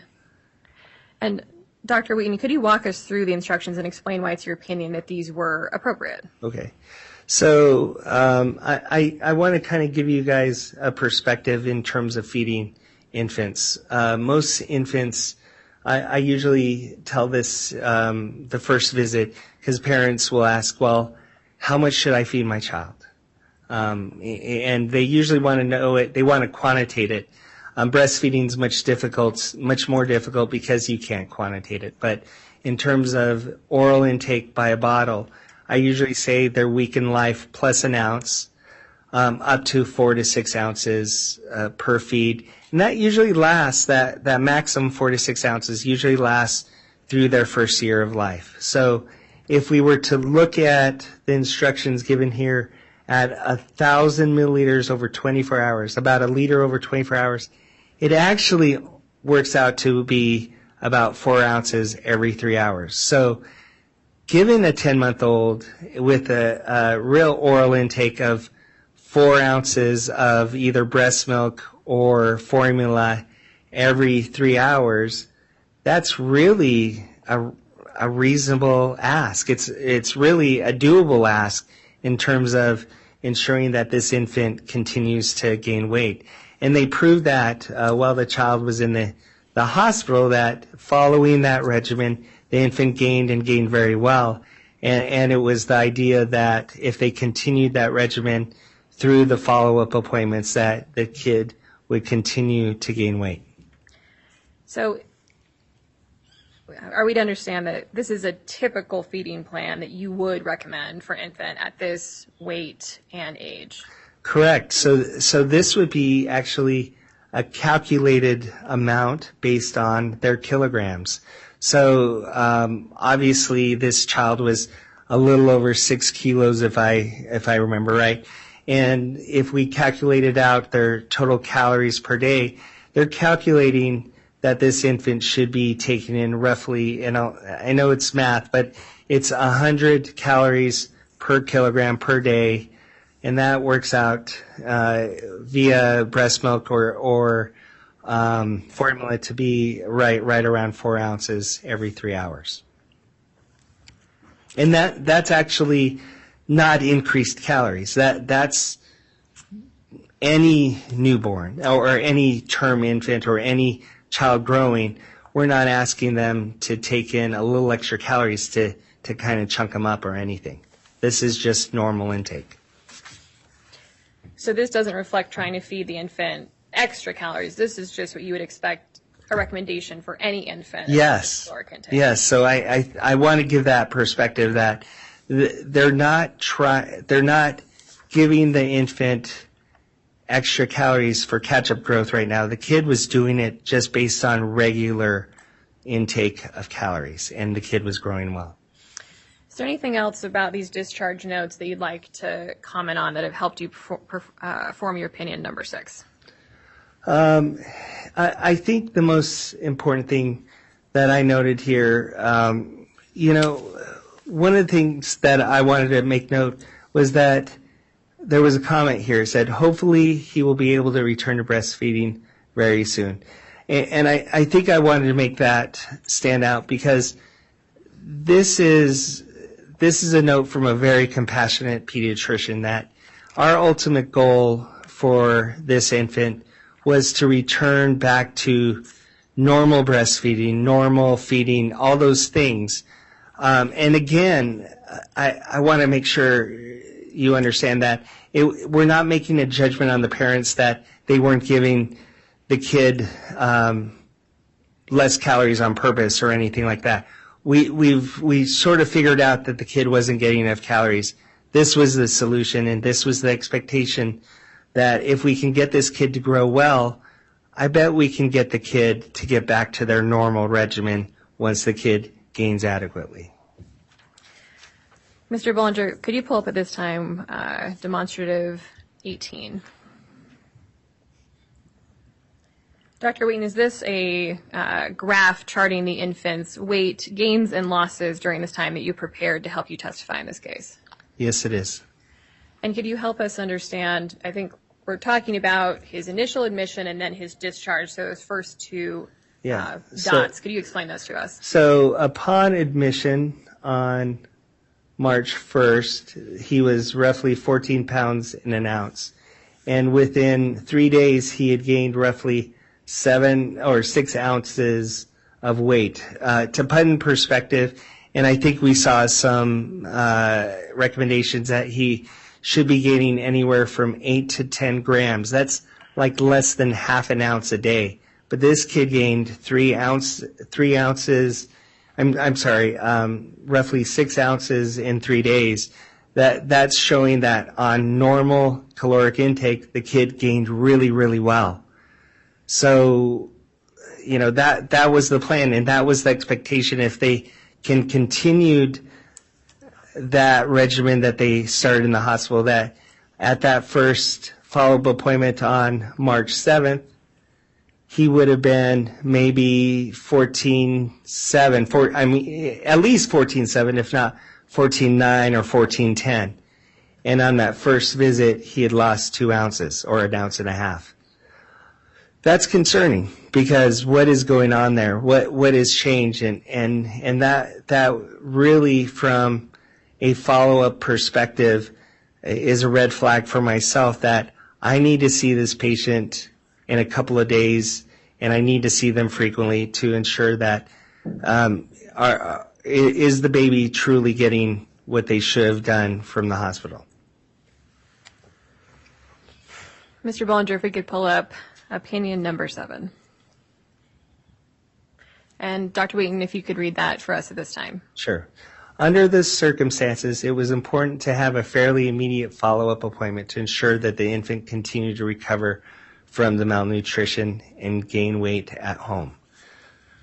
And Dr. Wheaton, I think you began to testify a little bit about that significance, perhaps anticipating your next opinion, but could you explain to us why fairly immediate follow-up was so important in this case? Of course. So just to kind of give you a perspective of that, is that if we can continue to prove that the kid can gain weight at home, eventually, we look at the need for that nasogastric tube. Once the kid is gaining weight and we know he's doing it consistently, we remove those interventions and eventually get them on their regular home regimen, so we can continue to follow their weight gain and follow and make sure that they thrive at home.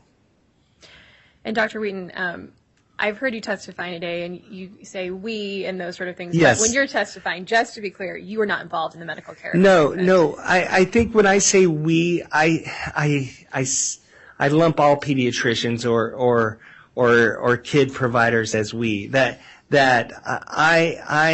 this is my goal. My goal is to make it easy at home for patients and for parents. So when I say we, I am referring to maybe pediatricians as a whole, as in terms of care. Thank you.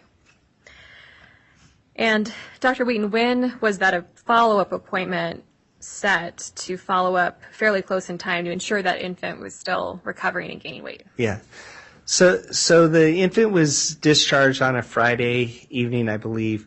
And normally, let's say this was a discharge on a Monday, I would have seen that child on a Wednesday. So I would have seen them in 2 days. But given that it was the weekend, it was reasonable that the first follow-up visit would be that following Monday, which was the 7th of March. And Dr. Wheaton, did the infant attend that follow-up appointment at Functional Medicine of Idaho, at his primary care provider? Yes. And what do the medical records indicate happened at that appointment as far as the infant's progress, as far as weight gain goes? So as we saw from that previous graph, the infant... If we could pull that back up, Yeah. Mr. Bollinger.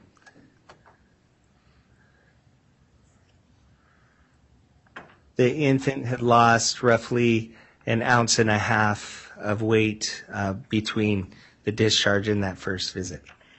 And Dr. Wheaton, for those of us who aren't, pediatricians, when I hear 1.5 ounces, that seems kind of small, but can you explain what the significance of that amount of weight is in an infant this small? I think, actually, I do have something that has like the growth curves with percentiles. Yes, Mr. Bollinger, could we pull up Plaintiff's Trial Exhibit 2 at page 47?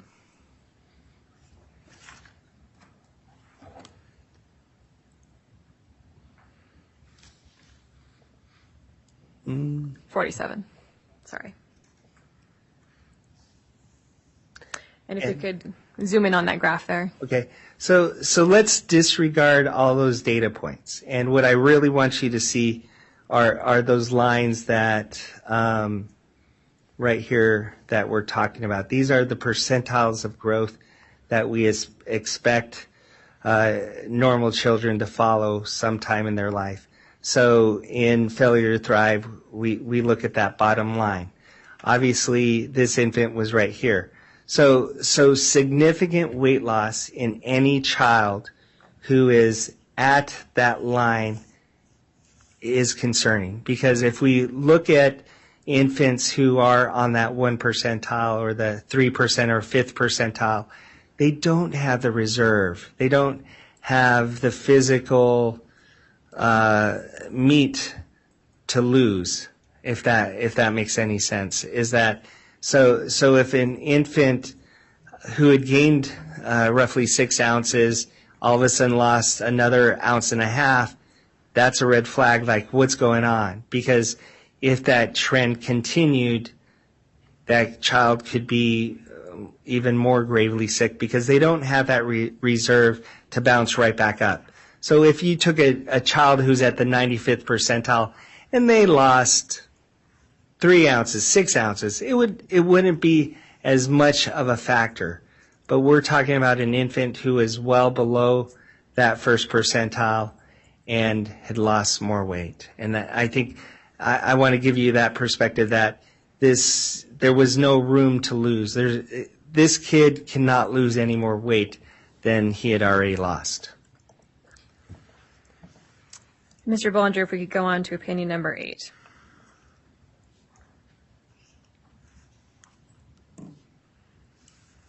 So, Dr. Wheaton, I think the jury understands at this point that the next time the infant is seen by St. Luke's following his discharge on March 4th is in the early morning of March 12th. Is that also your understanding? Yes. And so could you read this opinion that you've prepared, please, for us now? The March 12th, 2023 hospitalization and follow-up testing were appropriate because medical records show providers found the infant had significant weight loss since both his primary care visit on March 7th and his discharge weight on March 4th. Mr. Bollinger, if we could pull back up the weight graph, D18.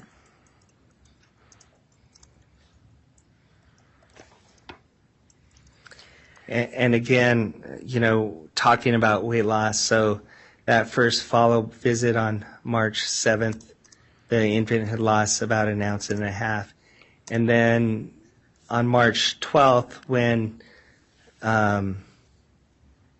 intervention was taken to get the infant to be seen, we had already seen that the infant had continued that downward curve of losing more weight to a setting where it was really below the weight of that initial admission. So if you remember, with the initial admission, the infant was severely dehydrated and malnourished. Well, now we can step back and look at this second admission, realizing that this infant was probably in a worse situation relative to that first admission.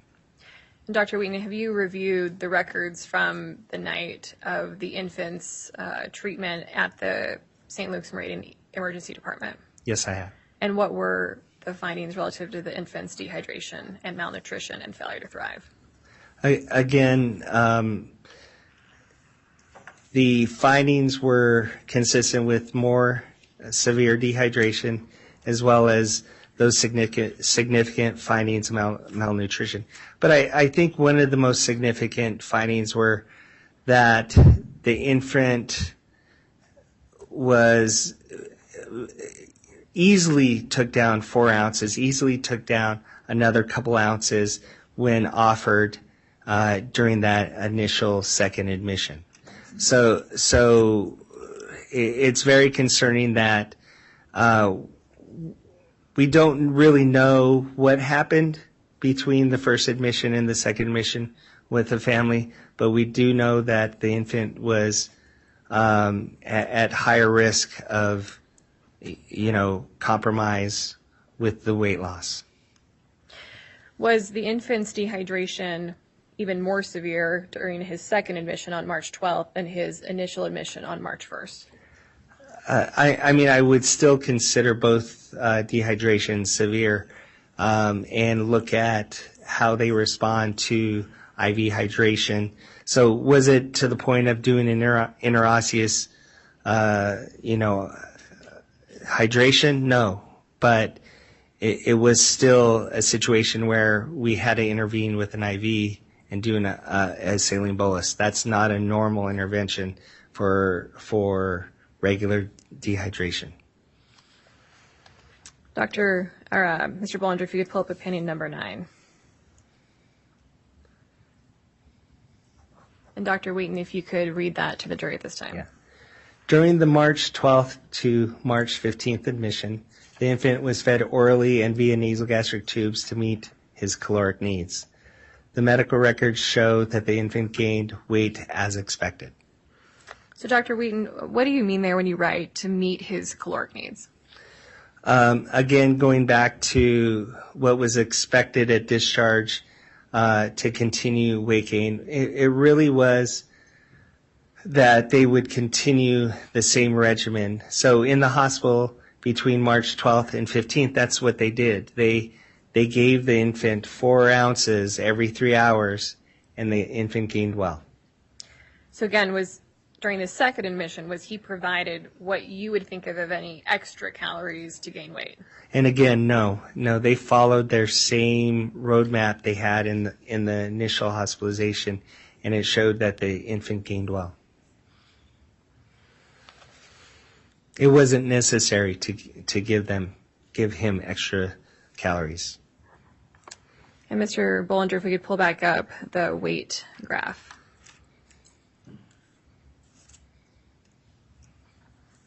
And as you can see from that second admission, just doing the same regimen that they had in the first. And really, I want to put in perspective that, if we look at, it's kind of hard, if we look at this degree of weight gain and then this sharper degree of weight gain, this probably showed that, maybe he could have been here and it would have been the same graph, but he responded so well to this to show that during this week of dehydration, he really was falling rapidly to that point on the 12th, that he caught up quickly just by normal caloric needs. So, Dr. Wheaton, is it fair to say that sort of the game plan, the feeding plan that Dr. Erickson had developed during that first admission, that a similar game plan was used during the second admission, and again, it worked? Absolutely. If we could pull up now opinion number 10, Mr. Bollinger.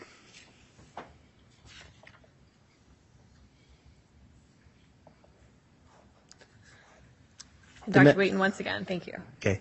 The medical records show the primary diagnosis of malnutrition and failure to thrive were accurate. The infant met the diagnosis of failure to thrive with percentiles of weight less than the 1 percentile and weight to length curves of less than 1 percentile as well. So breaking this down a little, Dr. Wheaton, can you help me understand, to be determined to be medically failure to thrive in this pediatric setting, does an infant have to be at a weight of less than that 1st percentile? Actually, the true diagnosis is less than the 5th percentile. And what does it mean to be in the 5th percentile? That's a great question. So if we were to take 100 children in the exact same time frame, and a child was at, let's say, the 5th percentile, 95 children would be heavier than that child, and vice versa. Let's just do length or height. Let's say your child is at the 99th percentile in height. Only one other person, if you had 100 children, only one would be taller than your child. So that's the perspective to be given in terms of these percentiles that we talk about in growth. And is that on average, or how is that calculated? It is based on those growth curves that we had shown earlier. Mr. Bollinger, if we could go back to Exhibit 2 at page 47.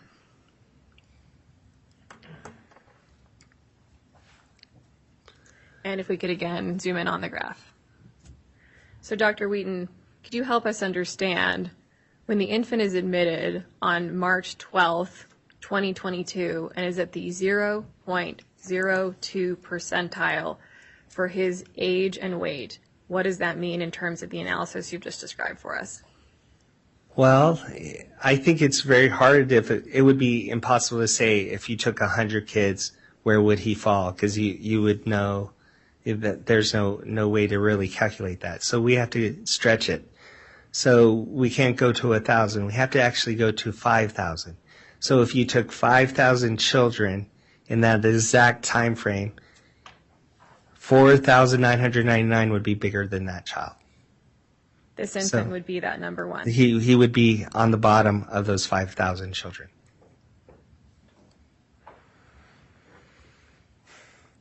Dr. Wheaton, have you ever encountered an infant who was this low on that growth chart? Unfortunately, I have twice. And could you help contextualize us in the 25 years of your pediatric practice where you see 25 to 30 kids a day? How many children would you estimate you've seen in the course of your career? I did that calculation. Well over 120,000 children probably I have seen in my career so far. So of those, just 2 have been at a similar percentage as we see here on 3/12/2022. Correct. And what happened in those 2 cases? If I remember right, one of the cases unfortunately had one of those malignancies and eventually died. The other child was a very similar situation where the infant had poor caloric intake, but through the admission, teaching of the parents, and subsequent follow-up appointments, actually the kid regained their weight and actually thrived and was eventually on the growth curves where they should be by the time the infant was close to 2 years old.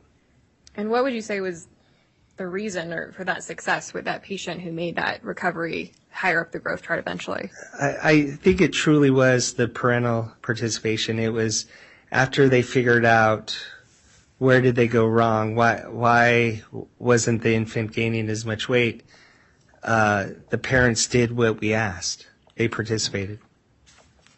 And did those parents, to your mind, understand how serious the situation was? Yes. And Dr. Wheaton, I want to be clear. I asked you earlier, about failure to thrive. Is failure to thrive just about percentages of weight, or is that diagnosis more significant? I think again, kind of going back to that 5th percentile, for me, whenever I have an infant at that 5th percentile or the 4th percentile, I always emphasize throughout the growth curve, when I see these infants during their growth phases, if they were to get sick, I want to see them right away. I don't want you to wait a few days at home trying to nurse the child. I want you to come in within 24 hours because they don't have the reserve to lose 3 ounces, 2 ounces. We really want to optimize their care and their recovery if they do get sick. So the answer to that is the diagnosis may be based on percentiles, but it's more significant to a pediatrician because we are identifying an infant or a child who doesn't have the reserve to sometimes deal with normal everyday illnesses. Is it fair to say that any child who's below that 5th percentile on the growth chart, that's a kid you're worried about? Absolutely. And I do want to reemphasize when I say they're at risk to, at getting worse with normal illnesses, is not that their immune function is down. It's just they don't have the physical reserve to deal with sometimes those smaller illnesses. So something that, a common cold, for instance, or other childhood illness would affect perhaps an infant whose failure to thrive much more severely than an infant who is higher on that growth curve. Is that fair? Correct. Mr. Bollinger, if you could pull up now Exhibit 3, which was previously admitted earlier today during Ms. Youngman's testimony. If you could get a little closer to those 2 photos. Dr. Wheaton, what significance do these photos have to your conclusion that the diagnosis of failure to thrive was accurate conclusion by the physicians at St. Luke's? I think this is showing actually more malnutrition overall. As you can see with this infant, really not much fat. If you were, again, to put in perspective of that weight gain during the normal year of life, we say by 4 months double the weight, by 12 months triple the weight. By the 10th month of life, they have lots of fat. They're little chubby bunnies. This kid wasn't a chubby bunny. If you look at this kid, you see the spines, you see the ribs. This was a very thin infant that I would be very worrisome if they were in my clinic. And why do you say this indicates to you that the diagnosis of malnutrition was correct in this case? Just due to the fact that there's really little extra fat. I mean, the kid is just barely meeting their needs looking at these pictures. In your medical opinion, was it appropriate for the infant to be admitted to St. Luke's on March 12th after that missed follow-up appointment? Absolutely. Dr. Wheaton, if we could move now to your opinion number 11.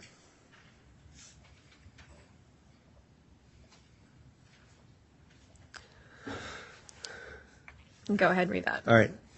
Pretty basic. The condition of the infant on March 15th was improved at discharge. So, of course, we can even say it was improved relative to the first admission as well.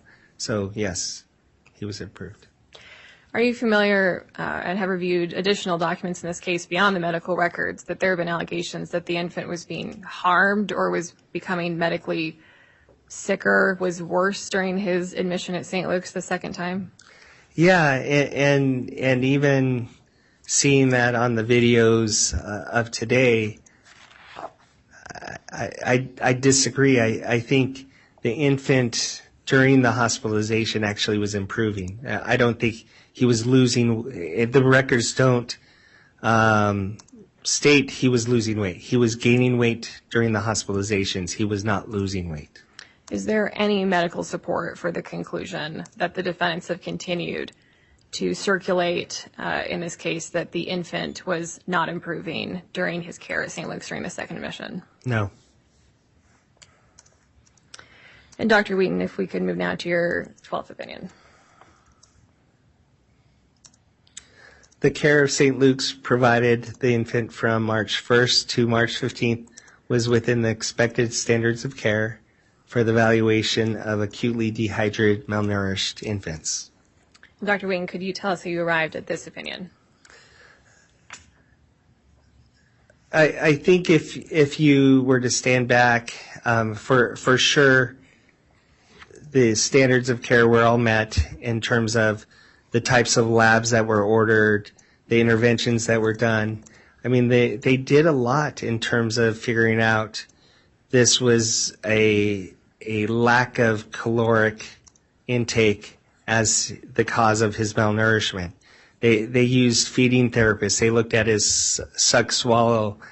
They did all the things that they needed to do to ensure that this kid would thrive on his own with just an intervention of feeding him normal calories. And Dr. Wheaton, you've alluded to the fact that you were present today earlier in court, correct? Yes. And is there anything that you heard during the testimony provided earlier today that changes your evaluation that St. Luke's was meeting the expected standards of care for evaluation of this infant? I think it reemphasized that regardless of those outside external forces that were occurring to try to really disrupt care, they actually performed very well. That that was ignored, and again, looking at the duty of a pediatrician is to focus on that infant to ensure that the infant does well. I think they did a very good job at that, despite having those pressures from the outside. If we could move to the next opinion, Mr. Blunder. And go ahead and read that out loud, Dr. Wheaton. The parents were responsible, and this is a tough statement, but I feel like, this is my opinion, the parents were responsible for the worsening health of the infant after the initial hospitalization. Specifically, the parents were medically neglectful with following the recommendations for feeding their infant. And I've come to this conclusion and really don't like to use the word neglect lightly. If we were to remember that during that first visit, the infant had lost 1.5 ounces. As a pediatrician, I would ensure that we have close follow-up, and they did. They had another visit scheduled within 3 or 4 days after that initial visit. From the records, the parent called to cancel the appointment, really without any reasoning. And and that appointment was canceled on the answering machine. It wasn't, they called really quick, hey, we're not coming, click. It was, they just left a message to say that we're not coming in. I think at that moment, I can honestly believe that those parents knew the infant continued to lose weight. And they were afraid that if they went into that clinic, the infant might be readmitted or something bad would happen to them. And I think that's where I will say this, that was probably the moment of medical neglect, that it was that decision that I know my kid's not doing well, but I can't face those consequences. And I think that's where we often say that that's the neglectful situation. Dr. Wheaton, if those parents had gone to any of those appointments or taken advantage of any of the opportunities they're provided to get a weight check on that infant, would this situation have escalated the way it did? No. So I want to kind of give you a perspective, I think, or theoretical. If it had been followed and they would have reacted appropriately. For example, that first visit, if I were the provider, the infant lost 1.5 ounces. I want to see you in 48 hours. So I want to see you Wednesday, and the kid comes in and loses another ounce. You know, that first one, I'm going to give interventions. I'm going to say, hey, let's increase calories. I'm going to do these things and then see you back in 2 days. And still they lost a little more weight. I would actually say, let's do more. And I'm going to see you Friday. And at that point, but I'm also going to warn them, if we continue to lose weight by Friday, we may have to go back into the hospital. But I'm not calling CPS to bring that kid in. I'm going to have them bring the kid in. And I think that's the biggest perspective I want to give you all, that the escalation of calling CPS and doing these things are because of this, that really it came down to the parents being neglectful and not responding to our request to just get a weight check. Because honestly, if all of these things happened and the child came into the ER and gained weight, it would have been over. It would have been, this would not have been a CPS situation. We were just doing a welfare check on the child to make sure they gained weight. And that's all that would have happened. But they knew, I believe, that this infant was not doing well. Dr. Wheaton, you've reviewed the discharge plan and walked us through that a little bit. Is there any doubt in your mind that these parents were provided with the tools, resources, knowledge to follow that feeding plan to allow the infant to continue to gain weight and get healthy? Absolutely. I think the written instructions were provided, but I think also St. Luke's did one extra thing. They set up home health to go out and help with weight checks and do those things. But from the time of the first admission to the first visit, home health was unable to get hold of them. So we did have a little bit of redundancy in our system to ensure that this infant gained weight, but that failed with them not returning calls. So again, and I understand that this is significant for you to say this, but the infant is readmitted to St. Luke's because of the choices of his parents. Is that fair? Unfortunately, I believe so. If we go on to the next opinion. How many more opinions do you have, counsel? One more, Your Honor, and a couple questions. Let's just go ahead and take the afternoon break. We've been going for 2 hours. Okay. So we'll give the court reporter a break. We'll take our afternoon break for 15 minutes. No discussion of the case. No research about the case. Simply just take a minute, and then we'll come back and continue on.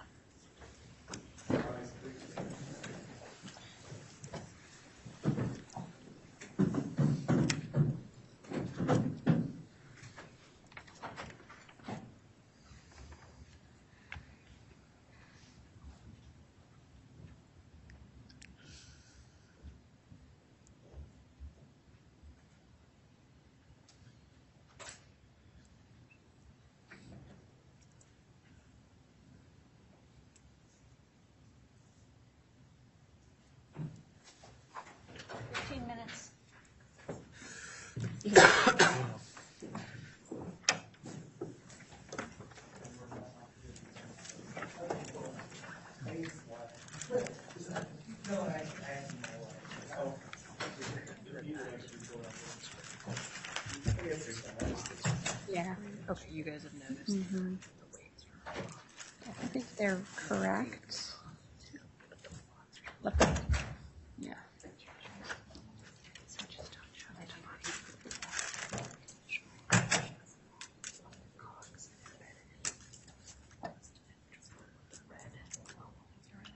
Mm-hmm.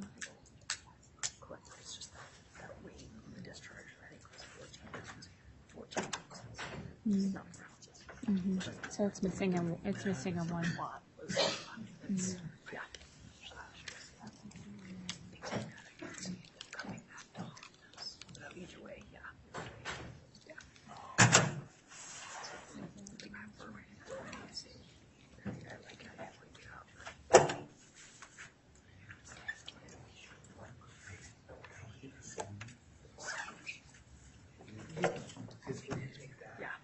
I don't understand.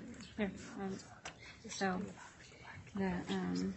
the chart in the medical records. This one? That one. This should say 14 pounds is 14 ounces. That's just an incorrect note by the. We're not going to focus on. No. 14. So I see. the concern was It's this one. yeah. I gotcha. Yeah, it's all right. I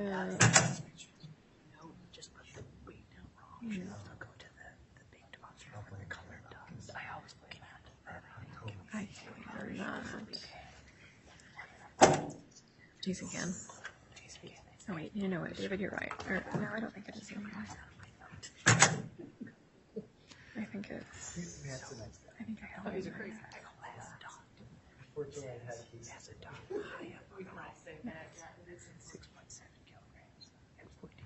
It's also missing the one.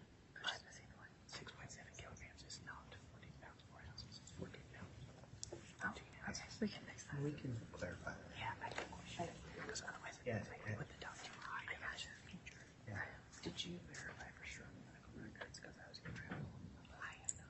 Okay, no. Gotcha. So.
ask a question about?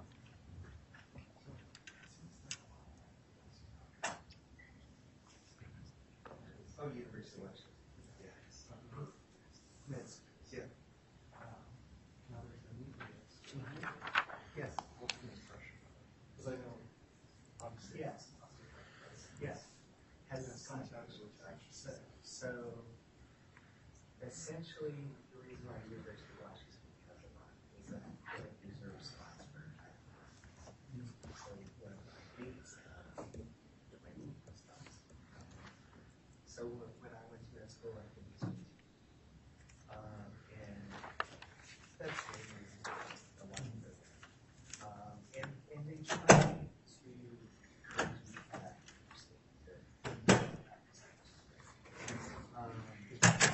yeah.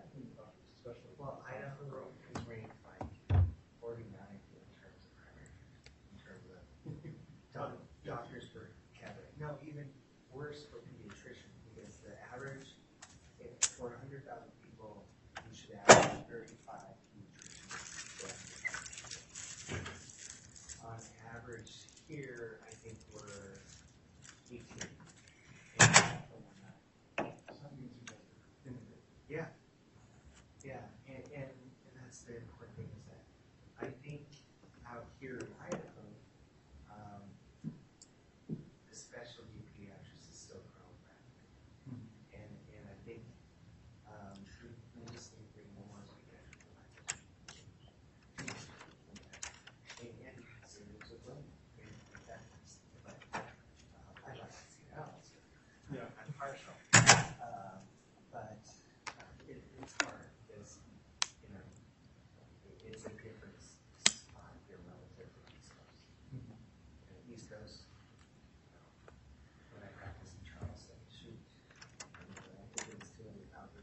We probably had 70 and over the amount of pediatricians we were in. So, and that's what's hard. Once, I would imagine, and that's, one of the things that's kind of unfortunate for this local icon, I think it is, you know, how do you do a residency in a place where you don't have enough doctors to Yeah. Yeah, no, and that's a problem. So I know the DNC is up there, and you know, we're trying to, you know, meet those needs of icon because every med student has to rotate and meet different specialties. So it's hard to meet those needs when, you know, it's primarily a private practice area here. You know, we're all graded on productivity, things like that. So in the teaching setting, you don't get productive. yeah, no, absolutely. I'm a very productive physician. It's very hard for me to teach. I still do, but it's very different.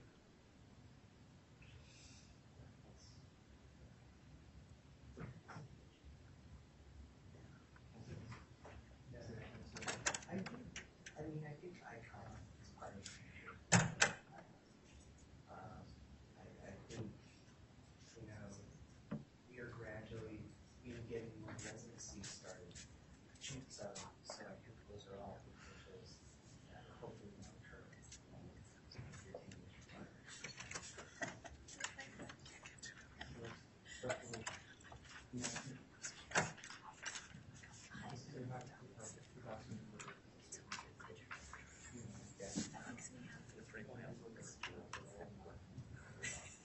Yeah, yeah. It's hard to sell for a traditional student. Probably has life experience. Yeah.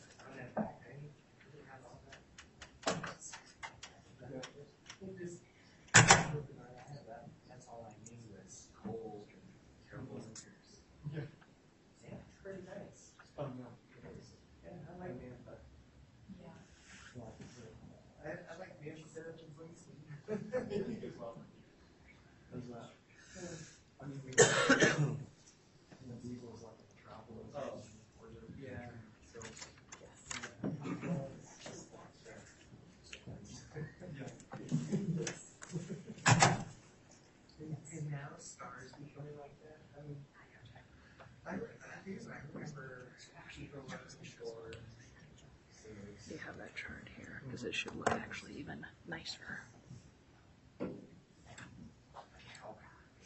Yeah. It's this huge,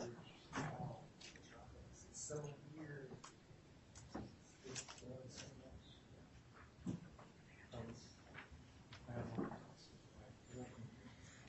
This is right. It's that this is just Right. pre-discharge. Okay. Yeah. In fact, there could be another one like right here. Absolutely. Right, that would be up even higher. Gotcha. So same thing if you go back to that one there, boxes. I think that, yeah, okay, gotcha.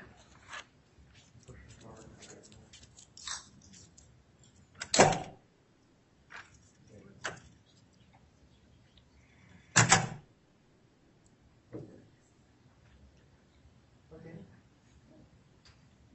Okay.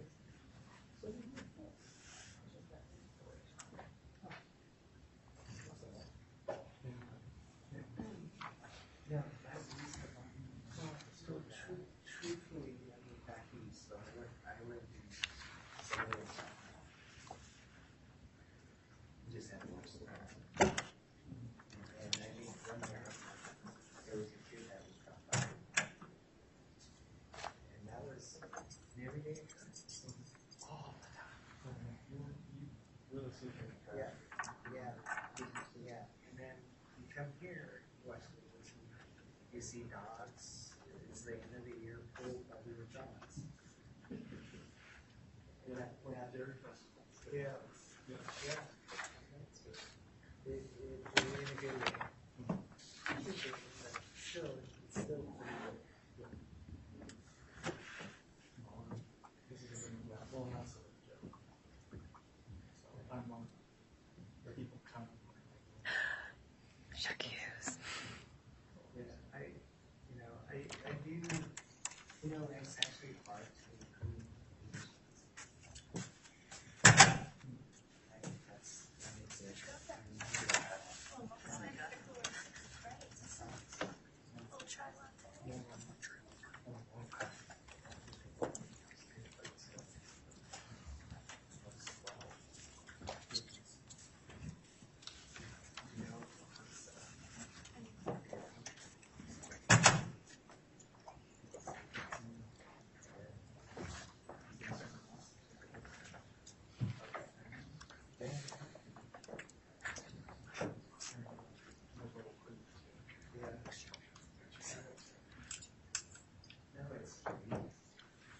I do this all.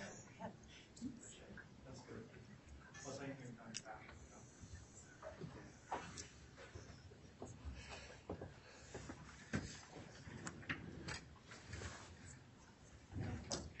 you need to do fellowship, right? Yeah, no. So you finish med school, and then your training is 3 years of just pediatrics. So Cincinnati Children's, to put in perspective, is 465 beds of just children, only children. I mean, I think St. Al's here is 200 beds. So it's a monstrosity of children. That's a lot of kids. Yeah. No, to put in perspective, I mean, we had different levels of care. So, here St. St. Luke's is ICU or regular floor. We had 2 other levels of care.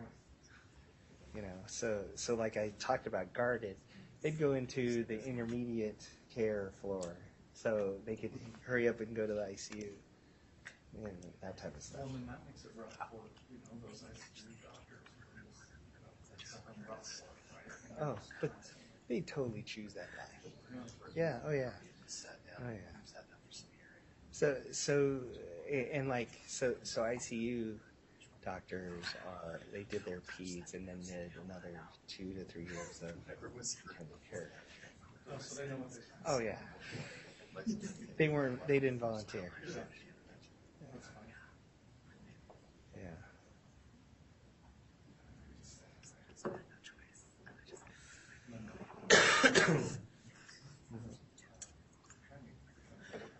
Yeah.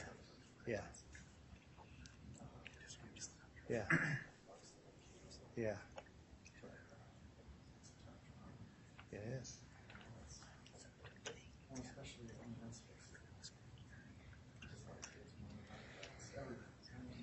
Well, I realize that. No. Yeah. No, but I do it every day. It's not a problem.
This is the last one.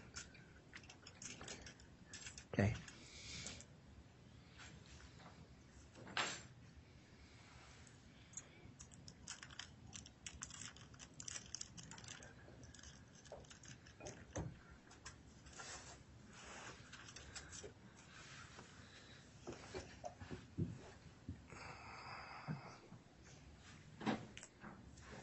All rise.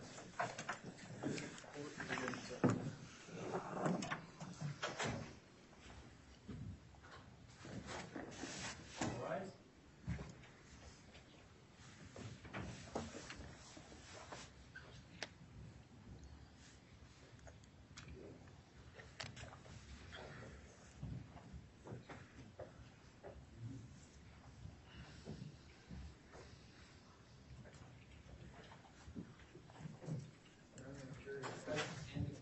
Very good. Please be seated. Anything happen over the afternoon recess? Seeing none, council, you may continue. Thank you, Your Honor.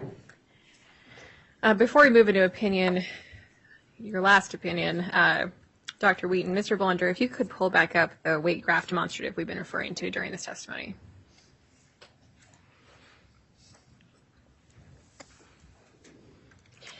And Dr. Wheaton, I've been lovingly informed by my colleagues over the break that it looks like we have a slight typo on the right-hand side there on 314. So my understanding is the weights that are listed there and the date is correct. It's simply that he wasn't discharged on that date, correct? Correct. He was actually discharged on the 15th, and likely that was the weight prior to discharge that was recorded. And in fact, his weight at discharge, if our graph went all the way through the 15th, we'd have another dot that would be even higher as far as weight gain, correct? Correct. Thank you for helping me explain that.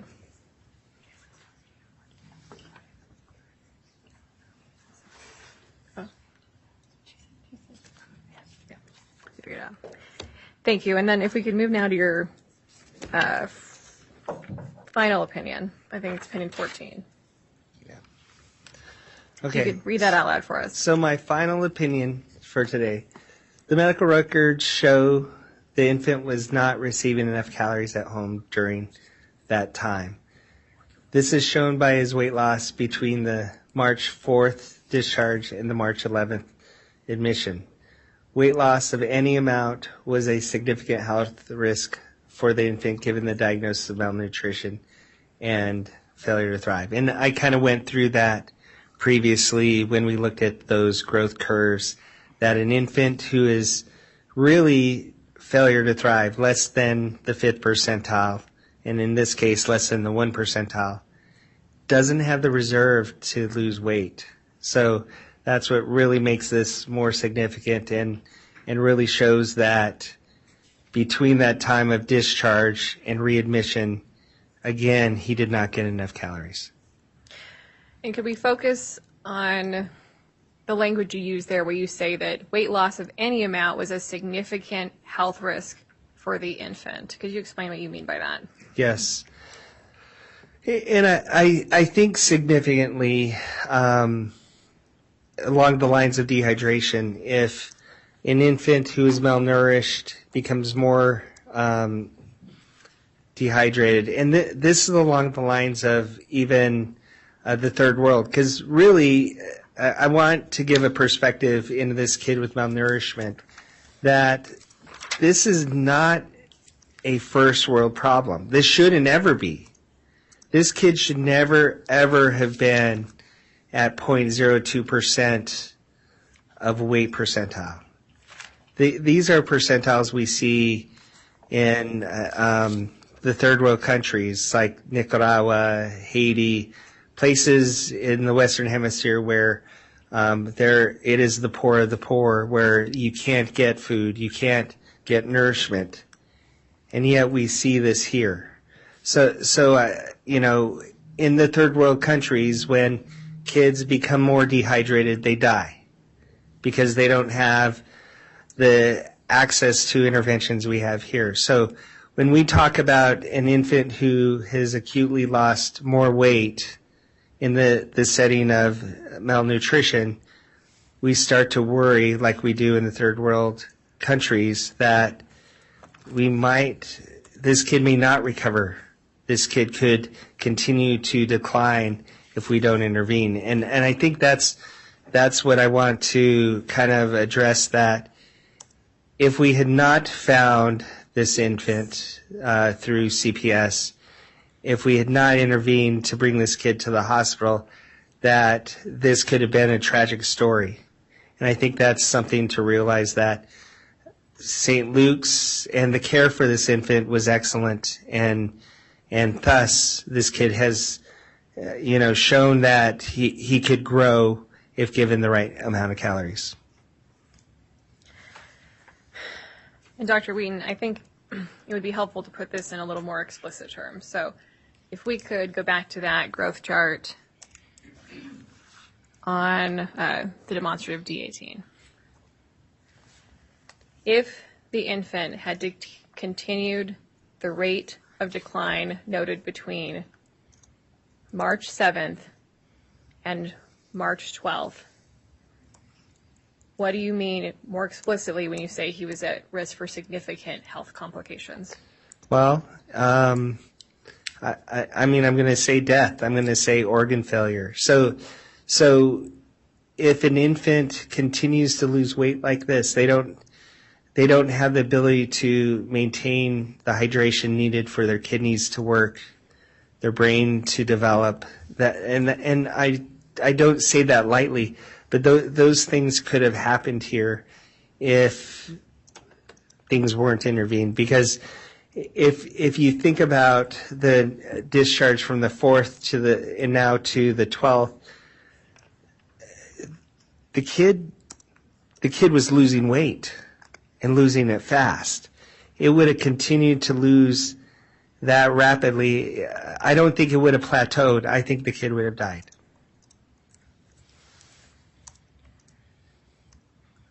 What does organ failure look like in an infant, Dr. Wheaton?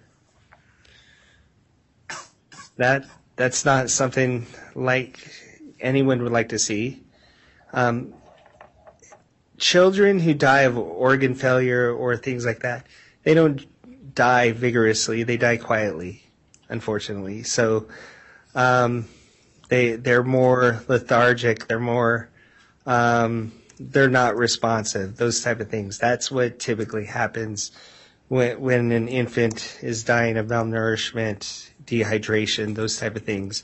He's not fighting to live.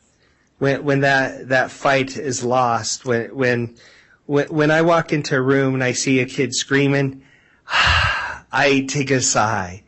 I'm much more reassured we have reserve. But when I walk into a room and an infant isn't moving, is dehydrated, I'm worried. I'm worried that I have to use an interosseous IV. I'm worried that I have to intervene rapidly to turn this kid around in order for this kid to survive. Is rapid intervention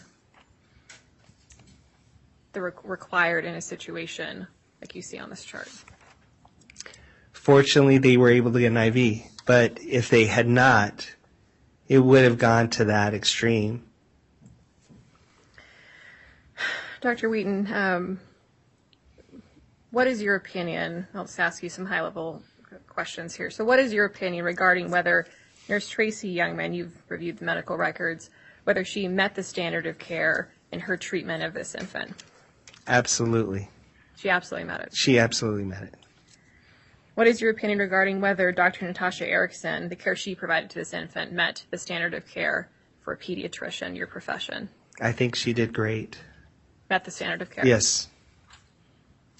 Do you see anything in the infant's medical records and these 1,000 pages that indicates to you that any other provider at St. Luke's involved in providing to the infant did not meet the standard of care? Everything was met to the standards. Dr. Wheaton, you were here earlier this morning before your testimony and heard Nurse Youngman testify that there have been some allegations by the defendants involving vague allegations that somehow when she replaced the NG tube at the parent's request sometime after his discharge, that she somehow gave the infant some sort of infection. Could you respond to that allegation? Not possible. I don't think, in my opinion, it would not occur. Dr. Wheaton, I believe you're aware through review of materials in this case and some other testimony you've heard previously that the defendants continue in their insistence that Dr. Erickson somehow misdiagnosed the infant. Are you familiar with that allegation? Yes. I just want you to state definitively, was this infant misdiagnosed by Dr. Erickson or anyone else at St. Luke's? No. All the diagnoses that were made during the admission were appropriate. And Dr. Wheaton, in your opinion as a fellow pediatrician, you've used the word kind of we today. Sorry, guys. What significance do repeated false allegations of misdiagnosing an infant What effect does that have on someone in your profession? I think, you know, part of our care of children is to gain the trust of parents and to grow with these parents in terms of the child's life. And when you have a situation where the background is constantly, she's a bad doctor, she misdiagnosed someone, that type of stuff, I don't think it wears on you. I don't think you, with false accusations, it would be very difficult to continue to practice pediatrics, at least for myself, if that were to have occurred. I don't have any additional questions for this witness at this time, Your Honor.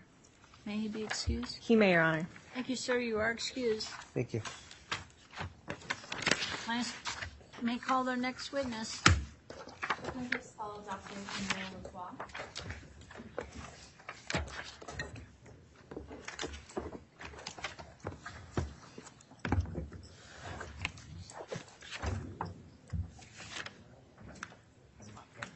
Do you solemnly swear or affirm that the testimony about to give in this matter before the court should be the truth, the whole truth,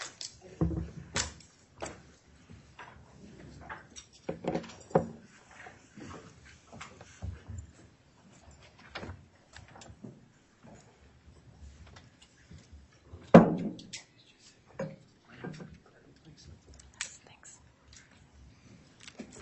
Dr. Lacroix, could you please state your full name, but spell that last name for the record? Yes, it's Camille Lacroix. Last name is Lacroix,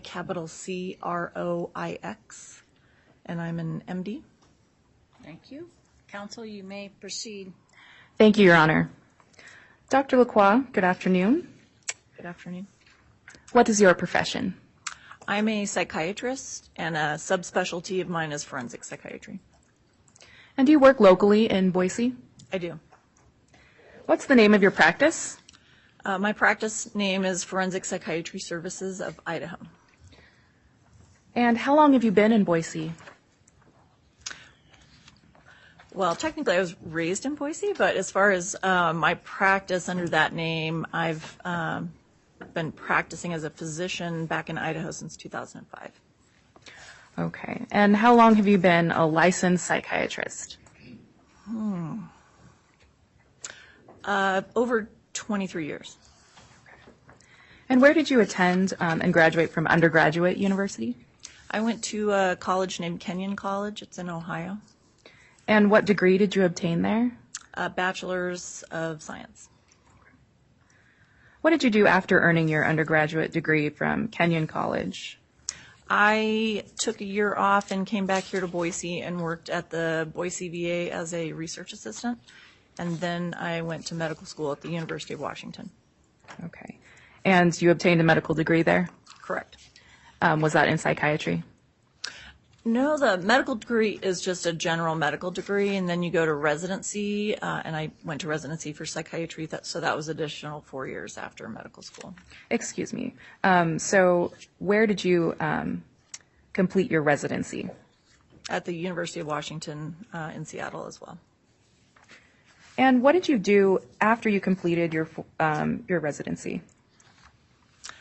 I had a commitment during my residency to the military, so I was an active duty psychiatrist in the Navy in San Diego. So I was an attending active duty psychiatrist there and worked in various settings while I was in the military. And how long did you serve in that role?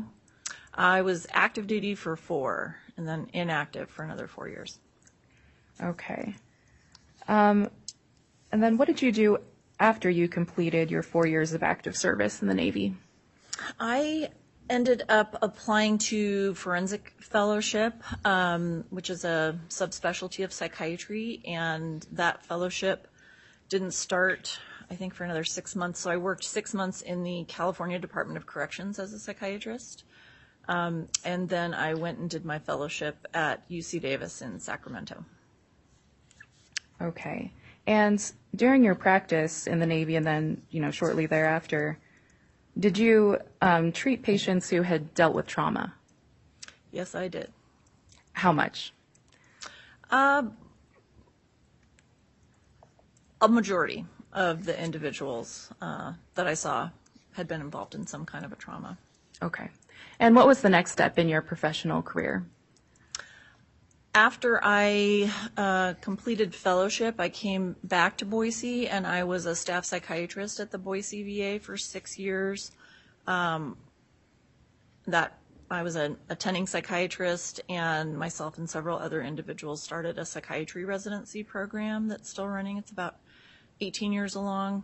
And then I started my forensic private practice on the side because I apparently can't stop doing too many jobs at the same time.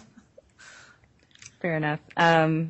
So while you were working at the VA and again seeing patients, were your patients there also patients who'd been exposed to trauma? A good number. Once folks end up in the VA, you don't necessarily have to have a diagnosis of trauma to be seen. You can have garden variety depression, anxiety, things of that nature, but a good number of individuals did and had service connection for those conditions as well. Okay.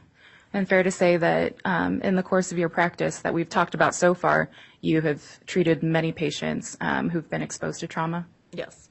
Okay. And you've mentioned the term forensic psychiatry. Would you just explain to the jury what that term means?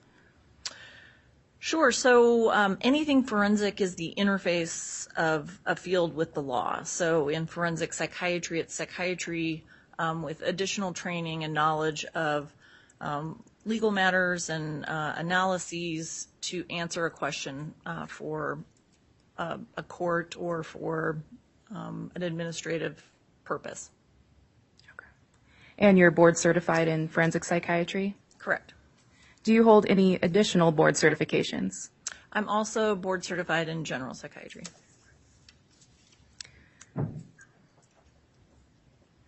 So you've mentioned some other things, some other aspects of your current work that aren't just devoted to the forensic psychiatry that you do. Is there anything that you haven't mentioned yet that's part of your current line of work?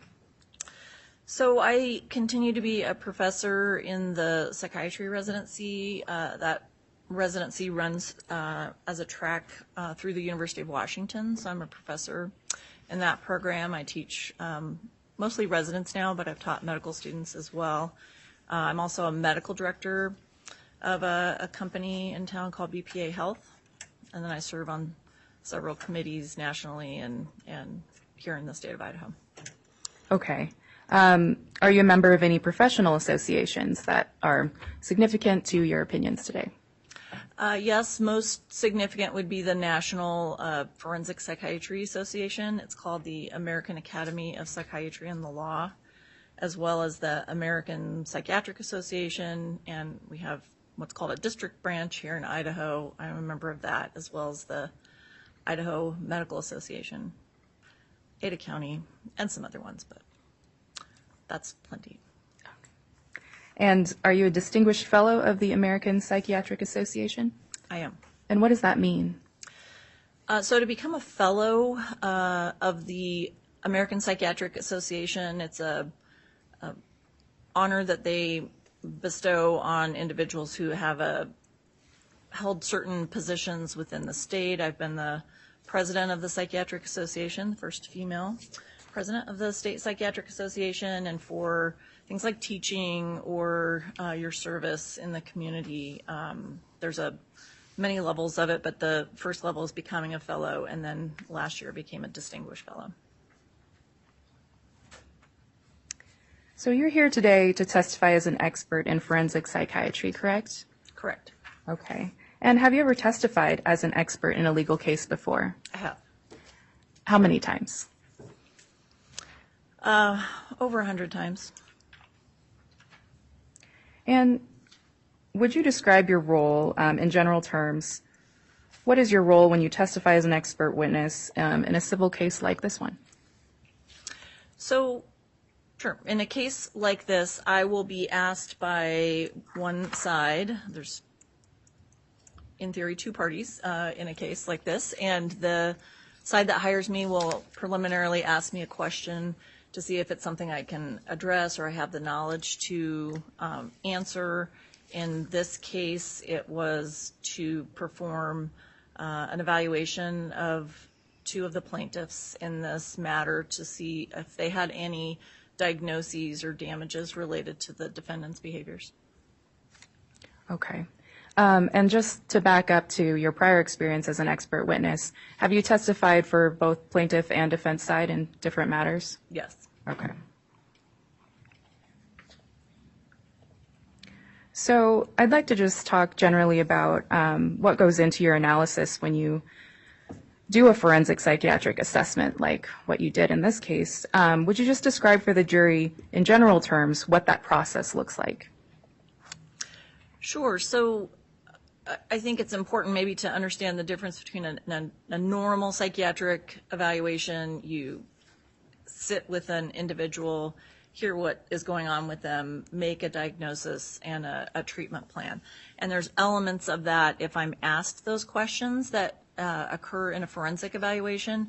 But what makes it forensic is all the extra information that you look at. So it's not just sitting and talking and interviewing with an individual and then reporting on that. So it involves a much more comprehensive analysis of all the information that might be relevant. So if there's an incident, for instance, you don't just look at how things were from the incident forward to kind of see how they were doing before. You look at medical records or employment records from prior to an incident, information about the incident itself, and perform collateral interviews if that's necessary, as well as psychiatric evaluation of the person if it's a question of performing that kind of analysis.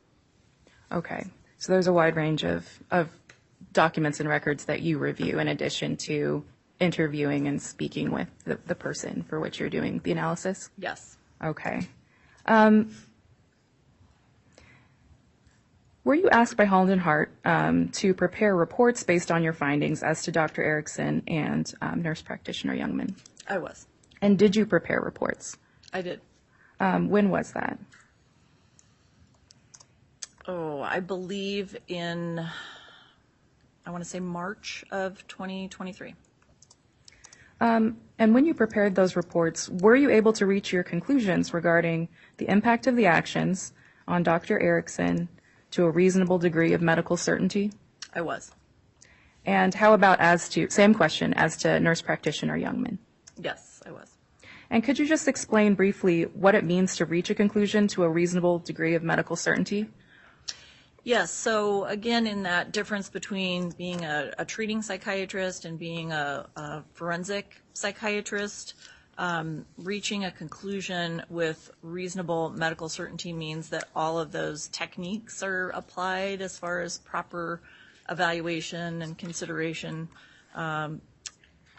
in terms of arriving at that level of a decision. So it's a high level, and it indicates, if someone were to read it, that you have properly applied all of those forensic techniques to reach your conclusions with high certainty. Okay. And did you bring to bear all of your experience in your decades of psychiatry when you performed these analyses of Dr. Erickson and nurse practitioner Youngman? Yes. Okay. So for a moment, I'd like to just talk about what you did with respect to Dr. Erickson as you're preparing your analysis. So did you interview plaintiff Natasha Erickson? I did. And when was that? 2 times, once by telephone, a preliminary evaluation in November of 22, I believe, and then again in person in March of 22. So total time about 3.25 hours. I think you might have misspoken. You said March of 2022? Nope, I meant 2023. Okay. That would be time traveling. That's not what I did. And what was your purpose in speaking with Dr. Erickson? So part of the proper standard in a forensic evaluation is to get the information myself personally as much as possible about what an individual went through to be able to determine the impact, attributions, and damages that occurred. So it was preliminarily in the phone call to find out what occurred and kind of what her status was, and then a subsequent evaluation to determine those things as well. Okay. And in addition to interviewing Dr. Erickson, did you also review any records in conjunction with performing this analysis? I did. And what types of records did you review?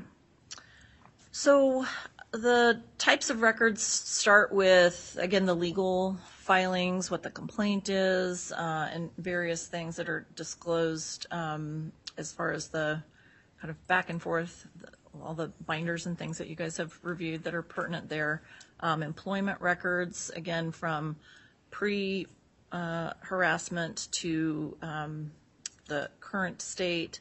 Medical records of Dr. Erickson, and since we're talking about her first, just limit it to her, regarding any past medical or mental health treatment that she may have had in order to be able to attribute the events of that occurred and the actions of the defendants versus anything that might have been pre-existing. And then sometimes there'll be additional records. In this case, I was provided in the legal filings, and since then, the types of doxing and harassment and cyber harassment that she's been exposed to since the beginning and ongoing since my report was concluded. Okay. And did you also review any scholarly articles? Yes, usually if the situation involves a certain type of trauma, I'll do a review of the type of trauma and any recent research or updates in that area. So I did do a recent review of the status on doxing, cyber harassment, and cyber stalking. Okay. So now switching gears to Ms. Youngman, same questions relating to her. Did you interview her? I did. And when was that? Similar format, so we started with a telephone interview in November, and then I believe my in-person evaluation of her occurred in February of 2023. And about how much time did you spend talking with Ms. Youngman altogether? A little bit longer than Dr. Erickson. I believe it was close to 3.5 hours total. And did you also review records in relation to your analysis of Ms. Youngman? I did. And what were those? Similar, they overlapped quite a bit. The web pages and blogs and podcasts often were similar. Some were particular to her and not to Dr. Erickson. Employee file, again, in terms of employment performance before this all started, available medical and mental health records, and same articles. Okay. And so what we've been talking about is everything that you reviewed, what you did prior to completing your reports in March of 2023, correct? Yes. And so then after March of 2023, did you have occasion to review any further materials that are related to your analysis? Yes. What was that? Well, related, I guess my analysis didn't really change, but I did receive additional information about additional threats that have continued. So I guess technically my opinions haven't changed, but I did receive additional information. Okay. And so you received additional information. They didn't change your opinions. Did they add or subtract from them at all? They confirmed my opinions about the type of harassment and the nature and that it's ongoing. Okay. At your direction, was a timeline created to show key events that you had reviewed in the course of your analysis? Yes. And Your Honor, we'd like to show a demonstrative timeline, this one that was prepared at Dr. Lacroix's direction. It refers only to exhibits that have previously been admitted. That's fine. It may be published. Okay. And Mr. Bollinger, if you could, actually, let's stick with the larger for right now. And could you just state for the record, Dr. Lacroix, the time period that the timeline covers? Sure. It appears, I can't see the end, but it starts in March of 2022 and it goes, I believe, through May of 23. Yes. And then, Mr. Bullinger, if you could expand just the first third of the timeline. And looking, to the earliest events reflected on the timeline, Dr. Lacroix, are these incidents that were factored into your analyses that you're prepared to testify about today? Yes, they were. Okay. And does this reflect the onset of the instances of traumatic events that you are evaluating? It does. Okay. And Mr. Bullinger, if you could expand, we kind of saw the first half, the second half of the timeline, or that's fine. And so then here, what time period does this represent, Dr. Lacroix? So this looks like fall of 22 and winter of 23. Yes, and were these also ongoing instances of online attacks that you had reviewed in relation to your opinions? Yes. And then we won't belabor this too much because the jury has seen many instances already in the evidence, but what's that final date? We might need to expand that. April 27 of 2023. Okay, and to your understanding, are there continued instances of online harassment that are not captured on this timeline? Yes, they've been regular and ongoing. Okay. And when you asked Holland and Hart to create this demonstrative timeline for use in testimony, this was not meant to capture every instance, correct? No, there are so many. I myself got overwhelmed trying to summarize them and encapsulate them. So I asked for a visual so that we could kind of get a timeline going with just some seminal events from the numerous things that have been published and put out there. Thank you for that. I'd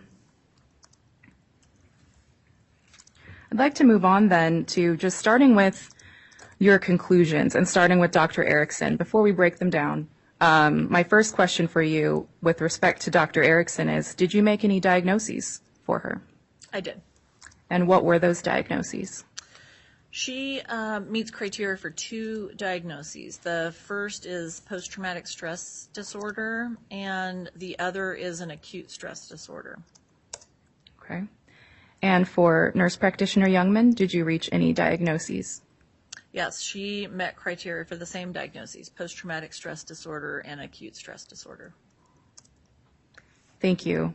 So at this point, I'd like to back up and have you explain to the jury what post-traumatic stress disorder and acute stress disorder are in that order. Mr. Bullinger, would you please pull up the slide deck? And excuse me, Your Honor, this is a demonstrative PowerPoint that Dr. Lacroix has prepared for her testimony today. That's fine. Okay. So starting off, Dr. Lacroix, would you explain what we're looking at here? Yes, that large book is the DSM-5, which is the Diagnostic Statistic Manual. So it's the manual, if you will, for psychiatry and how we make diagnoses. So all the criteria and all of the diagnoses are laid out in this book, and it gets updated on a regular basis. So we're in the most recent edition, which came out last year, which is the 5TR, which is why it has initials after it. Okay. And is it fair to say this is the standard in the field for diagnosing psychological or psychiatric conditions? Yes. Okay. And how long has it been the standard? The original was published, I believe, in 1952, sometime in the 1950s. So it's been around for a while and gone through every, I don't even want to say an interval because I don't want it to happen again soon, but it goes through different revisions based on what we know in terms of emerging science with psychiatric disorders. Okay. And would you just explain at a high level, how you use the DSM when you're seeking to do a diagnosis? Yeah, so part of your training in psychiatry, this is, the instrument that you use, so it's one of the main tools that we use. And in terms of eliciting different symptoms and putting them into categories, it's a thing that you learn in your training. So much like if someone were to do primary care and see a rash and maybe have their kind of list of things that it could be and kind of narrow those down and create a kind of a list of options. We have a similar technique in terms of the DSM. So anxiety disorders are in a category, depressive disorders are in a category, traumatic disorders, psychotic disorders. So there's different chapters and different diagnoses, and you have to have training, both book training and live kind of apprenticeship type training in your residency to be able to learn how to do that. Mr. Bullinger, can we go to the next slide? I have just an introductory question, Dr. Lacroix. How common is it for a person who's experienced trauma to actually develop post-traumatic stress disorder? Thankfully, it's not as common as it would seem. The term gets used a lot, that, you have PTSD from something, but in actuality, and I've treated in the military, obviously, the most obvious population would be veterans and combat veterans. Thankfully, the number of individuals who are exposed to trauma that go on to develop full-fledged PTSD is lower than you would imagine. But there is a percentage of individuals who go on to develop acute stress disorder, and that's a short version of it. And then if it persists, full-fledged post-traumatic stress disorder. Okay. And would you walk the jury through this overview of the criteria for post-traumatic stress disorder? Sure. So the first thing to have post-traumatic stress is you have to have a qualifying trauma. So the criterion are listed, the categories. So the first thing is you have to have a qualifying trauma, which is a trauma where you have a serious threat to your health, to your safety, and you feel at risk significantly for serious bodily injury or harm. The next category is intrusions and symptoms. So that's when you don't want to think about the trauma, but it keeps popping into your head.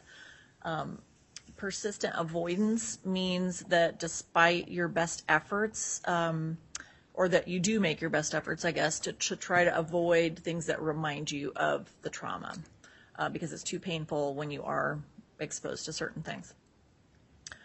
Negative alterations in cognitions. Cognitions means thoughts, and moods means that your way of seeing the world changes with post-traumatic stress.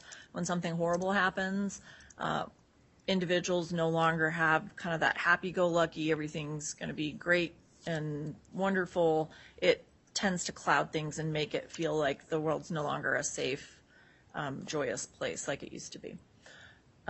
Marked alterations in arousal and reactivity have to do with kind of your nervous system. So if anyone's ever had that fight or flight response, if you've been through a significant trauma, or if anyone knows like a veteran who's been in combat, they can get jumpy. Or if you've ever been in a car accident and someone comes in your peripheral vision or sneaks up behind you, individuals with PTSD often have a heightened nervous system response to those kind of unexpected cues or behaviors. And the last thing that distinguishes it, again, from acute stress is it has to have a duration of symptoms that's longer than a month. Thank you. And now we'd like to break down these criteria that you're just talking about. So we have A through F here. So our next bit will be on criterion A. Mr. Bullinger, could you advance to the next slide? Okay. And Dr. Lacroix, how could a person, or how does a person experience a qualifying traumatic event? What types of ways of experiencing it count under criterion A? Sure. So, and these, just to clarify, I put the actual DSM criteria up because I'm sure you're all dying to read them, so you will now be able to know what they are. But the four main ways, and these changed subtly over the years, but the current qualifying methods of exposure to the traumatic event. Direct is exactly what that sounds like. You directly had the incident occur to you. There is witnessing the event occurred to someone else right in front of you. So while you may not have been hit by the car, the other person was, it happened right in front of you. That is a qualifying trauma. Indirectly is one that did not used to exist, but is now a version as well, where you learn of it, and it has to be an event that occurs to a close relative or family member. So, if you imagine you found out some horrific thing happened to your family member, that is another method that could happen. In that one, you'll notice that it needs to be from a violent or accidental trauma. And then the last one is a kind of a professional hazard. So it's repeated exposure to trauma through your job. So if someone had, a coroner or someone who works in something where they have to repeatedly be exposed to terrible traumatic things, military would be an example.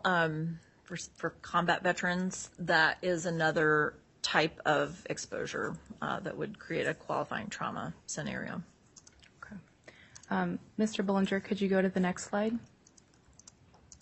And Dr. Lacroix, you just spoke to us about ways in which a person may experience traumatic events. Could you tell the jury about what types of events qualify as traumatic events under the DSM? Sure. Again, they are incidents that create a threat of serious bodily injury or harm or even death. And so, as you could imagine, they're the worst things that could happen to somebody. So, being listed here, a threatened physical assault, actually being physically assaulted would obviously be another one.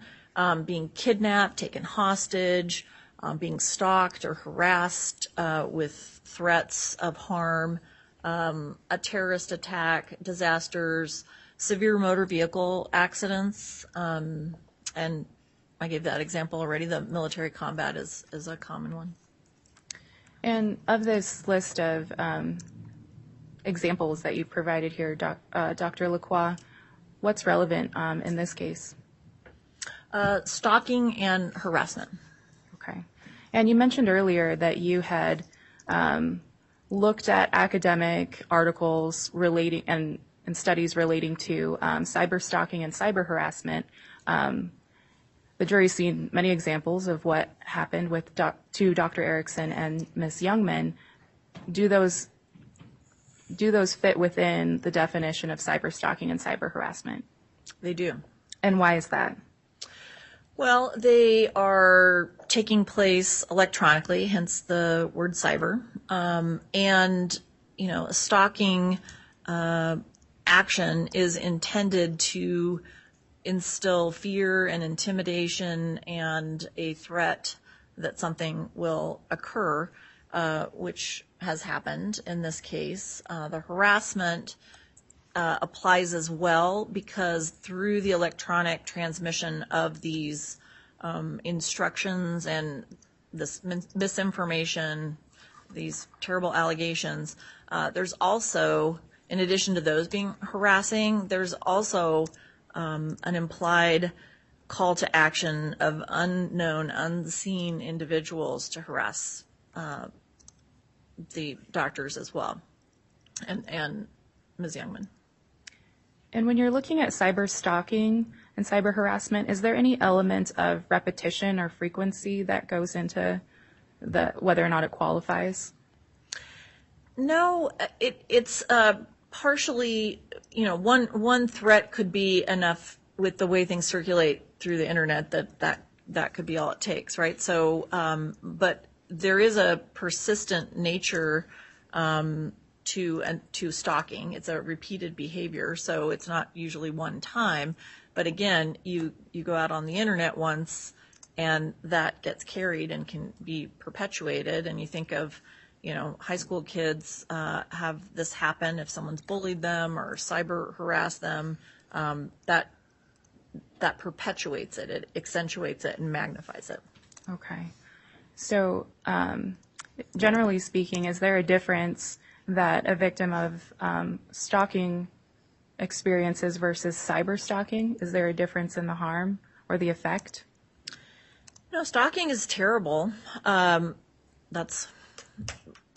is an event or an action that robs you of your sense of personal safety, and in the event of it being a cyber versus, in person is not fun either, but in the case of a cyber stalking behavior, it again can be shared, it can be disseminated, and so that sense of safety is even more violated than when it's an individual who you have some hope of maybe capturing. It is disseminating those types of things to spread that behavior to other people as well. Mr. Bollinger, could you go to the next slide, please?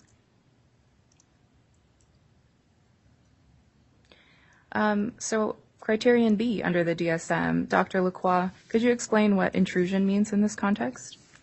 Yes, so that is that when you don't want to, it's popping into your head. You're trying to work, you're trying to be on the jury, and you can't stop thinking of whatever the thing is that you're trying to not think about related to, in this particular case, the qualifying trauma.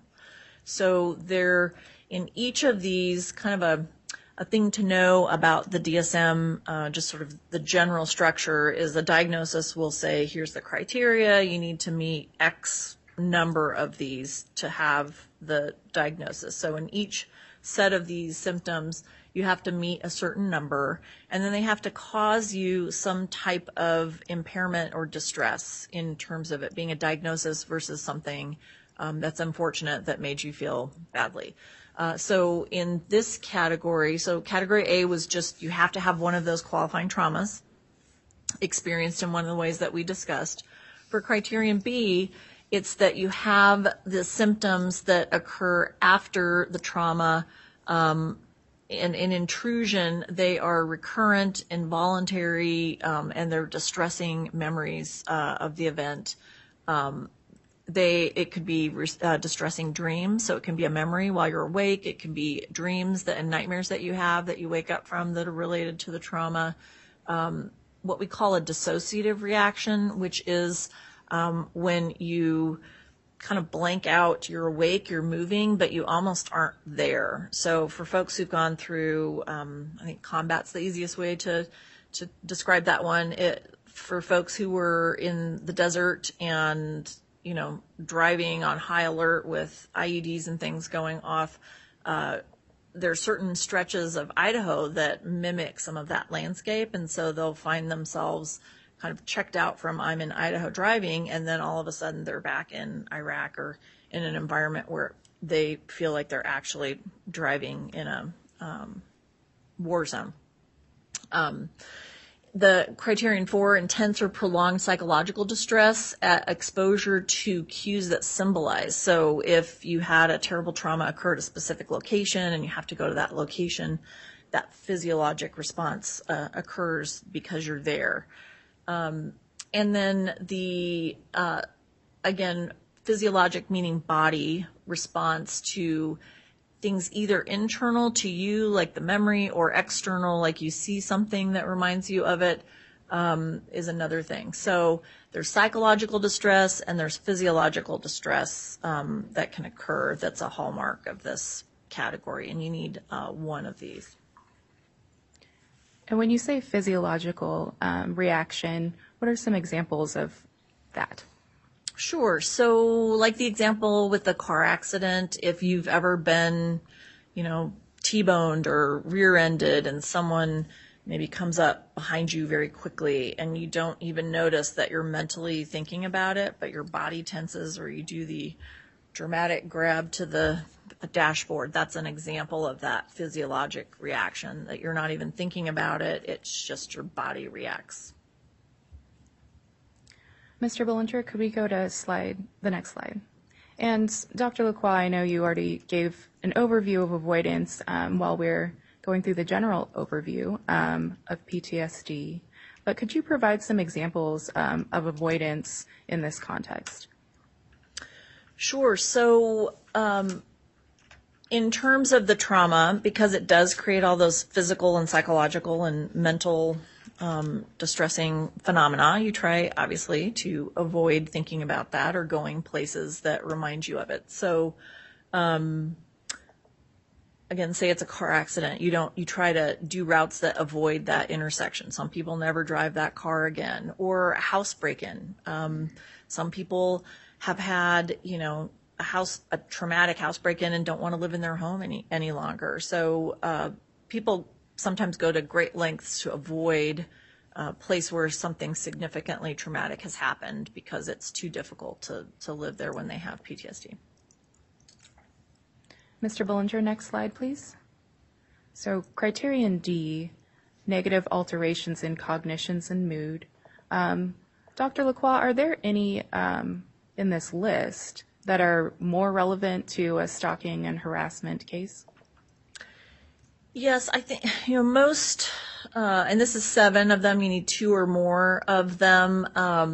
But, in terms of a stalking, number 4 is pretty common. So that would be this persistent, meaning all the time, negative emotional state. People are in fear, right? They're in perpetual fear that something's going to happen, which is the intent of someone who's stalking or harassing you in that way, is to make sure that you're fearful and that they have control over you. So that is a very common symptom that almost all victims of stalking and harassment share. Are there any others that are significant that you would like to explain?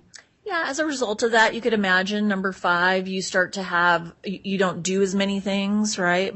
You kind of retreat, you don't do your normal activities and hobbies. You can feel detached and estranged from other people. People go through trauma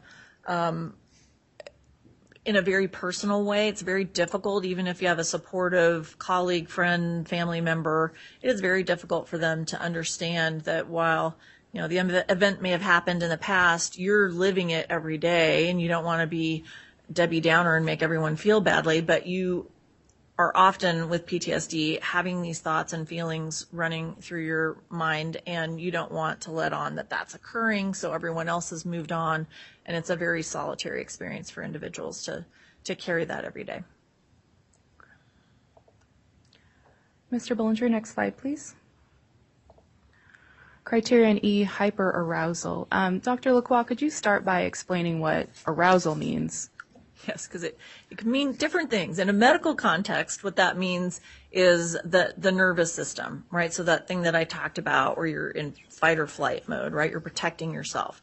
So the reason PTSD is very taxing is that people who have that are constantly in defensive fight mode. I have to protect myself. I am physiologically ready to go if I need to escape from danger, even though the danger has in theory passed. That feeling persists, and that's what this category is referring to. Okay. And would you mind reading through how hyperarousal can manifest? Sure. So this is another 2 or more of these symptoms to have the diagnosis. So the first one is the individuals carrying this much angst and nervous system priming are often irritable and snappy with people, with their family, in ways they normally would not be. They can even get angry. Certainly have known a number of combat veterans who had significant difficulty, in particular with this category, in terms of getting physically upset to the point where it caused problems with destruction of property, domestic violence, and things like that. That's typically what I've seen more in that kind of a trauma. In that kind of a trauma as well, or sexual assault cases and things, there can be some reckless and self-destructive behavior. When something terrible happens, it sounds kind of backwards, but often humans get wired to kind of kick themselves when they're down. So part of that coping, which is maladaptive, is often doing really reckless things. Hypervigilance, again, would be that kind of ready to react at a moment's notice. I think we talked about most of these. I guess the bottom two would be more applicable to Dr. Erickson and Ms. Youngman, which would be that it's really hard to focus and concentrate when you've got all this other stuff in your head that you're worried about and you're fearful of and you're anxious about. And sleep is very typically disrupted. It's also difficult to lay down at night and turn off the thoughts and turn off the angst. And so insomnia can be a very common symptom as well. Thank you. Mr. Bollinger, could we go to the next slide? So here we have 3 criteria on one slide. What else makes the diagnosis? So first off, is there a time requirement for post-traumatic stress disorder? Yes. So as I mentioned, it's a month or more of persistent symptoms to the time when you're making the diagnosis. Okay. And what level of distress or impairment is required? So it needs to be what's called clinically significant. And so that is hard to define, but it means that there has to be an intervention due to the fact that it's impacting functioning in some way. So if you're a student, it's impacting your educational career, not going to school anymore, grades dropping. If you're employed, it may affect that sphere. And it doesn't have to affect all of them. It has to affect at least one. In terms of these 2 individuals, it's more the social relationship, marital type relationships that have been affected. The people outside of work who are also within that sphere of danger, and how you are at home as a mom, as a parent, as a member of the community is often the thing that gets hit the hardest in these types of cases. Okay. And with respect to criterion H, are there exclusionary conditions that are taken into account when you're performing a diagnosis for post-traumatic stress disorder?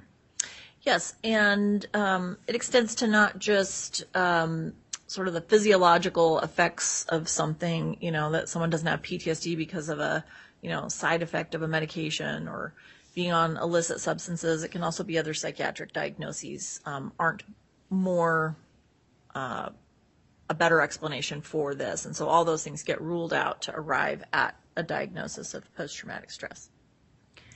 And am I correct that with respect to criterion F, if a person doesn't experience the symptoms for more than a month, then they then have acute stress disorder if they meet the other criteria? They may. Okay. Mm-hmm. And so I believe you mentioned that that Dr. Erickson and Ms. Youngman, you diagnosed them with both post-traumatic stress disorder and acute stress disorder. Is that correct? Yes. Okay. And can those 2 diagnoses exist at the same time? They can, because the traumas can be different. So there's one scenario where it could be that you have a trauma and develop, and we'll go through, I think, acute stress. I'm going to prematurely cover that. So if it's within 3 days of a trauma and it's less than a month and the symptoms are essentially similar in acute stress disorder, you would meet criteria for that diagnosis. And if it goes over a month and they meet criteria per the slides that we just covered, it would qualify as post-traumatic stress. However, you can have a very kind of complicated overlay of this if it's different traumatic experiences, right? Say you were in a severe car accident and you've developed either one of those diagnoses, acute or post-traumatic stress. You could also be physically assaulted. You could also be cyberstalked or cyber harassed. So it's not just one pile that you have PTSD from anything that ever happens to you. They are distinct based on the trauma that you've been through. Thank you. And you did anticipate me. Mr. Bollinger, if we could go to the next slide. Here we have acute stress disorder under the DSM. Is there anything further to your discussion of acute stress disorder, Dr. Lacroix, that you'd like to add here? No, it's just the time frame. technically the symptoms are kind of rearranged differently, but they're essentially the same, and you meet 9 or more of the 15. Decided not to do that to you guys 2 times, so just 1 time. And the duration, again, in that 3 days to 1 month, the same type of qualifying stressor, and it's the shorter time frame. Thank you. And Mr. Bullinger, next slide, please. Dr. Lacroix, how do you consider the dosing and severity of threat or danger in a person experiencing post-traumatic stress disorder? Well, as you could imagine, the bigger the dose of the trauma or the more severe the trauma, the more intense and debilitating the post-traumatic stress symptoms and impairment could be. So the factors here, your risk factor for developing PTSD has, some things you can't help. There might be biological things, psychological things that you can't help. But certainly the biggest thing there would be, that variable would be that the environmental dosing, meaning how much trauma, right? So fender bender versus a cataclysmic rollover fatality accident, right? Those 2 events would be very different as far as the traumatic impact. And the perceived degree of threat or danger also determines how significantly someone has a degree of post-traumatic stress. So in this case, the environmental dosing unfortunately has been high, and there have been threats, and they continue. And so, technically this would be a category of sort of similar in the cyber stalking, cyber harassment kind of vein, but they're slightly different, and there's some professional, and there's some personal, and they're directly to these individuals, and they're to their family members, and so they slightly vary, but they're in general a large repeated dose of the same type of trauma over and over and over again. And how long does post-traumatic stress disorder last? Well, that varies as well. So, like I said before, if an individual, you have 2 people exposed to the same trauma, one person may not develop PTSD. They're not happy about what terrible thing happened, and it will have impacted them. But if it doesn't meet full criteria, maybe it did, they were able to keep functioning and it didn't impact their lives significantly, they wouldn't meet criteria. And typically those types of symptoms resolve in the first few months. It can be months, years, it can be forever, and it has a very what we call waxing and waning, kind of up and down trajectory for most people. So for most people, it can go into remission if the trauma stops. So if you don't ever get to heal and you're repeatedly attacked, it is very difficult to move on to healing. And that is why, when you look at traditional stalking and cyber stalking, one of the things that's very difficult is you don't have that, the person gets caught, they go away, and sure, the world doesn't seem as safe and it's terrible, but you have a little bit more sense of peace and safety because that individual maybe has been caught and went to jail, right? When it is perpetual and it's internet and it's who knows what people, as the safety expert at the threat assessment, I call him Abby, I can't pronounce his last name, testified to earlier, when you don't know who it is and when they'll pick up that mission and carry it out, it is extremely difficult to say what the course would be, but it's hard to heal and hard to put those symptoms into remission in that kind of a circumstance. And Dr. Lacroix, would you speak to any adverse health consequences that go along with post-traumatic stress disorder? Yeah, so we have a lot of information. There's, the VA, for instance, has a center of excellence that studies the effects of PTSD most prominently, I'd say, in the U.S. But what we know is that individuals with PTSD have other disorders more commonly. They're more often going to have depression, other types of anxiety, they're more at risk for developing substance use disorders.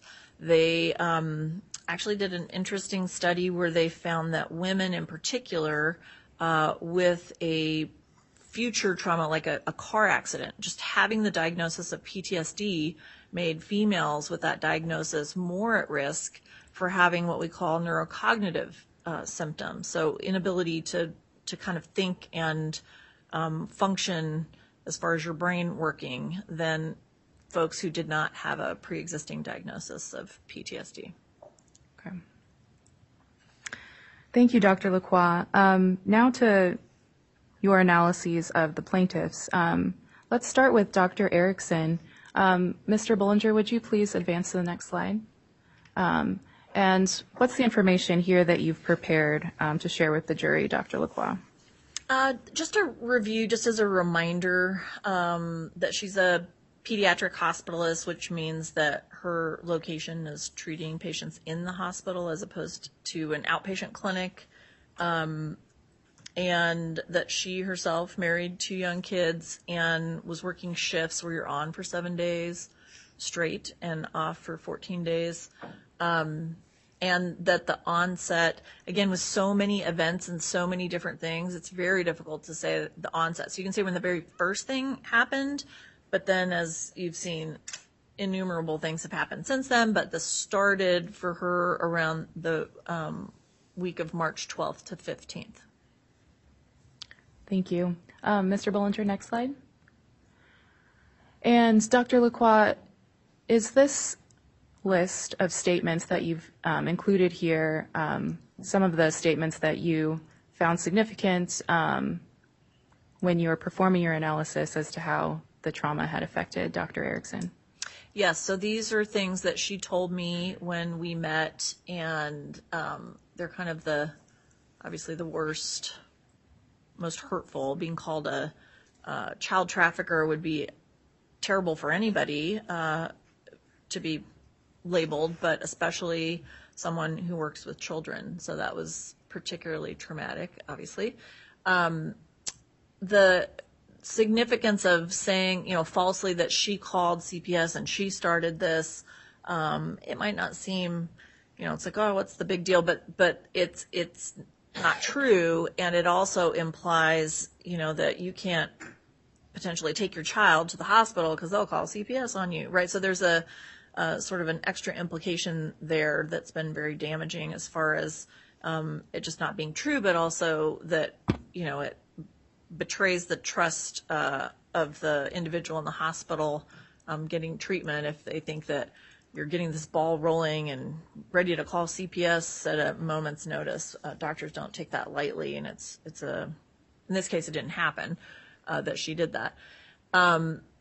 Another quote that they told their, Bundy and Rodriguez told their followers to follow the money as if there was some sort of money trail leading to her getting paid to keep children or put them into trafficking, which is obviously not the case as well, or it should be obvious that that's not the case.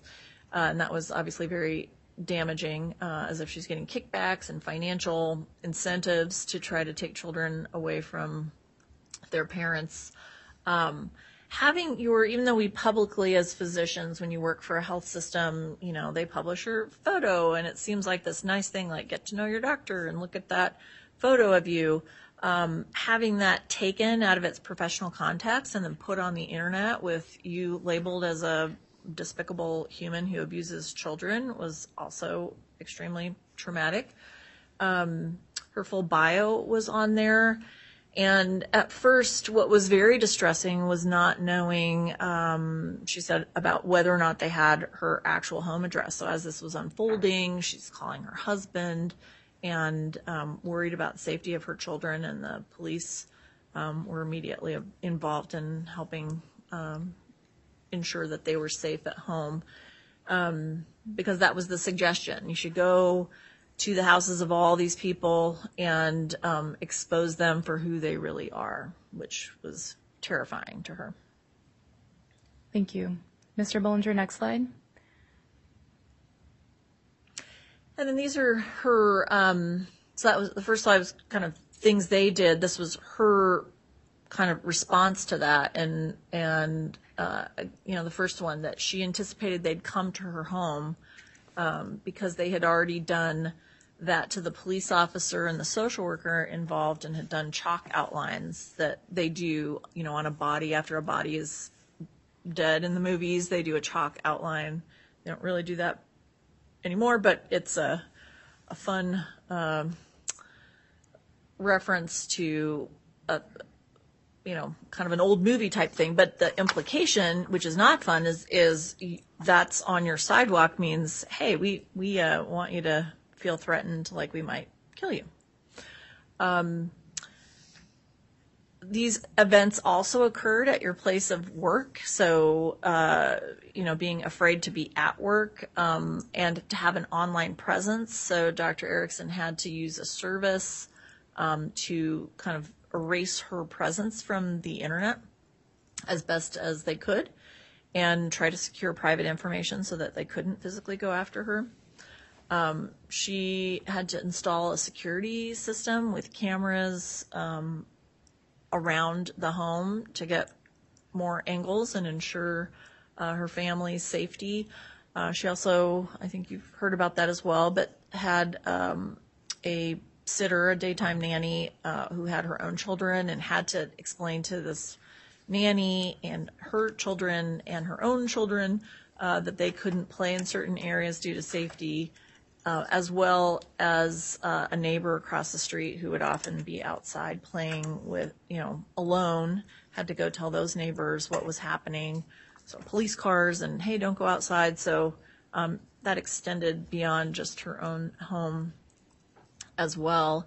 And then her husband, who worked from home, I can't imagine that felt good. I did not speak to him, but he had an office. Her report is that he had a window that faced the front yard, so he is constantly trying to do work and stare out the window, hoping that nothing is coming as far as a threat.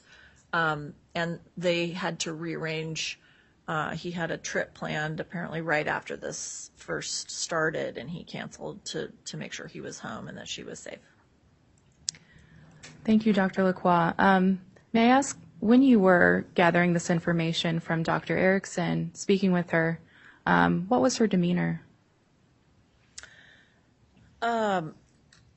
Gosh, her demeanor was very serious and traumatized and upset that someone would do something like this to her and to her family. It's shocking, really. As a physician, you hope that people, someone might not be happy with a decision that you make, but you there's kind of a boundary that you don't expect people to cross, and it's such an egregious crossing. It's just kind of hard to wrap your brain around.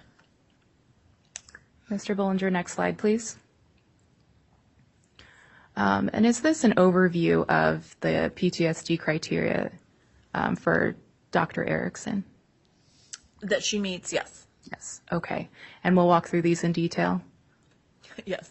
Okay. Mr. Bullinger, next slide.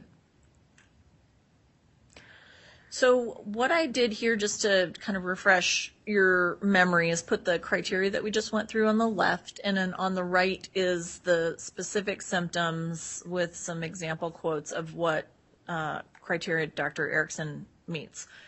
If it's bolded in terms of like number A1, 2, 3, and 4, that means that she meets criteria for all of those. So, direct threats to her were made. You've seen numerous examples of that by the doxing, which is the release of documents that contain personal information with a intention to intimidate or harm someone in some way, and calling her a kidnapper and a child trafficker.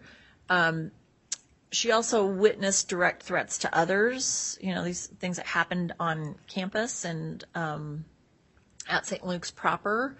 And,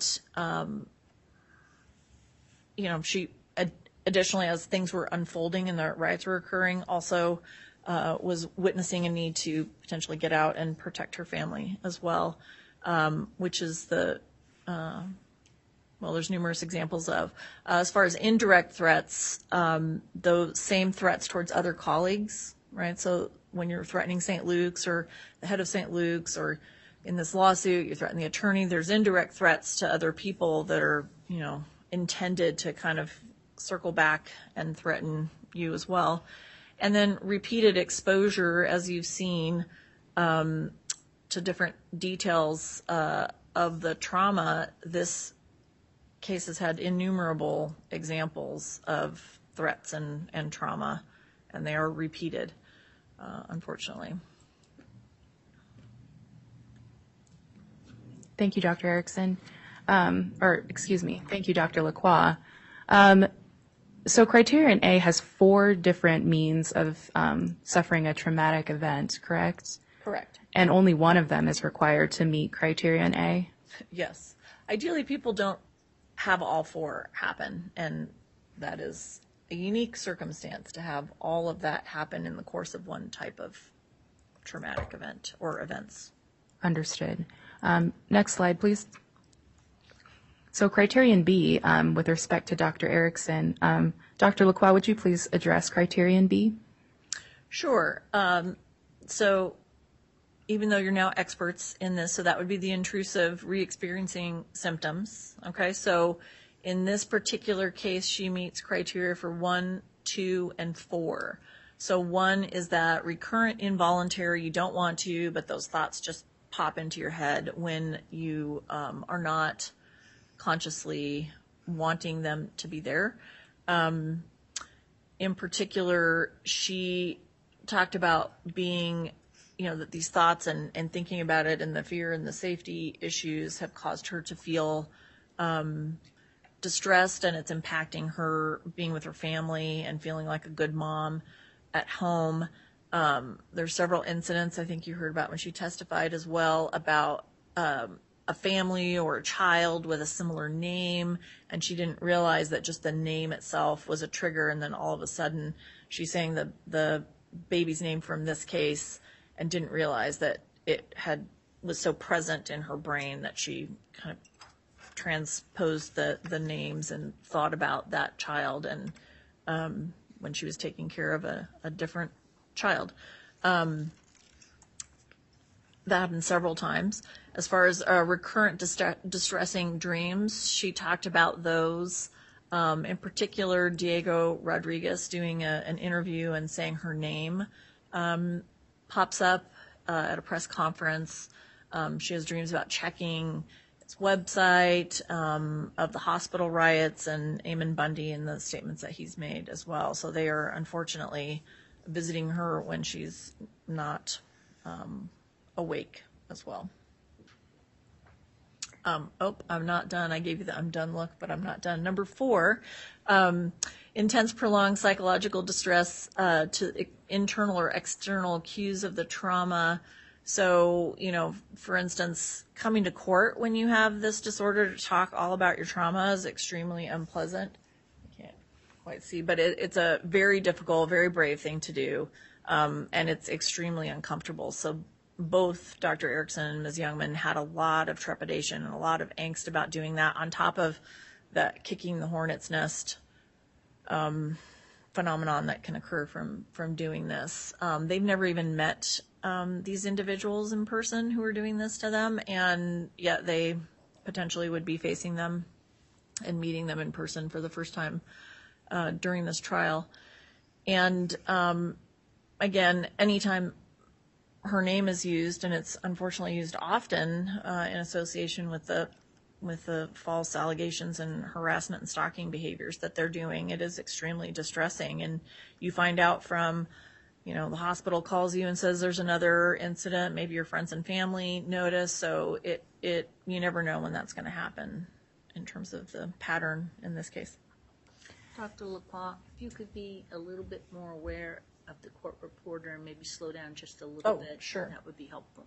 Sorry.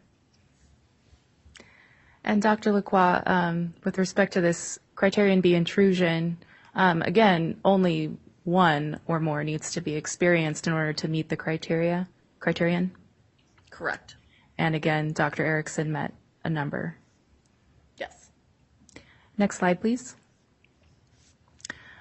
So criterion C, avoidance. In what ways did Dr. Erickson's PTSD symptoms manifest avoidance? In several ways. So this, again, is one or both criterion. She meets both.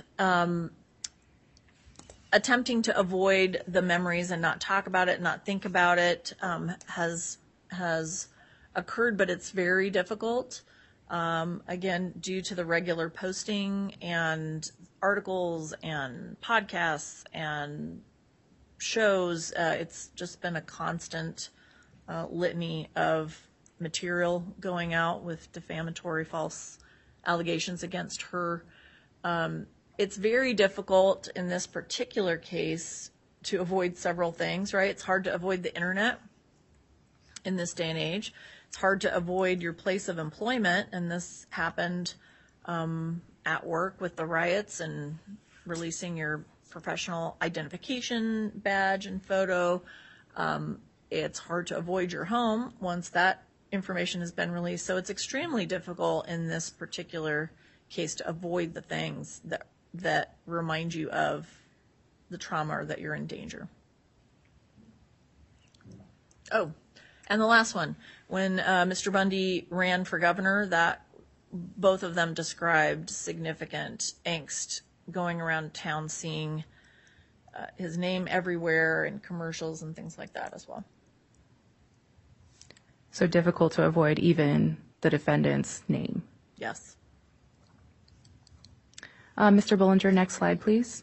So for criterion D, relating to negative alterations in cognitions and mood associated with the traumatic events, would you please speak to the symptoms that Dr. Erickson experienced under this category? Sure. So the four that she meets criteria for are on the right. The first one is kind of what we call exaggerated negative beliefs about yourself or others or the future. And that's that phenomenon I mentioned earlier, that once you go through a terrible trauma, you just don't see the world in the same way again. And this particular thing, because it involves not just personal safety, it's professional reputation, it's internet, it's something that can potentially follow you for the rest of your life. So her concern, being a healer, a caregiver, is also that this affects patients in the future coming to get help, and that, that was a main concern for both of them, is that this will detrimentally affect the community because people may believe some of these false things and not go get help. In terms of number 4, that emotional state that I talked about that's very common in harassment and stalking is fear, right? That's the intent of the action, is to make you fearful and make you walk around scared all the time. And they succeeded, unfortunately, in doing that. She described all sorts of things that she does not do because of fear that she used to, go to the grocery store without worrying about anyone, recognizing you, altering your behaviors in public, but being more fearful, just introducing yourself, even in the hospital with patients. You don't know who you're meeting and whether they'll have some sort of name recognition or be a follower. And so in every sphere, at work, at home, it's impacted her life. On number 5, we also talked about that when you have that kind of fear, you don't do as many things as you used to do. One of the things that she felt very sad about that she had done previous to this was volunteering at the church nursery with the kiddos during services, and she felt that it was too risky for them, and had to tell the church what was going on in terms of these allegations, and felt that it was best to not be a distraction, to quit doing that activity, for example. And then the persistently, again, meaning all the time, low mood in this case. So feeling, and that has improved for her, but feeling initially, consumed with stress and fear, it can make you feel down in the dumps and depressed and hard to feel sustained joy and happiness, which ideally we all are entitled to in our lives. Thank you. Mr. Bollinger, next slide, please. So now we're to criterion E. I believe this is the hyperarousal criterion. Would you speak to Dr. Erickson's symptoms with respect to hyperarousal? Sure. And again, in this category, it's 2 or more, and she met criteria for 4 of the symptoms. So that irritable, again, you have so much stress and worry that you just feel very short and irritated with people because you have so much on your mind. That's something that's happened that she feels very sad about. Hypervigilance, anyone walking in a dark parking lot or alley has a certain amount of hypervigilance. But again, when these events happened, they know where you work. They know what you look like. You have to be extra vigilant to even just leave your job or come to your job. So that's been extremely distressing.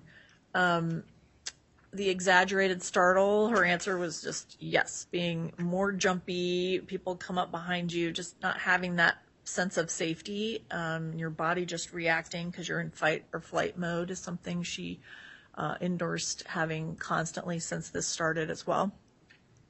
And then the sleep disturbance. Again, when you've got this much stuff on your mind and you're having dreams about these people and nightmares about these people, it's very difficult to sleep. So she also described sleep disturbance with this.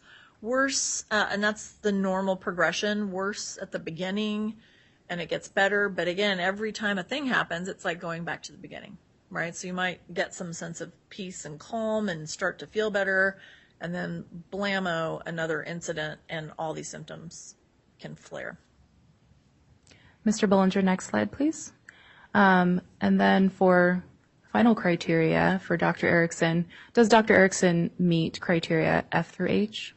Yes. So, this started in March of 2022, and here we are in July of 2023, and therefore well over a month. We're into 16 months now of symptoms for her. And clinical treatment was required. She did have to seek out professional counseling. It was beginning to impact her ability to do work. And again, some of those things at home we talked about. And she did have to seek out treatment. And lastly, I didn't find any other diagnoses or issues that would have explained these symptoms. So PTSD is the most appropriate diagnosis. So in other words, are you able to say that you found that the PTSD that Dr. Erickson experienced was the direct result of the defendant's conduct? I did. And how is Dr. Erickson coping given this diagnosis of post-traumatic stress disorder, in your opinion? Well, I think coping as well as you can. She has a very high baseline in terms of being a very motivated physician, and she's a mom, has young children. So she's very motivated to keep her life together in the face of this extreme constant stress. So, I think she's handling it as well as you could handle it, and has been very, brave about talking to people at work and getting help when she needs to. So, all things considered, I think she's holding up as well as you can under a constant barrage of harassment. And going forward, do you perceive any interventions are necessary for Dr. Erickson in dealing with the post-traumatic stress disorder? Yeah, so again, the course is variable. When you're exposed to additional traumatic cues, you can have exacerbation of symptoms. You might have to go back to counseling. You might have to go on medication. You might, it's difficult to predict.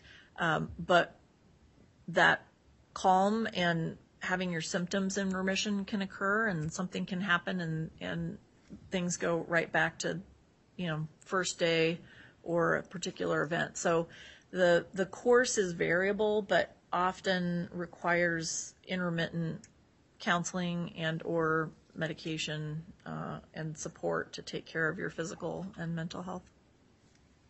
Thank you. And Mr. Bullinger, would you go to the next slide, please? Dr. Lacroix, why did you prepare this slide? I thought it was a very impactful phrase by her when I wrap up an evaluation with someone and try to find out what the impact of a certain event was on them. They usually have an answer that's, oh, this is terrible, and that's it. But I thought it was a poignant comment in terms of how this has and will continue to impact her. And would you read that for the record, please? Sure. So I feel that it will impact the care and trust with families that I take care of, and they may look me up online and see accusations of medical kidnapping and will think, oh, Dr. Natasha Erickson kidnapped baby Cyrus and now she's kidnapping my kid. And they will reach out to Bundy or Rodriguez, and there will be more press and a resurgence in these actions and demands for proof and inciting followers and risk to me and my family and coworkers and other patients. Thank you. Mr. Bullinger, next slide, please. Dr. Lacroix, would you please read the slide that you prepared? Yes, kind of a final thought from her is that in terms of what she described as being kind of the worst part of this was ultimately the risk to me of physical harm was the worst, as well as fear that my kids will be kidnapped.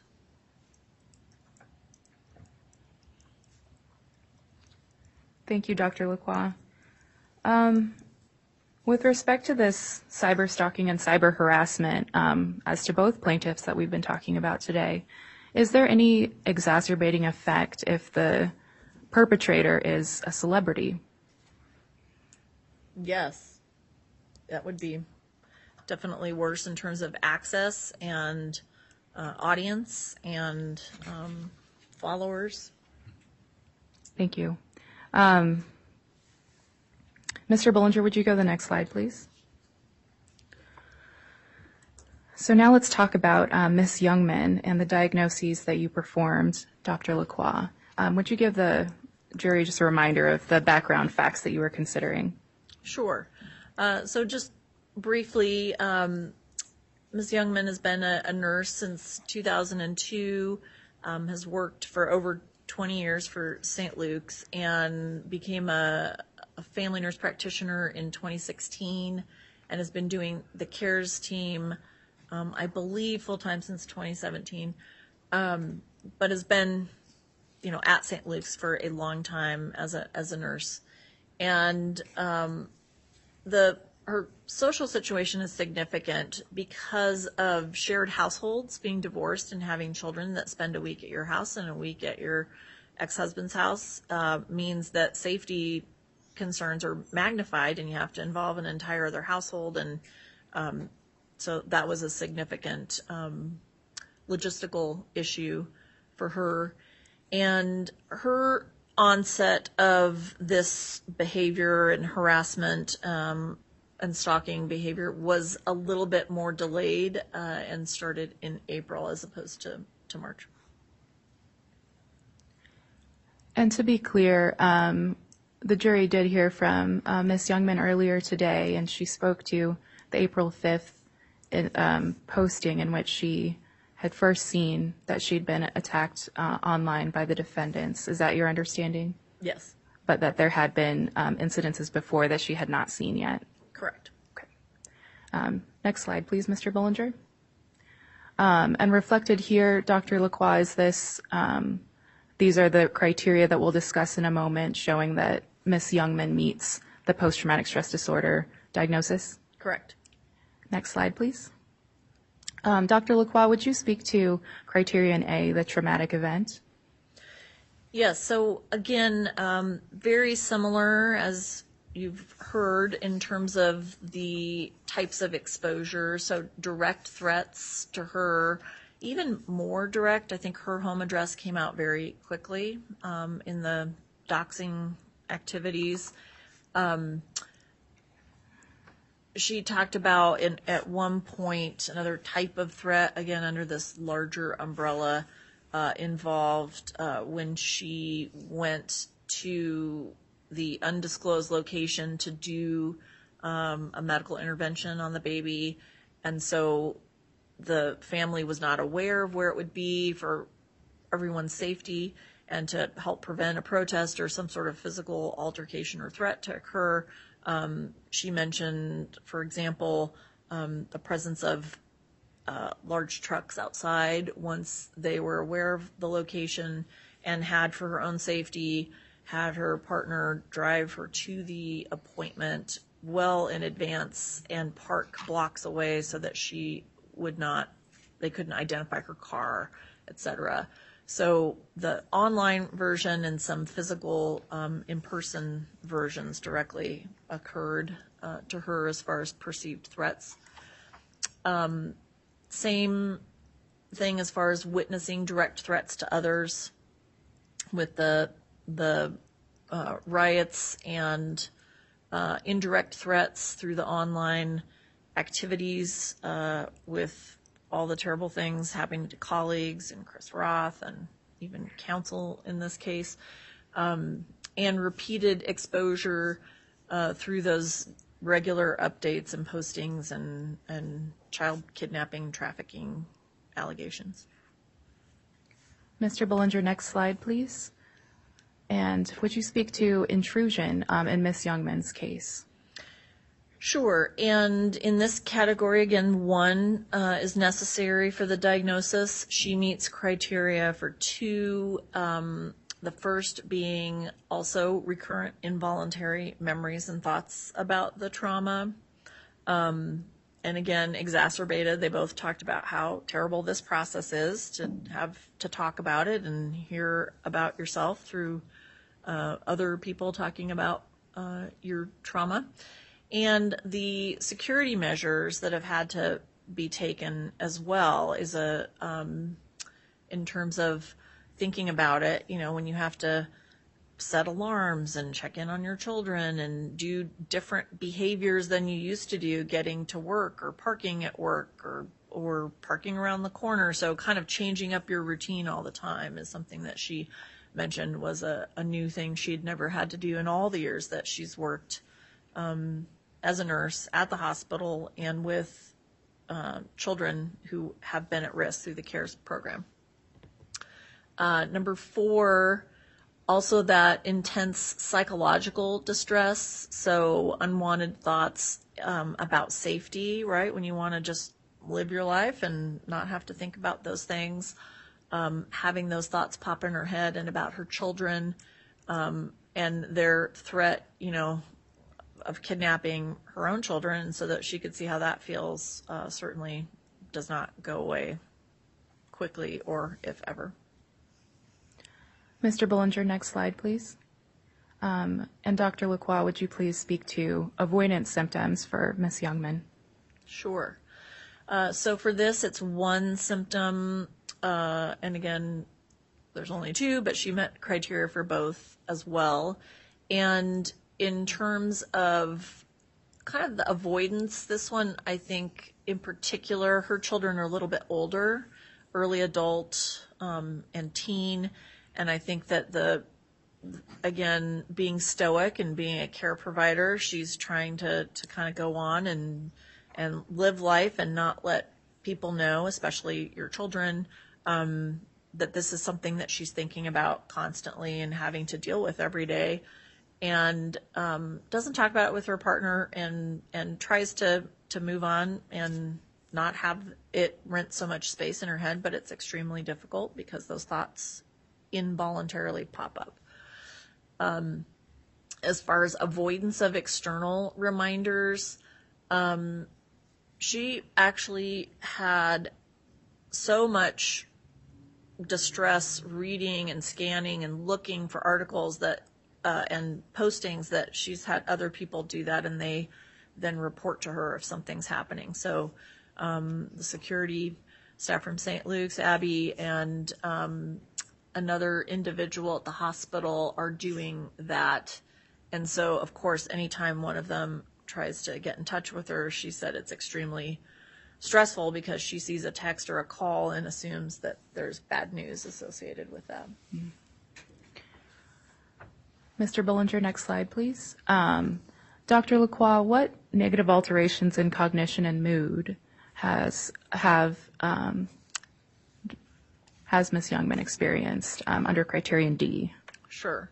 So you'll notice they're similar, right, in that same type of trauma, sort of a similar, she has 3, you need 2 for the diagnosis, but that negative beliefs element again, and in her particular case, she talked about the ideology of the followers, the potential people who are taking these instructions to act as being particularly disturbing, because it's very difficult not to think about what they've said about her and what they might intend to do. So that has really made her feel negatively about who might be out there, about society, and why individuals might be doing this to people who are trying to help children.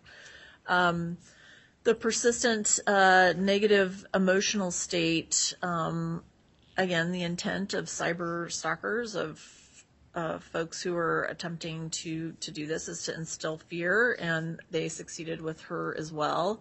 And she was previously a person who didn't have that kind of fear and paranoia pervasively in her life, and she described having that now, and she feels pessimistic about things in a way that she did not before. And lastly, that reduced interest and participation in activities you previously enjoyed. It's another thing that gets robbed from you with this type of behavior and harassment is she felt, especially at first with her photo being everywhere, that she really needed to significantly reduce all her activities. It's gotten better, but again, a blast will come and that will potentially cause her to feel that way again. So she has decreased symptoms in that category, but it's exacerbated when future events happen. Mr. Bullinger, next slide. With respect to hyperarousal, does Ms. Youngman meet the criteria? Yes, and what's typical when you're starting again to heal or try to recover from trauma like this is that your symptoms are really bad at the beginning and they go down. Again, they can ebb and flow. She described hypervigilance that was worse at the beginning, has improved, and had, I guess, improved until there was another video released by Bundy, and he talked about this lawsuit and that he, quote, could have deployed people to help, implying to help as in not helping or helping him with his plot to harass, stalk, or harm Ms. Youngman. And she felt in particular, based on his message and the way it was delivered, that it was a threat of violence, especially directed at her. As far as exaggerated startle, same response, yes, has improved some, obviously gets worse in certain situations or if further events occur. Same with, and in this one, she also reported some trouble with concentration. Has improved, but again, worsens when there's new threats and increased stress. And lastly, she also described a sleep disturbance with waking up feeling panicked for her own safety and the safety of her family. In particular, if she's home alone or, with children going back and forth between two households, there's a lot of concern there for everyone's safety, including her own. Mr. Bullinger, next slide, please. And has Ms. Youngman met the criteria for the time requirement? Yes. And how long has she experienced her symptoms? So she's going on 15 months at this point. And how about for the severity? also met criteria for clinically significant impairment, and that has been, again, because these women started with a very strong baseline and they're caregivers and they're trained to kind of push through.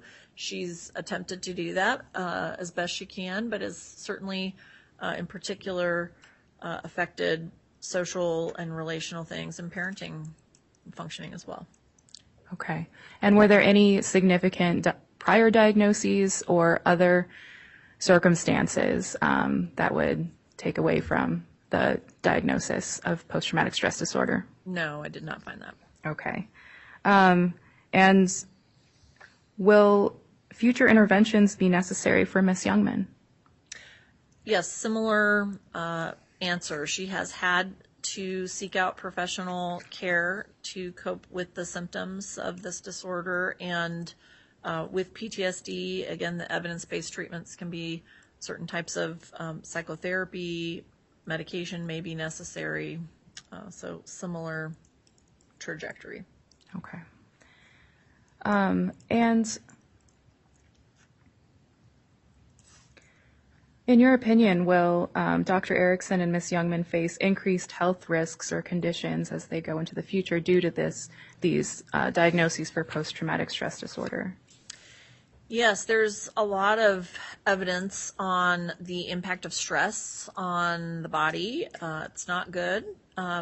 It certainly takes its toll, and stress-related issues can vary in terms of high blood pressure, obesity, all sorts of different things. So it is not good for your quality of life and for your overall health, physically as well as mentally. Mr. Bollinger, next slide, please. And would you explain why you prepared this slide, Dr. Lacroix? Yeah, so in a similar way, these were some of the impacts that Ms. Youngman described of the defendant's behavior on her. So I like to tell the story through her words to me. In terms of the impact, she talked about it being, it was wrong what they did to her. So she feels, again, as a helper, that it's a great disservice to child protection and to the mission of that organization and those who've dedicated their lives to serving children and families. There's anger, obviously, as well. Calling us child traffickers and sex abusers is not okay. She personally was called those things and falsely accused of medical negligence with the nasogastric tube that you've heard about, as well as an issue with a bacteria called Clostridium difficile, and alleging that she had somehow caused that infection, which isn't possible in a toddler. I'm also concerned, in her next quote, I'm also concerned because it affects any future jobs I might have. I can never escape this thing, and the internet lives forever. Thank you. I just have a couple high-level questions left. Dr. Lacroix, how detrimental on the health of these two women is the defendants, are the effects of the defendant's cyberstalking and cyber harassment of them? Well, it's very detrimental. I mean, you think of an average day and the stress that you might have, it's magnified tremendously in this type of circumstance. So a stalking, having a trauma occur, again, the dosing of the trauma or the type of trauma impacts the effect that it has on you. Being stalked and harassed and threatened physically and professionally, there's no sphere that doesn't impact, especially when the threats follow you home and potentially involve targeting your children. And as a physician, as you are, Dr. Lacroix, what's the potential reputational injury to that they may perceive when they've been accused of heinous crimes against children and it is their work to help children?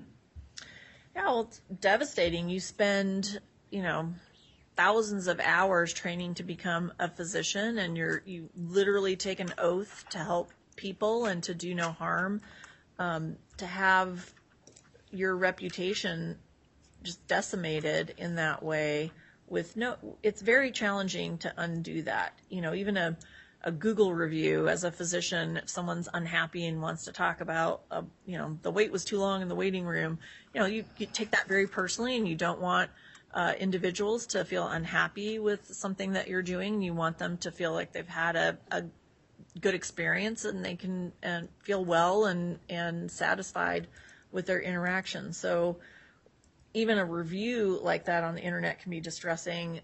Having your actual reputation be slandered like that, obviously this is a case where there are articles and you could potentially explain to people, but you may not get that opportunity. And so it is extremely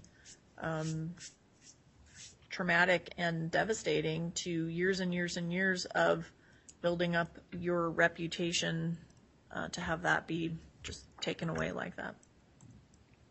Thank you, Dr. Lacroix. I have no further questions. May the doctor be excused? Yes, Your Honor. Thank you. You are excused. Thank you.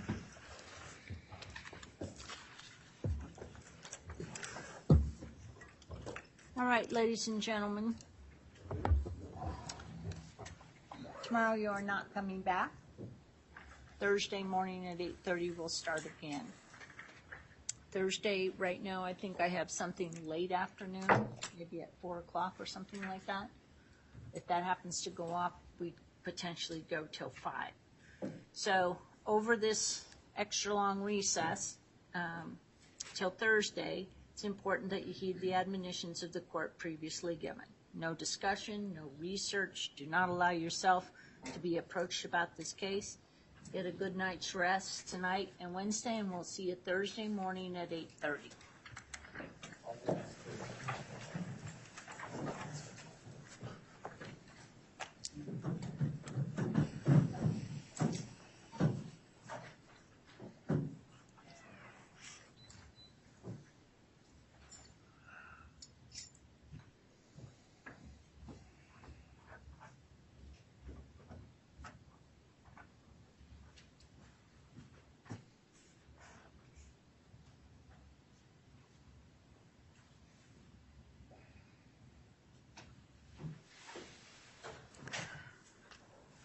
Please be seated.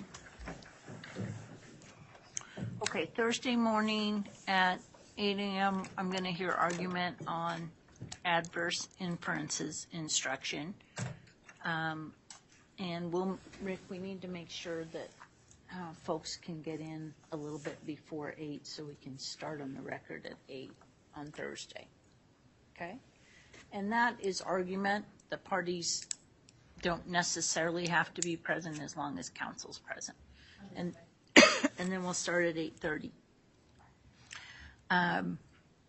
Obviously, we're getting close to being in a position to submit this to a jury. And so focusing on the instructions is going to be something that the court's going to be doing.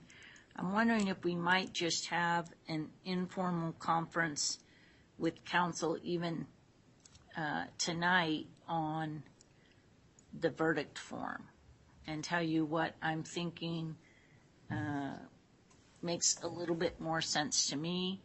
I don't think the closing instructions will be that difficult to pull together, but the verdict form, I don't think we're on the same page as what I'm thinking would be more appropriate. Not that I know for sure, but I'm just trying to figure out something based on the fourth amended complaint and the damages, if any, the jury will determine how they're going to work through the questions before them. We could chat tonight for about 15 minutes, and I could give you my input on that, and then maybe come back with a revised form. That would be great. Okay. Then we'll just see if we can't find a room to meet in to do that with my staff attorney and get it to a verdict form that I'm comfortable with submitting to the jury.